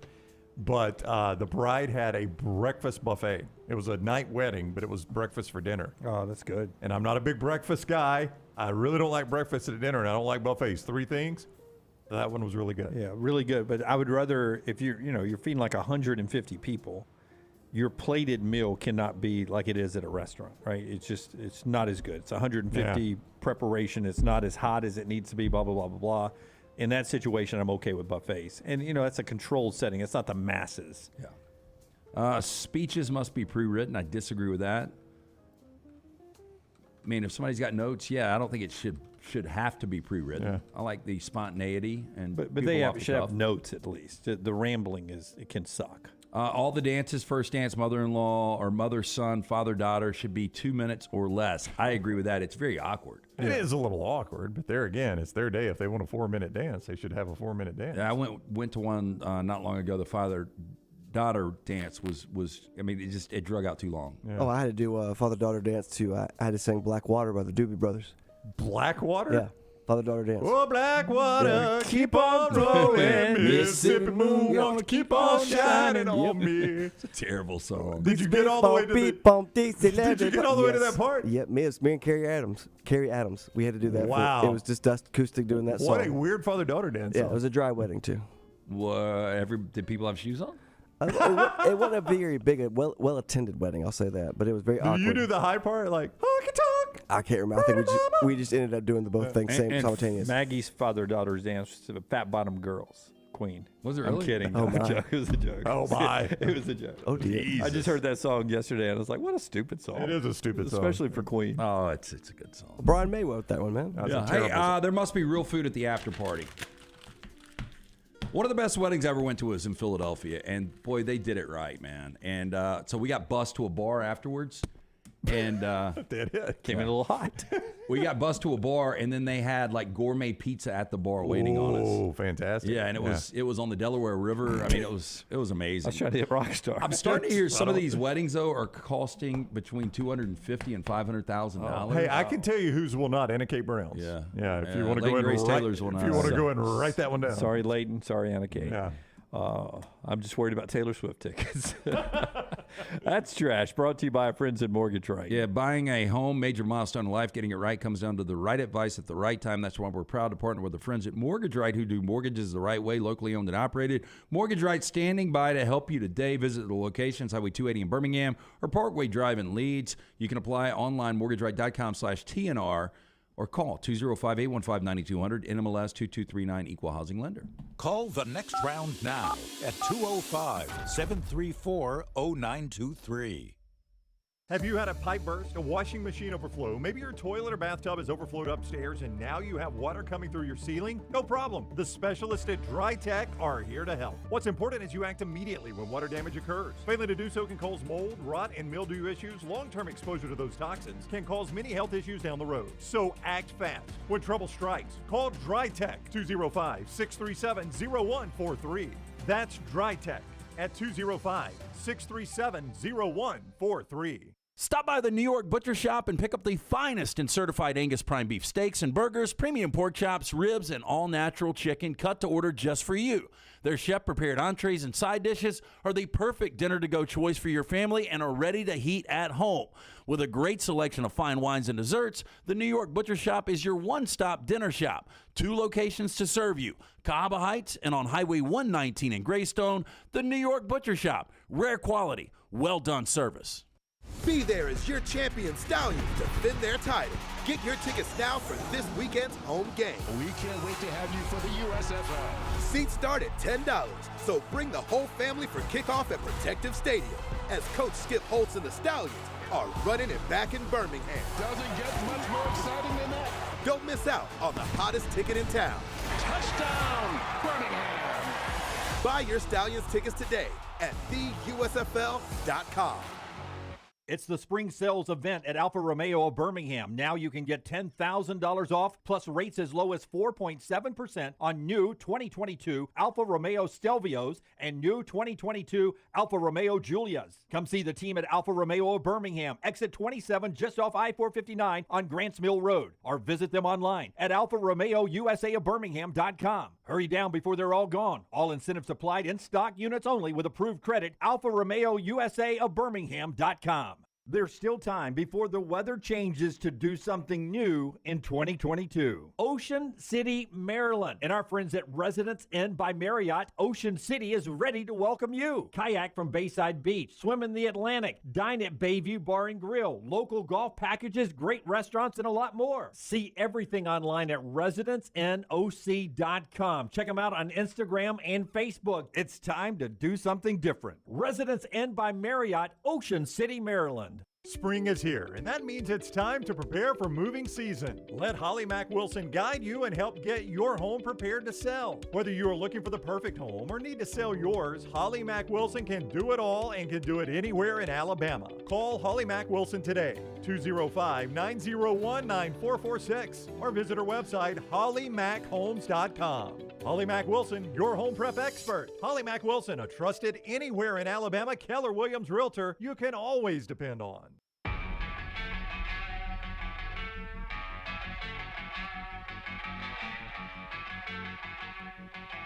We continue on the next round. Rockstar, the Rock and Roll Hall of Fame class announced today. Have you seen it, Rockstar? I have. And you feel about it how? I haven't seen it yet. All right, so here you go. Since Jim, and I don't know if Lance has seen it or not, I will give you the class real quick. They have officially announced this year's inductees: Kate Bush, Sheryl Crow, Missy Elliott, the late George Michael, Willie Nelson. George Michael died? Yeah. About 5 years ago. On Christmas. Yeah. Rage Against the Machine and the Spinners. Kate Bush, although she's really good, the only reason I think is because of Stranger Things. That's it. Right. And I'll be honest with you, like I told you guys last week when you asked the question, is there one category you could kill? And I said 80s music or 80s movies. And when that song was just getting worn out this summer, I thought it was new. Yeah. I had never heard that song in the 80s. Yeah. Do you guys remember Kate that Bush, song? I remember it because I remember Chris Martin mentioned something Yeah. about it. He said one of their songs. He said it was probably much a ripoff of Running Up That It doesn't Hill. feel like she did enough to me. So Running Up the Hill is the one? Yeah. Yeah. Sheryl Crow I'm okay with. Yeah, I agree with Ashley. Yeah, That's she's really good. absurd that Kate Bush is there. But Sheryl Crow you're okay with? Yeah, absolutely. Yeah, Sheryl Crow's really But good. I'm looking at the top 5 songs for Kate Bush. I don't know any of them. Yeah, it's a bit. She's a big Again, British artist. Hall of Fame should be elite. Sheryl Crow was never elite. to Missy me. Elliott? I disagree on Sheryl Crow. I would say no to Missy Elliott. All right. Missy Elliott? Lance is canceling the whole thing. How do you not like Missy Elliott? No, I've heard a couple that should be in there. George Michael. George Michael should be in. I mean, Willie Nelson's a given. Willie Nelson, yes. Rage Against the Machine? Yes. Yes, they 100%. It's a Okay, whole but new see, now- genre of music. Oh, and Pritch Law is agreeing with you, Missy Elliott. But Work It? I think Missy Elliott had, 3 or 4 good years? Isn't it supposed to be a 25-year career? Yeah, I mean, she Super Bowl a few years ago. I mean, Missy Elliott had some. You think we should have a Hall of Fame without Get Your Freak On? Ooh, Dunaway's got a point. Dunaway's got his phone out. He's going to go. Rage Against the Machine, yes. Willie Nelson, yes. George Michael. George Michael, yes. And the Spinners, yes. I think they put Bernie Taupin as a writing Hall of Fame. As a contributor. He should be in. Yeah. And he was the guy that wrote Elton John's John. songs. Yeah, They lived put, together. Shaka Khan, Al Cooper, Bernie Taupin get the Musical Excellence Award. Yeah, I got no problem with Shaka Khan. Or Don Cornelius gets the You got Influence Award. No problem with Shaka Khan, but you got a problem with Missy Elliott? Well, but Shaka Khan's not going in as an She's actual going in as a invitee. writer. Yeah, it's a Musical Excellence Okay, Award. what else did she write? Shaka Khan. She influenced. There's a wrestler named Raka Khan. She totally influenced her. No, but Shaka Big in Khan, like lawsuits, the yeah. span. Why don't she just started all the cons?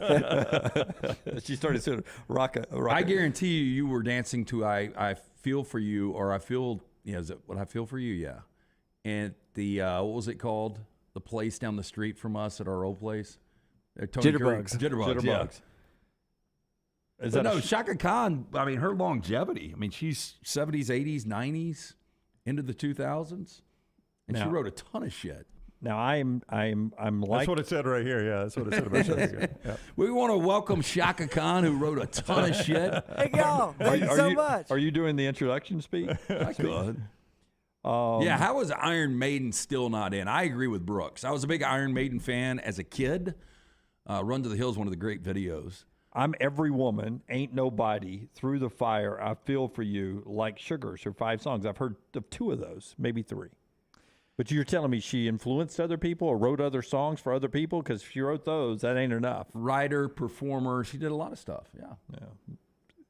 Again, if you're saying no to Missy Elliott, you got to say no to Shaka Khan. You know, I'm going to go back on Sheryl Crow. I'm looking at it right here. Oops. She never had a number one song. That's hard to believe. I mean, I would have thought some of those. I don't think Rage did either. Yeah. Rage Against the Machine. Well, you know, if Sheryl Crow looked like Bonnie Raitt, she's probably not even considered. The old skunk hair. She had All I Want to Do hit number 2. Yep. That was her biggest in 1994. That was her debut too. Yeah. Well, her debut album. Well, hang on. Well, I did not like her music. Her debut album hit number 3, Rockstar. I think that was her. Nope. She had a couple number 2 albums. She had that great song with Kid Rock, Picture. I kind of like that song. I don't like that one too That's much. old Hank Williams remake. She did a song with Willie Nelson and Jimmy Buffett. I've never heard it. God, the trio of terror. Roll Me Up in Smoke. What's that about? I wonder. Whoop. Stop, Jim. Yeah, Stop. Jim getting us the copyright violation today, courtesy of Jim Dunaway. What are you doing? Blah, blah, blah, blah, blah, blah, blah, blah. I'm commentating over it so we can use it. That was a Tom move from Succession. Commentating over it so we can use it. Bobby says, this is a rare comment from Bobby, so I have to read this in its entirety. Okay, go. I am with Jim, period. I will not stand for the Missy Elliott slander. Roll Me Up and Smoke Me When I Die is the whole name of the song, which is what I was looking for because it had the ...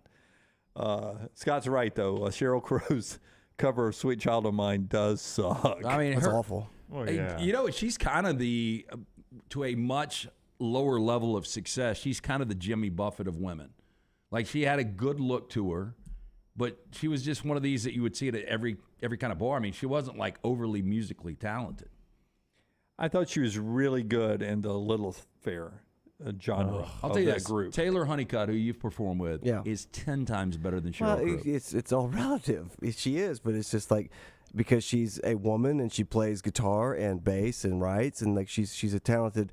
I don't listen to her, but she's very talented. No, but would you agree Married to there's Lance a Armstrong. lot of Sheryl Crow's look got her a Oh long yeah, way. it helps. But you can say that about Jewel. You can say that about any female person. Like, well, if she didn't look like she did, they wouldn't have given her a chance. Jewel's pretty talented. I didn't like her She is, music but- really, but Her roast of Rob Lowe, back to Rob Lowe earlier. I didn't see that. Is hilarious. Go pull it up when she was roasting Rob Lowe. Does he take a shot at her too? I didn't get to see his retort. I just saw. I mean, she kills the whole panel as you always do in a Comedy Central roast. But then Rob Lowe, he kills her because I think they hooked up before she was Jewel, and he didn't remember her when she was Jewel. And Rob Lowe didn't remember her and him hooking up from back in his days on what's the movie I like where he plays the saxophone? St. Elmo's Fire. St. Elmo's Fire. She was on the set of St. Elmo's Fire. They hooked up. Yeah. And then later on, she's actually an artist, and he doesn't remember and makes a move on her, and she shuts him down. He's crushed more than the Titanic did back in the day. I bet he did in the 80s and 90s. Yeah, I can't even imagine. I didn't know what Bobby's saying over there in the Coke Zero chat room. Talking about Sheryl Crow, she said you should only use 1 square of toilet paper. Oh, wow. Well, I mean, we were trying to save the earth in the 90s, and we would not be here today if it wasn't for people like Sheryl Crow Yeah, but saving the everybody earth in the walking 90s. around with dirty asses, too. They would, yes. Well, I mean, I'm sure she was for 1 square of toilet paper and then a couple of baby wipes. I don't know if you could wipe with 1 square, could you? Those squares are very small, especially the 1 ply. You're in Oof, trouble. I don't want to 2 try ply, it. you can at least split it. I hate to tell you how much I waste, but I get it in. I mean, I'm a I get folder. I get a couple of Yeah, folds. but some people just can't no, do it you that can't way. do that. No, I'm a no. folder. Yeah, you got to So fold. I get a flat Yeah. surface, but I mean, I think by the I'm time I probably fold it, 5. I'm probably 5. on each yeah, one. that's what I was about to say. I think I'm a 12 ply by the time I fold it over a couple of times. I want to come out like I'm ready for surgery. My hands are so clean. We got some content we could do. Yeah. Top of the hour. When we come back, Todd Fuhrman from Vegas joins us, and we'll talk about some of our great sponsors, too. Back in a second. Everything Next Round is on demand now in the podcast section at nextroundlive.com. Man, I love a good meal. I'm Jim Dunaway. A good meal is what you get with my friend Sterling at Champy's Chicken on Highway 119 in Alabaster. We're talking great southern fried chicken, wonderful sides, hand-cut chicken fingers, po' boys, and those Mississippi Delta recipe tamales. You got a perfect menu for everybody. Champy's Chicken is perfect for watching the big game, or taking a meal to the lake house, down to the coast, or stay in the restaurant and dine in a great atmosphere. It's all made fresh to order right there on 119 in Alabaster, Champy's Chicken. Hey, there's nothing worse than waking up to a plumbing problem. Don't get caught in a flooded house. Call the guys at Hemp Hill Services. Adam, Chad, and the team at Hemp Hill are the only ones I trust to fix it and fix it right the first time. Hemp Hill Services does it right and always at a fair price. For all of your plumbing, cooling, and heating needs, trust the name that Birmingham has trusted since 1954. That is Hemp Hill Services. Call now, 205-229-2090. That's 205-229-2090. If you're looking for a fun golf atmosphere that is laid back with a peaceful environment, the Meadows Golf Course in Harpersville, right off of Highway 280, is perfect for you. Just a short drive from Birmingham, this 18-hole, 200-acre track with rolling fairways and ample greens is the definition of peacefulness of the country just miles from the city. Enjoy a great lunch before your round and a cocktail on the wraparound porch after 18. Come see us today. The Meadows Golf Course in Harpersville, right off of Highway 280. Hey, Lance Taylor from the next round to tell you about my friends at Michelson Laser Vision, located conveniently UAB Highlands. Almost 20 years ago, I went in for the procedure. Only took 12 minutes for both eyes. When I went in, I had 20/200 vision. I was legally blind. Now I have 20/15 vision, still 19 years later. Make the call today. Schedule a hassle-free consultation. 969-8100. Dr. Mark Michelson, Dr. Jen Michelson, Michelson Laser Vision. Make sure you tell them the next round sent you. 969-8100 or MichelsonLaserVision.com. For 50 years, our friends at Wayne's have been doing things around your house that you don't have time to do. Warm weather is coming. You want that lawn looking great. You want mosquitoes not around. Our friends at Wayne's, they can help you out. Right now, they will do $50 off for each of those services to continue to celebrate their 50th anniversary. Again, our friends at Wayne's, they take care of all of us here on the next round. You don't want those mosquitoes. You want the lawn looking great.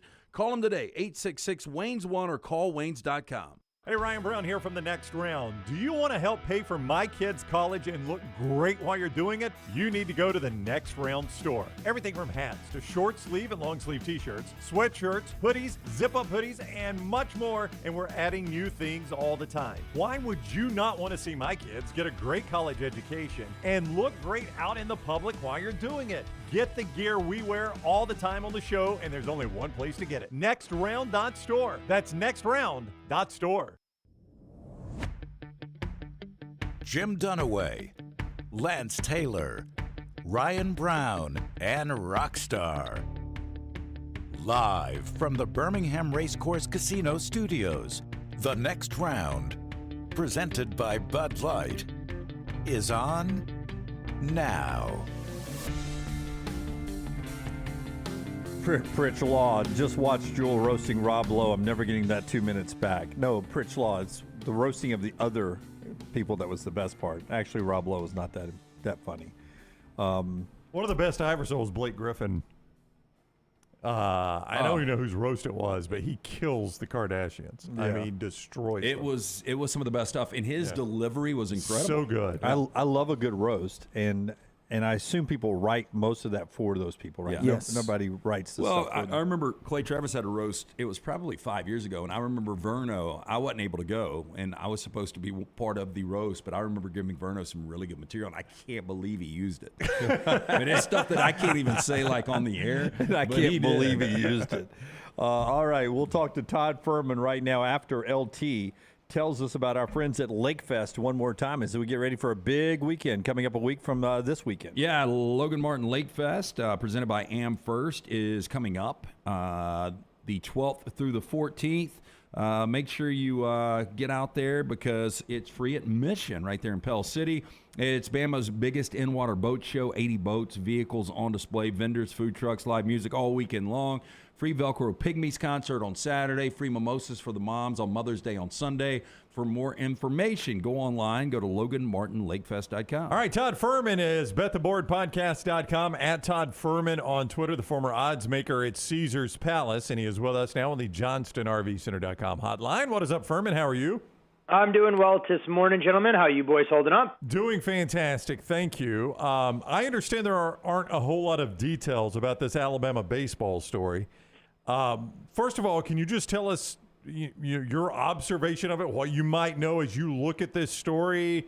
How surprising is it? Just put it into some context, if you could, from a guy that has worked in this world the way you have as the former odds maker at Caesars Palace.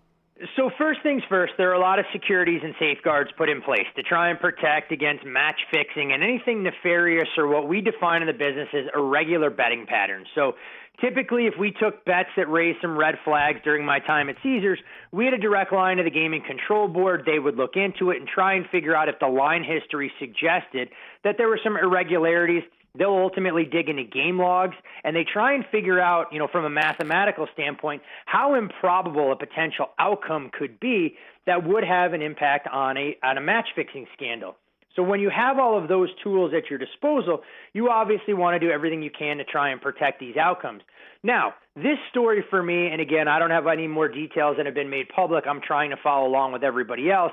Leave me scratching my head because they talk about irregular betting patterns here, but it almost sounds like there was information that leaked about a potential pitcher change or something that would have impacted the number more than anything else. The reason I find it a little bit curious is because LSU goes on to win that game 8-6. Alabama stages a late rally.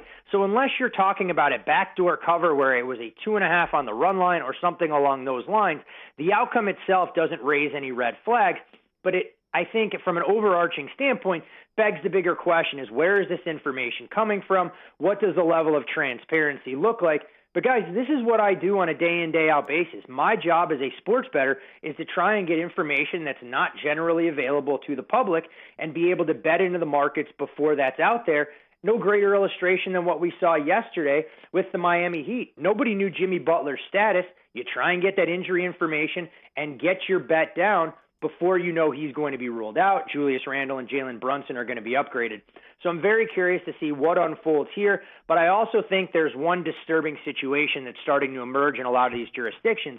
You have regulators that have never been sports bettors. They've never worked as operators, trying to figure out an industry on the fly. So I don't know if this was a $500 bet, if this was a $1,000 bet. There are a lot of horror stories now about some of these bet amounts that are out there in terms of what defines a large wager. So curious to see what unfolds here, but no doubt something I didn't expect around college baseball. Fuhrman, I'm embarrassed to admit, as long as I've been doing this, that I really didn't know that there were regular season numbers on college baseball. With that said, who sets the prices?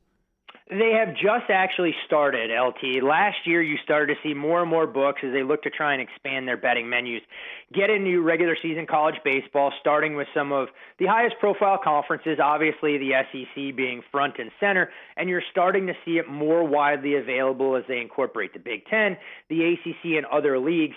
From the guys that I've talked to, there are a handful of odds makers out here in the desert that have made a commitment to try and price these events.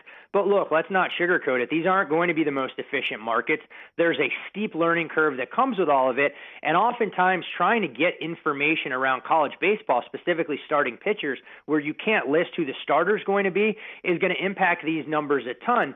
So you almost give the edge to professional bettors that are following these teams on a week-in, week-out basis. They understand the strengths and weaknesses of a midweek starter versus when an ace is going. And it's why in the past you've only really seen odds posted that were widely available around the College World Series when you have a general idea of exactly how these teams are going to go about approaching games of that magnitude. Two things. One, Ohio, I think, is sort of new to the sports betting, right? Was this Ohio only that shut it down, or was it shut down in Vegas, too, and all over the sports betting industry?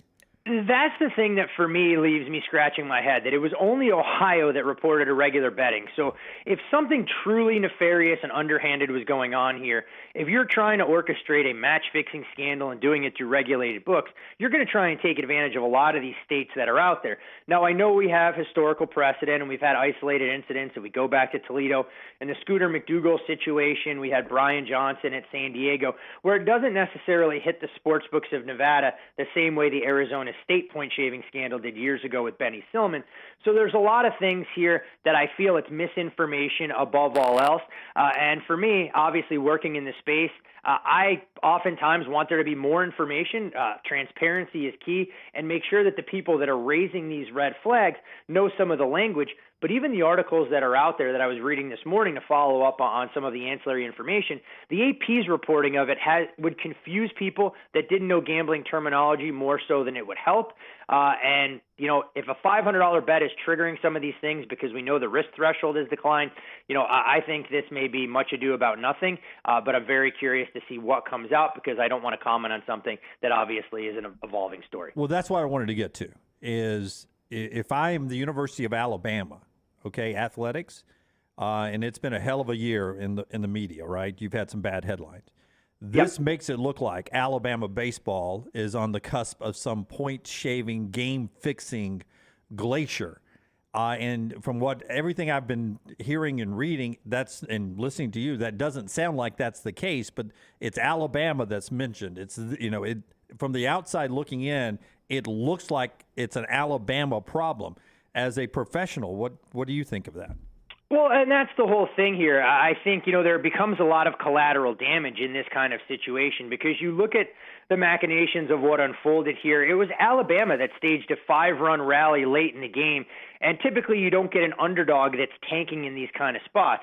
The way that we've often seen it in college athletics going back, it's a favorite that typically wins the game but doesn't cover because they do things to stay inside the point spread. So that's why this one is a little bit more bizarre than some of the other ones that are out there. But you're right, when you look at Alabama and some of the situations that have unfolded across a variety of sports, obviously it's not what the school wants to deal with from a PR standpoint. They're trying to figure it out. And what I found fascinating is that a lot of the articles out there, they immediately absolve the number one team in the country in LSU. So for me, this, at least on the outside, if I had to speculate, feels like an information leak above all else. Or quite frankly, maybe Alabama just decided to change their starting pitcher, an hour before the game. You see a major line shift and someone got that information. But again, I go back to a situation that's obviously a much more liquid betting market to a Kentucky-South Carolina football game earlier this year. We had information that Will Levis wasn't going to start for Kentucky, so we start to bet the game throughout the market. That information becomes public, and it's not somebody leaking that intel to us. You go through, you watch some of the practice tapes and go, wait a second, he's got a big bandage on his hand. He's not taking snaps under center. It's on us to take a lot of the information that's out there to try and bet into it. But as we look at this landscape now and some of the fear factor that's out there, these books are a little bit concerned that they feel if information isn't widely available, they're going to do everything they can to mitigate it because they know professionals are doing everything in their power to gain the edge. And I think that's one reason why when we look at professional sports and even college in the coming years, why those injury reports are so important. And for these leagues, the franchises, the universities, the more information they can make public, it allows them to stay in front of this instead of thinking that there's information leaking beyond their control and violating some of the privacy when it comes to 18 to 21-year-old college athletes. Todd Fuhrman with us. Listen, he talks about the games. I know we're asking him a lot of Alabama questions here, but he talks about the games, bettheboardpodcast.com, bettheboardpodcast.com, also on Twitter at Todd Fuhrman. And he's on the JohnstonRVCenter.com hotline. And I know you don't have a ton of details, so I want you to know how much we appreciate what you've been able to tell us so far. I do want to ask you, I know the Reds were on the road, but the bets in question were made at Great American Ballpark. Do you, from what you know about how the business works, did that raise the antenna, do you think, of Major League Baseball at all?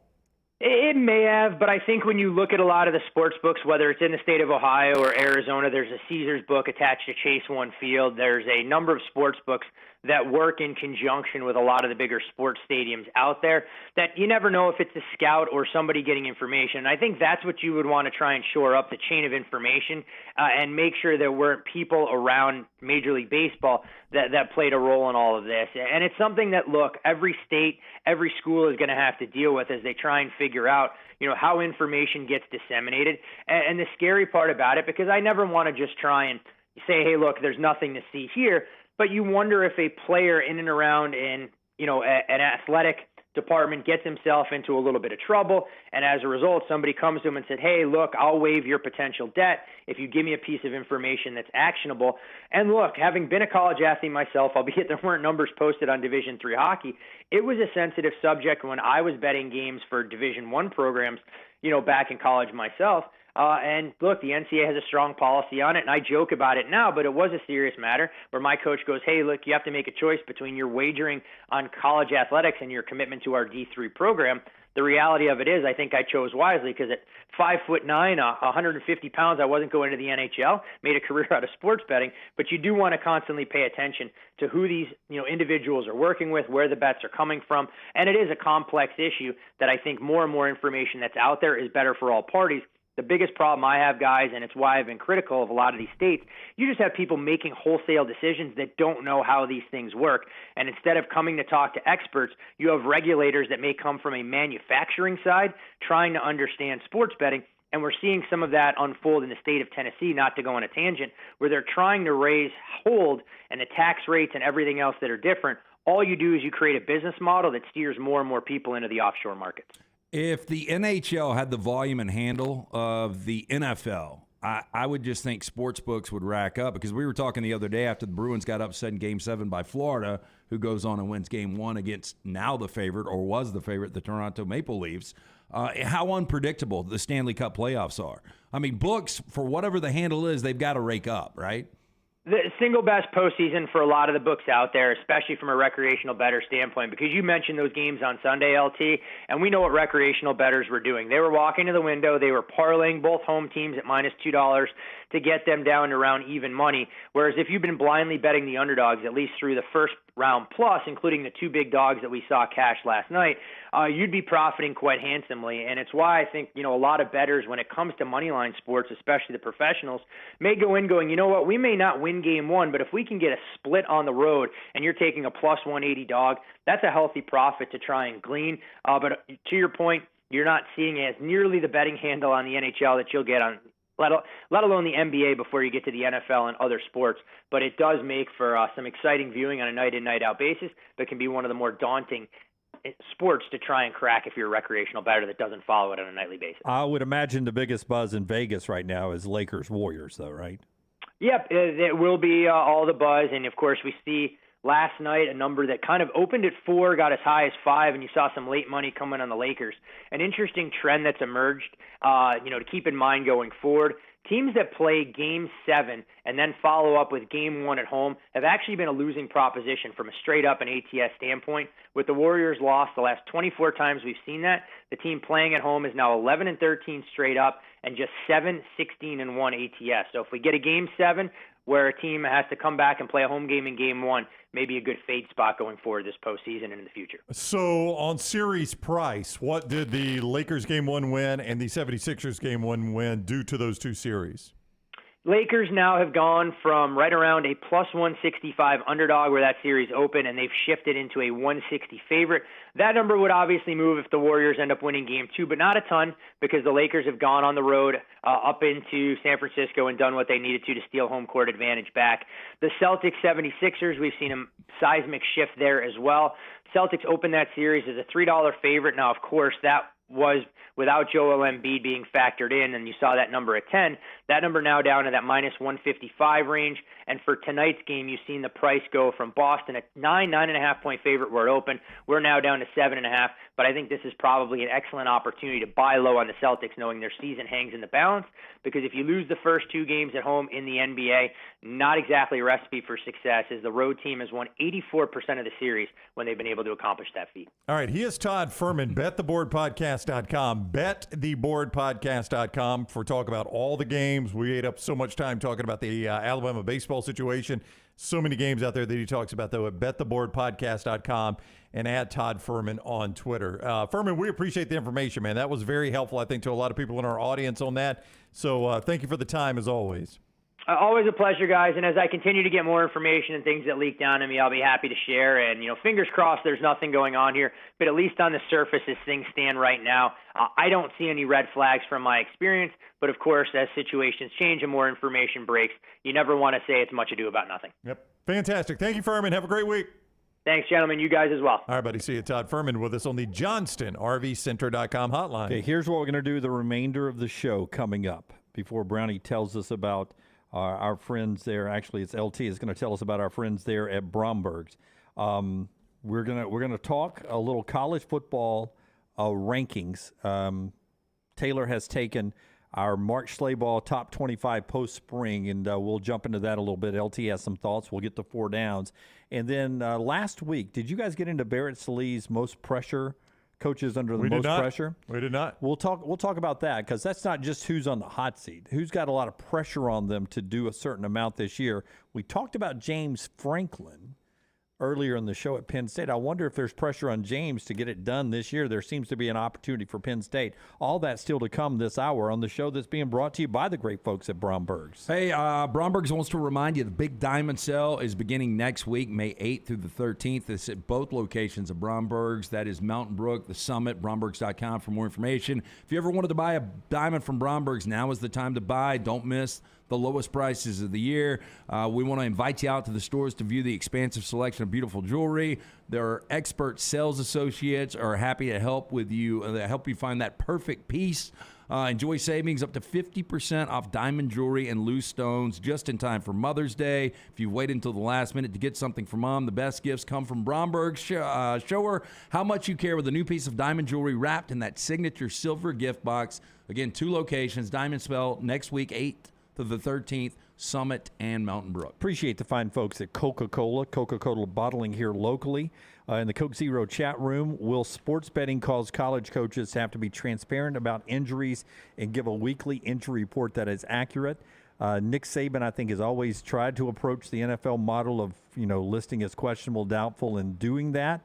I do think we'll get to a point, Brownie, where at least the major conferences will have rules in place to try to do that. Well, I mean, are you okay with the fines? That's the only reason the NFL does it, is because they know they're subject to fines. I think if we're talking about fining and taking away home games for rushing the field like we are, then yeah, absolutely. Because in order to, if we're going to live in the world where we have sports wagering in most states, then we, as Rusty's talking about, having some transparency about injuries is going to be important. And I don't, I think we're long past the days where, because we're, in Auburn, Alabama, or Tuscaloosa, not in Atlanta or Nashville, that you can hide the fact that a quarterback is injured. Yeah. I think we're way past that now with everybody having a smartphone. I mean, I'd be okay with it. I just don't know how how are you going to set up the fine structure and all those things. I mean, that's the reason it works in the NFL is if they lie on the injury report, they get penalized. I really don't look at the injury report. In the NFL, I'm handicapping. No. I mean, if I know a quarterback's out, then the number is factored into that. Yeah. I only look at it, like if I've got a, Tua Tagovailoa, for instance, it happens frequently. When I see the Dolphins injury report, I see why he was at practice that day. I mean, you're going to know by game time if he's playing or not. But just, is he limited in practice? Was he full participant? Was he out? Was it veterans rest? It's so different in the NFL because you do know everything. Absolutely. And there's penalties. And in college.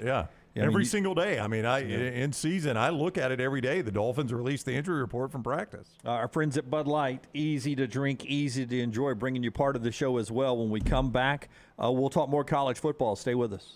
Follow Rockstar on Twitter at RockstarBHM. This is for the men who never settle, the ones who miss the fairway all day and still pull out the big stick, the type of guys who will always prefer to be behind the grill than in front of the camera, and the men who never let their friends forget about a high school nickname. This is the Lodge mentality. This is Twin Peaks. Who wants to settle for a single TV? With more TVs, bigger screens, plus our fabulous scenic views, there's more to watch at Twin Peaks. The manicured rolling hills of Timberline Golf Club is located just minutes from Birmingham. And right now, the area's best value membership drive is going on through April 30th. No initiation fee, unlimited green fees, practice range, and the TrackMan. Timberline's a fun place to be a member, and you get preferred membership tee times. To book those tee times at this Jerry Pate designed course, and for more information on membership opportunities, go online to timberlinegc.com. timberlinegc.com. Hey, Lance Taylor from the Next Round. You've heard me for years talk about our friends at Bromberg's Jewelers, and we welcome you to stop by and see that great customer service at the Mountain Brook and Summit locations. But we'd also love for you to check out their new online shop. They've got plenty to choose from. Great gifts, big and small. Available online, they've got David Yurman, Tudor watches, select diamond and gemstone jewelry, William Henry, seasonal and favorite giftware items, and baby gifts as well. They've even got an online sale section. For more information, Brombergs.com. It's the spring sales event at Alfa Romeo of Birmingham. Now you can get $10,000 off, plus rates as low as 4.7% on new 2022 Alfa Romeo Stelvios and new 2022 Alfa Romeo Giulias. Come see the team at Alfa Romeo of Birmingham, exit 27 just off I-459 on Grants Mill Road, or visit them online at alfaromeo.usa.birmingham.com. Hurry down before they're all gone. All incentives applied, in stock units only with approved credit. Alfa Romeo USA of Birmingham.com. Spring is here, and that means it's time to prepare for moving season. Let Holly Mack Wilson guide you and help get your home prepared to sell. Whether you are looking for the perfect home or need to sell yours, Holly Mack Wilson can do it all and can do it anywhere in Alabama. Call Holly Mack Wilson today, 205-901-9446, or visit her website, hollymachomes.com. Holly Mack Wilson, your home prep expert. Holly Mack Wilson, a trusted anywhere in Alabama Keller Williams realtor you can always depend on. Be there as your champion Stallions defend their title. Get your tickets now for this weekend's home game. We can't wait to have you for the USFL. Seats start at $10, so bring the whole family for kickoff at Protective Stadium as Coach Skip Holtz and the Stallions are running it back in Birmingham. Doesn't get much more exciting than that. Don't miss out on the hottest ticket in town. Touchdown, Birmingham! Buy your Stallions tickets today at theusfl.com.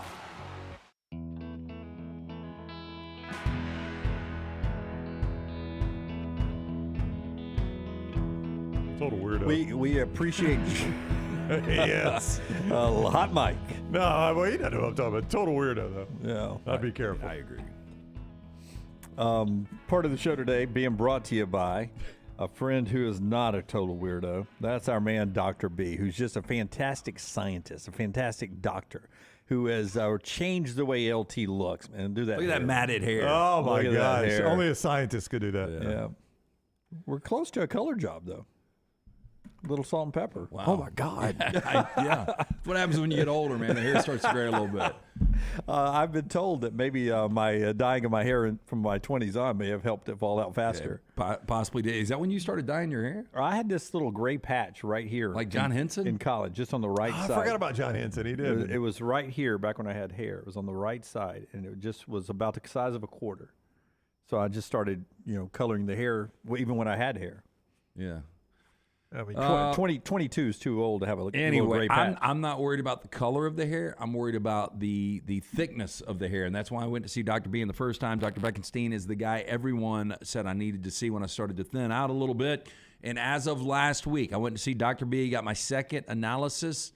It is 119% thicker from September until last week. 119% thicker. Yeah, and I people I'm around every day are like, yes, your hair 100% is thicker. But you guys see how this works? Like, when he started doing the Dr. B ads, he was like, nobody told me I was balding. Yeah. And I just threw out the gray hair real quick, and everyone reacted like I was the meanest guy in the room. Of Well, course I wasn't going was. to tell you were balding. Yeah. What would you have said then? No, I would have said I appreciate it. No, I don't think you would have. I don't really think that's the way you would I react. think you. I think why would I Rockstar would he have said? No. Okay, well, how about this? Here's a way to set it up. Maybe because Dunaway, how condescending you are, you wouldn't have set it up. Just like the way you just threw that out there. But here's what you need to do to a friend if they are thinning. Go up to them and say, hey, I just want to give you a heads up. You're getting a little thinner than you were at this time last year. There's a guy out there that can help you. His name is Dr. B, Dr. Beckenstein. I'm a big fan of the next round, and they talk about this guy. T3hair.net. Look, Lance was suffering from this. He started to thin out. His friends didn't tell him. He had to find out for himself on this new form that they're doing. And so, anyway, 119% thicker, T3hair.net. Right now, that Sensus Transdermal Infuser. This enables Dr. B to get various medicines and therapies into the scalp where the hair follicles are without using any injections. New technology, right? It is. It's revolutionary as Dr. B can pinpoint the delivery of a patient's genetically specific products without any needles. I'm getting this done next week. T3hair.net. I'm not going to stop here. You're getting this done next week, too? Yeah. Shouldn't I be getting this done next week? We can check into that. I mean, he basically told me I waited too long, which is why you've got to act now. You don't want to wait too long. Here's all I would say. If Sir Richard Attenborough can actually extract a mosquito and the DNA from that mosquito and bring back dinosaurs, they can bring your hair back. That's a great point. Great analogy, too. Yep, that's a great point, Lance. I mean, could we get 100 people to say they'll sign up with Dr. B if he could get me to 119% hair growth? I'll sponsor somebody if he can get you to 119% hair growth. He basically looked at my head and said, too late. You're the desert. Expired. Expired. Expired. All right. Taylor has put together Mark Slayball's post-spring top 25 rankings. LT had some thoughts on this. Forrester will pop it up right now. Here it is, ESPN's college football top 25 rankings. First thing you notice is no Alabama, no Alabama, no Alabama, no Alabama, no. There's Alabama at number 6. That might be the lowest they've been since 2008 in one of these. Yeah, that's not going to get you in the college football playoff. The thing that jumps out to me, not only that, but looking back into the top 4, and let's just say for whatever reason that's the way it ended. Well, one thing, Georgia winning 3 consecutive national championships, a first since the 30s, Michigan going to 3 consecutive college football playoffs, and then, as I said the other day, I think there'll be a first-time participant, USC at 4, and a second-time participant, Florida State at 3. Yep. Yeah, you would get both those right. 5, 6, 7, and I believe 8 and 9 are really good teams. Oh, yeah. 5, 6, 7, 8, and 9 are really good teams.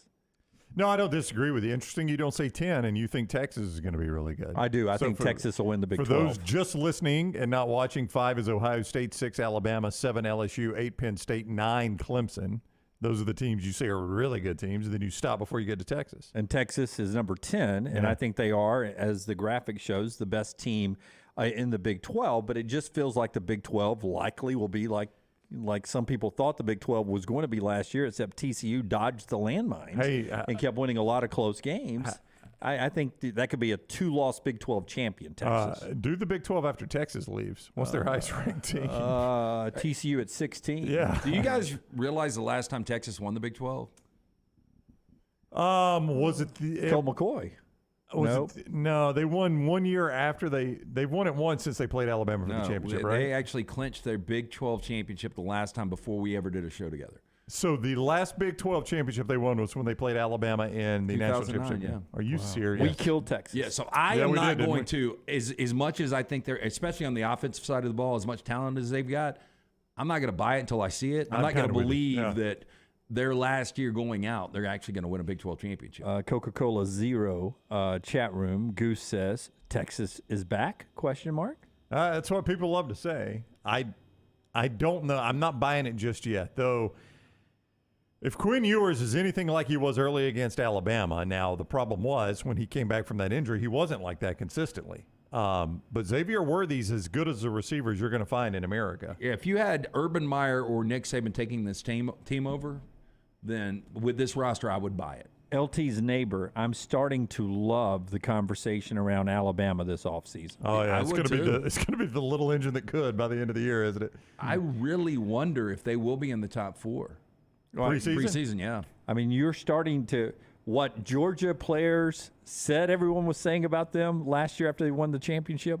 Some of that's really happening about this Alabama team. There are people talking about, hey, this team could lose 3 or 4 games. I would almost guarantee you, if Schlaball were honest about it, he had Alabama in his top 4 until he watched the spring game.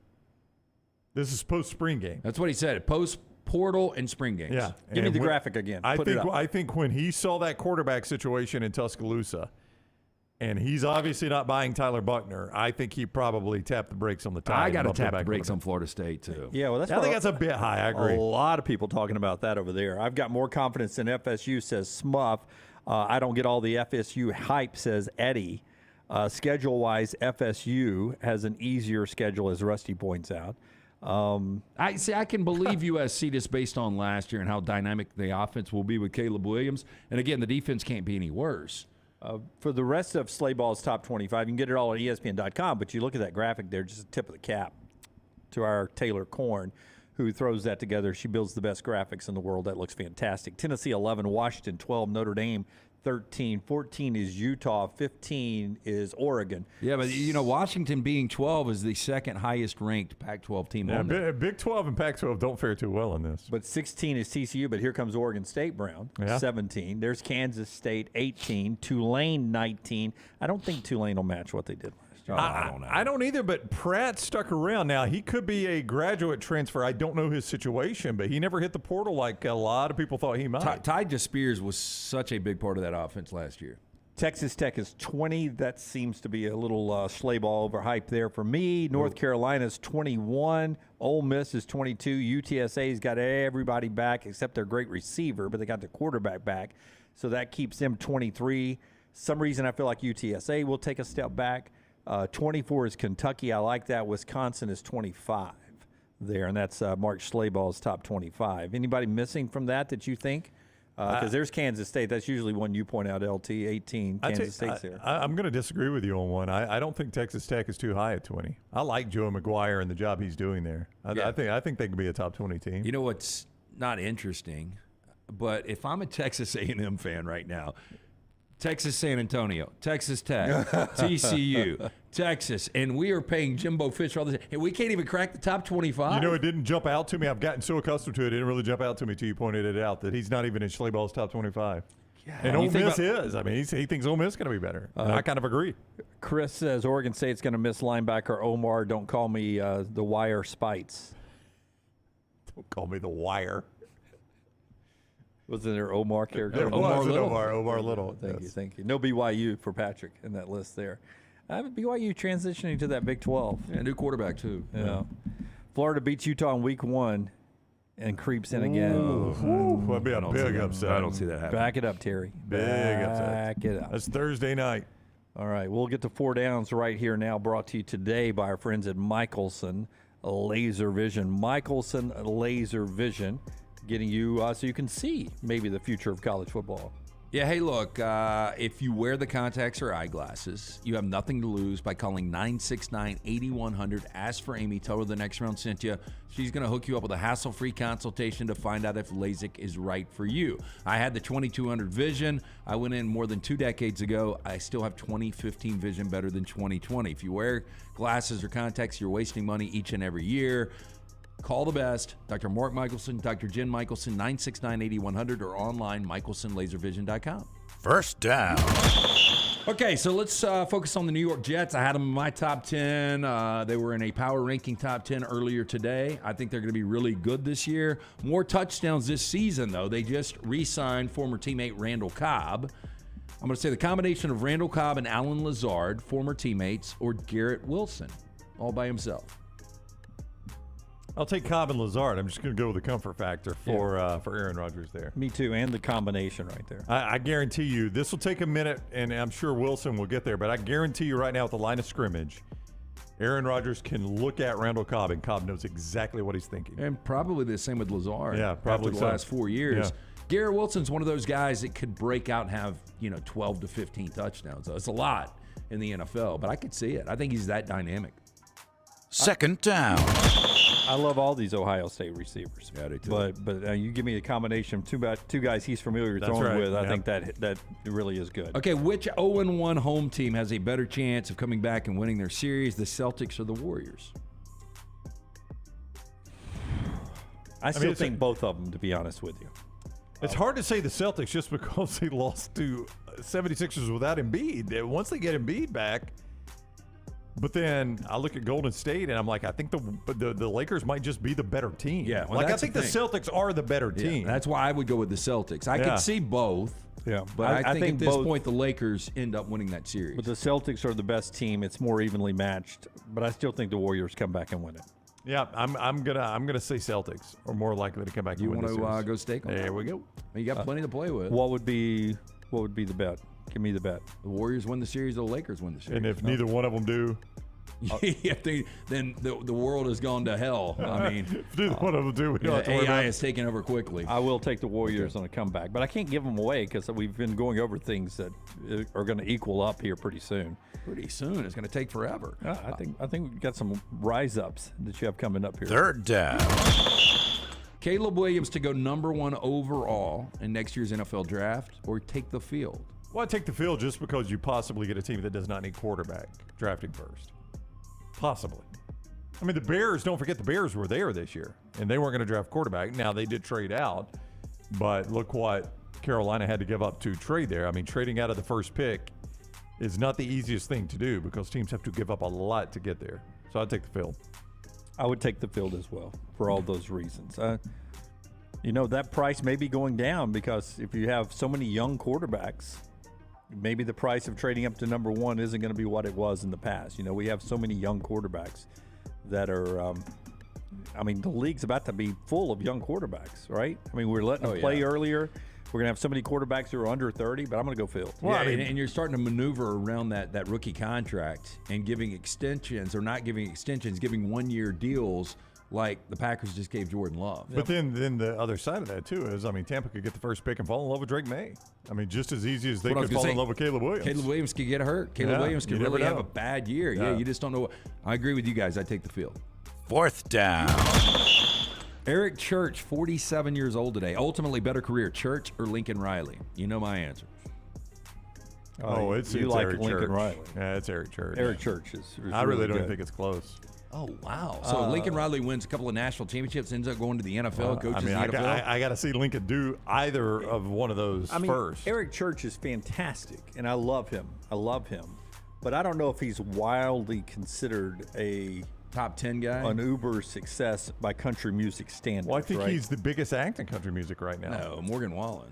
I don't know. Morgan Wallen. Morgan Wallen much bigger than Eric Church. I don't know, man. I'm a huge Eric Church fan. Saw him live earlier this year. Yeah. Love him.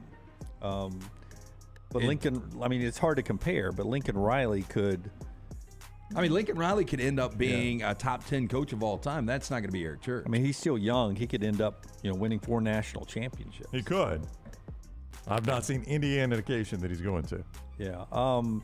Listen, I love Church too, but Patrick, if you just say Church by a mile over Morgan Wallen, right now the demand for a Morgan Wallen ticket compared to an Eric Church ticket's not on the same level. I touched a button with Rusty. Riley hasn't done all caps anything, Lance. That's not true. He's going to the playoffs. Yeah, he's going to the playoffs. He's had what? How many Heisman Trophy winning quarterbacks? He goes to playoffs and gets bombed when he gets there is the problem. Yeah, no, I get that, but he still is viewed by everyone as a top 5 coach right now, active coach in college football. And those would probably be my top 3 favorite country acts, Rusty, Wallen, Combs, and Church. I agree with Bama Beth. That's a good trilogy there. What? She hears people rave about Church all the time, never heard a single song of his. I've only heard one. It's that terrible Springsteen song. That is my least favorite song he does. Yeah. That's the only one I've heard. He does some really Talladega, good stuff. A Record Year is an amazing song. Yeah. In fact, Rockstar would be, really it would be, I sing Rockstar songs all the time because he doesn't sing country, but Record Year, you would love the lyrics. He writes the lyrics himself too. I sort of gravitate to people who write their own lyrics. You sure AI's not doing it? Well, maybe they are now, but I don't think so. Desperate Man is his best song to me. I love Desperate Man. Desperate Man's good. Give me a little background on Desperate Man. Can I guess? What? It's the guy that lost his job. He's got to fight for his family. He's a desperate man. Not really. Okay. He included in the title. He included the title in there, though. So what is it? What about Around Here Buzz? Around Here Buzz? Round Here Buzz, RTD4. Oh, Round Here Buzz is we all going to get buzzed around here tonight. What about Record Year? What do you think that's about? Record Year is the most bar rats Eric Church sacked in a year. See, what you're getting here is Lance hates country music, and he thinks rap is... That's not true. Oh, no, it's not true. I told you earlier, Willie Nelson, very, very, very, very deserving. Yeah. Hey, he's a deserving of first ballot Hall of Fame. Goose makes the point, though. Riley was handed a playoff program by Stoops. He's having to build it at USC, and he may be able to do that. Okay. That is our 4 downs today, brought to you by our friends at Michelson Laser Vision. 969-8100 or michelsonlaservision.com. 2 more segments to go. Who's under pressure? Is Lincoln Riley one of those guys? That when we come back on TNR. Follow Scott Forrester on Twitter at ScottForresterTV. Spring is here, and that means it's time to prepare for moving season. Let Holly Mack Wilson guide you and help get your home prepared to sell. Whether you are looking for the perfect home or need to sell yours, Holly Mack Wilson can do it all and can do it anywhere in Alabama. Call Holly Mack Wilson today, 205-901-9446, or visit her website, hollymachomes.com. Holly Mack Wilson, your home prep expert. Holly Mack Wilson, a trusted anywhere in Alabama Keller Williams realtor you can always depend on.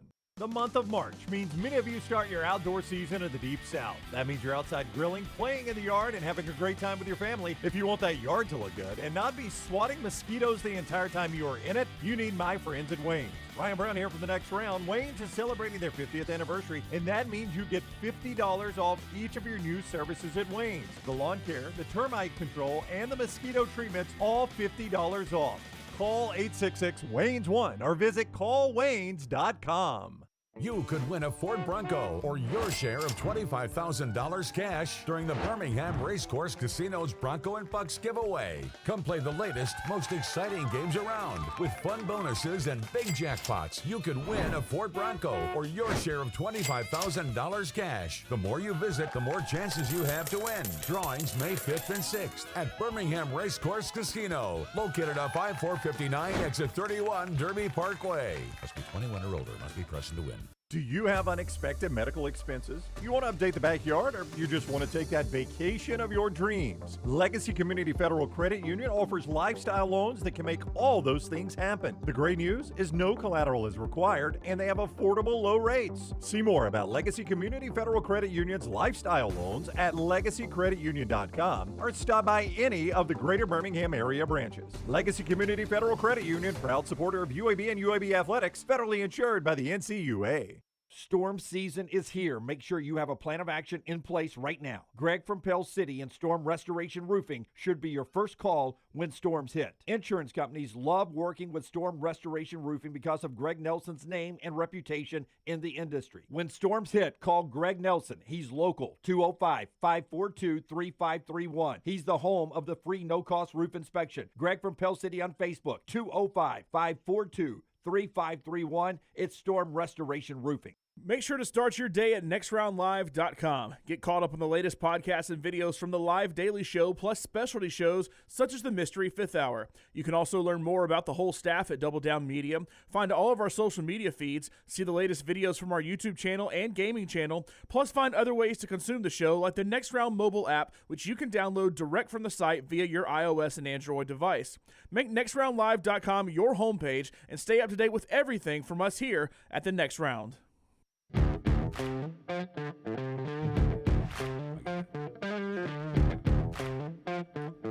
One basketball game tonight. It's Sixers and Celtics, 7 o'clock TNT. If you want to jump in on that or a little baseball, you can do it with our friends at MyBookie.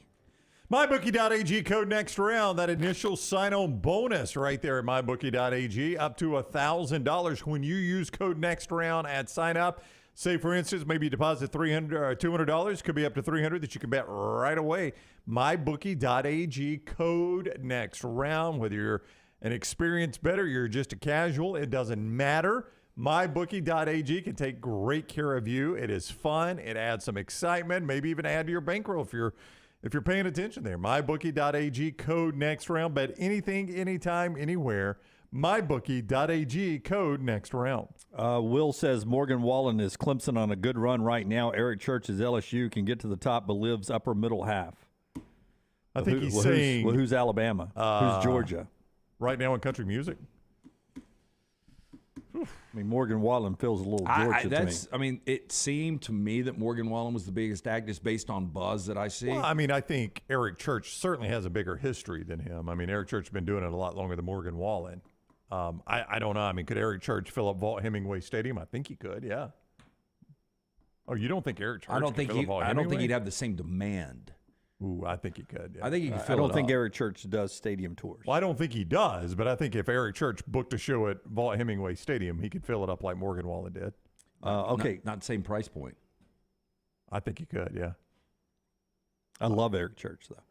Barrett Salee at CBSSports.com. Don't always agree with everything he writes, but I always love the conversation Barrett starts out with. He gives us 7 coaches last week, CBSSports.com, where you can read his stuff, 24/7 Sports. You can hear him on Sundays during football season on SiriusXM on the College Football Channel. Love Barrett. Don't know about this list, though, but one guy we'd all agree to. Now, the list is not a hot seat list, and this is fair, I think. 7 college football coaches under the most pressure entering the 2023 season.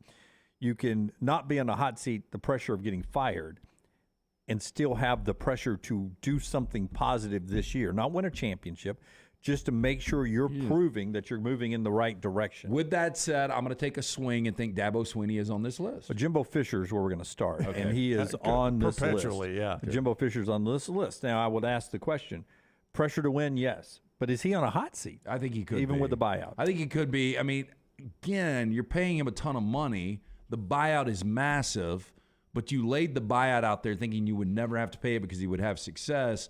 But now that you've had years, not just one bad season, years to really absorb this, hear the criticism, the outer noise, I could actually see if they win less than 8 games, I could see him get fired this year. I think the other aspect here too is if Sark gets it going right at Texas this year, with Texas coming to the SEC, if Sark has a great year and Texas come to the conference, that even cranks it up more. More pressure at all.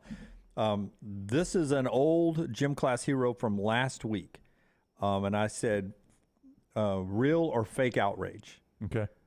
He puts Ryan Day on this list. And one thing I pointed out is he is 1-2 against Michigan, but he's 45-6 overall. He is, but if you lost Pressure. 3 straight to Michigan, Lance, and they make the playoffs again and you don't, now they just made the playoffs, That's Ohio right. State did. It's easy to forget that.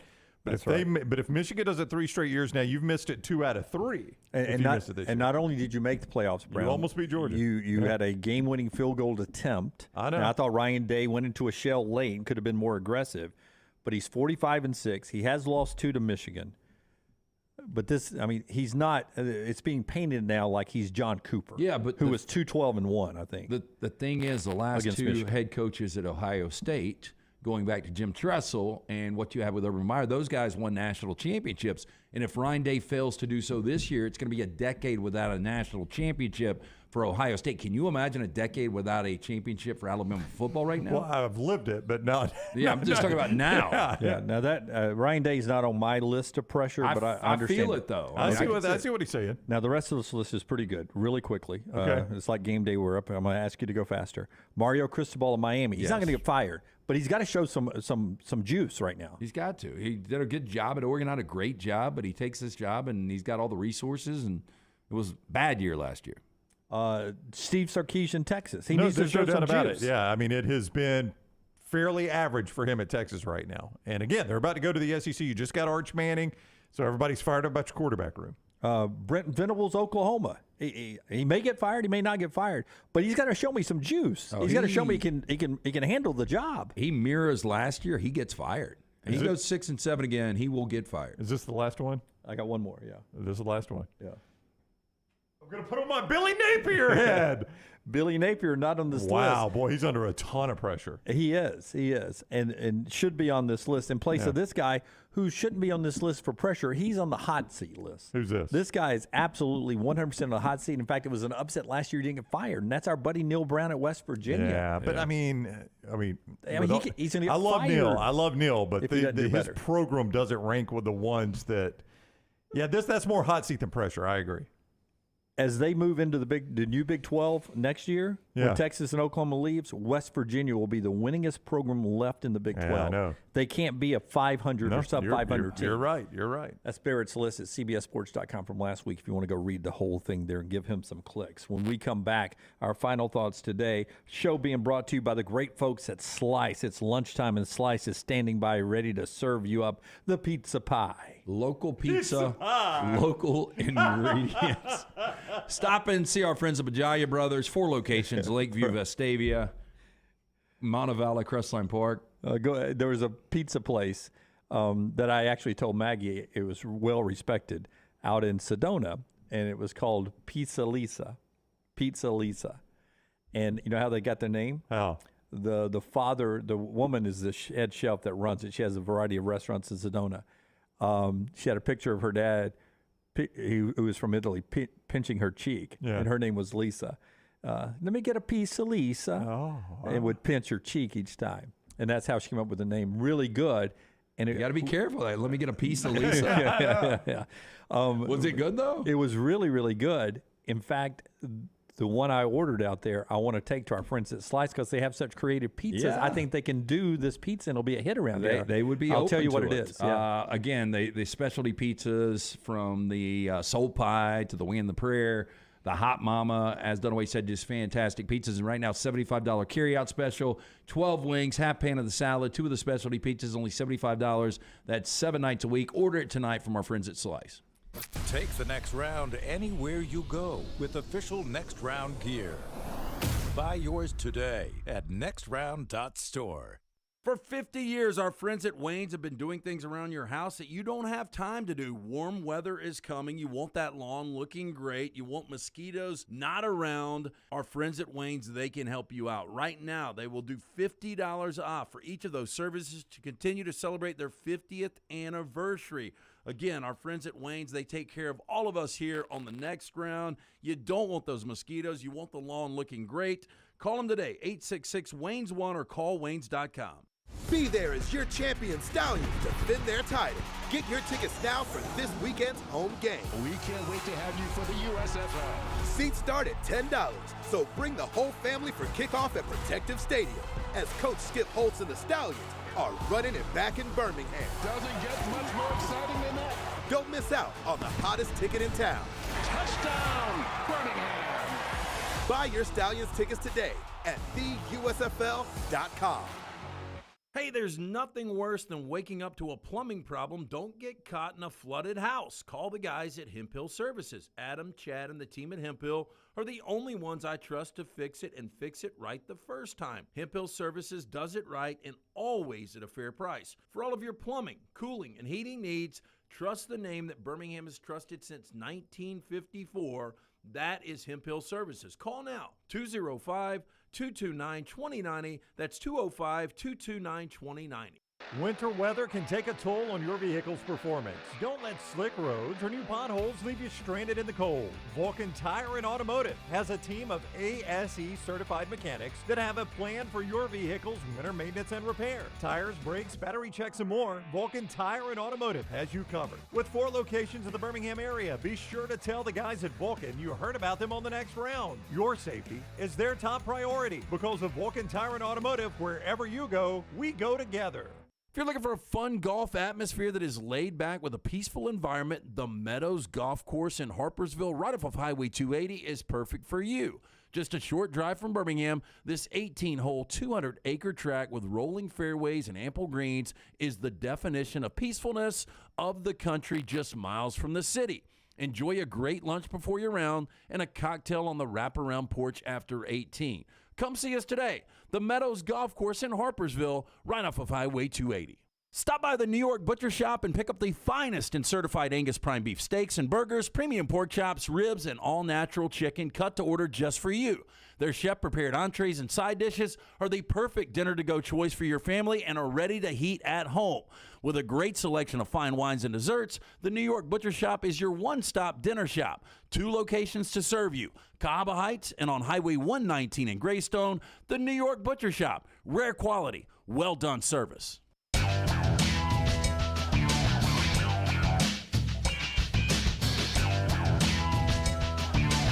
Final segment today brought to you by our friends at Hemp Hill Services. We appreciate them so much. I got a Shane Beamer cut, number 3 Rockstar, to end the show. Yeah, Hemp Hill, spring weather's here. Our friends at Hemp Hill Services offering that $69 HVAC tune-up plus 10% off any service call when you mention the Next Round. Call Adam, Chad, the guys at Hemp Hill Services. Make sure that HVAC unit ready to keep up with the changing weather. Hemp Hill, locally owned and operated independent train dealer. The team can service all makes and models. Call Hemp Hill Services. Hard to stop a train. 205-229-2090 or hemphillservices.com. It's 90 seconds long, but Shane Beamer summing up everyone in college right now when it comes to the portal and their roster. As you guys have, I guess, cleared this last portal window, well, I guess sort of incomplete in some ways, but as you've experienced that portion of the portal and seen what it's like and experiencing, what are your thoughts on it and just kind of how things have gone for you guys that way?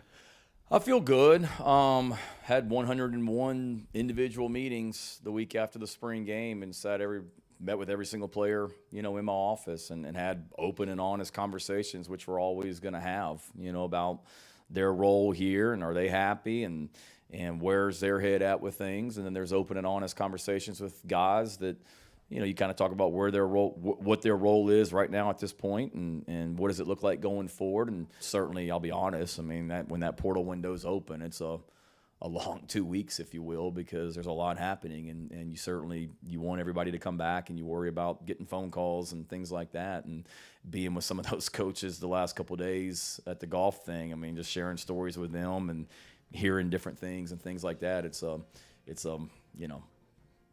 odd, strange, new 2 weeks for all of us in a lot of ways, but survived it, and at the same time, we're always going to do here in this program, make this a program that guys want to be a part of, that they know they're going to be coached really, really hard. And you guys have heard me say it before, be held accountable. It's going to be demanding, and it's not easy being a part of this program, but I want guys that want to be here. And I feel like we've got a lot of them, though we do. Yeah, but doesn't that seem like every coach feels that way now? Those 2 weeks, you're just waiting to see. You're waiting for the shoe to drop, and you're waiting to get that text like, hey, got some bad news. Yeah. Well, he's going to spend a week in there if he's spending more than 10 minutes with 101 guys. 101 guys, but that's what you have to do, right? Yeah. Got to recruit him after every game, Herm told us. Michael says him and Dabo have similar vibes. He is doing a good job at South Carolina right now. All right, that's our show today. Jam-packed till the very end. We'll do it again tomorrow at 9 a.m. Central Time. Until next time, God bless you and God bless America.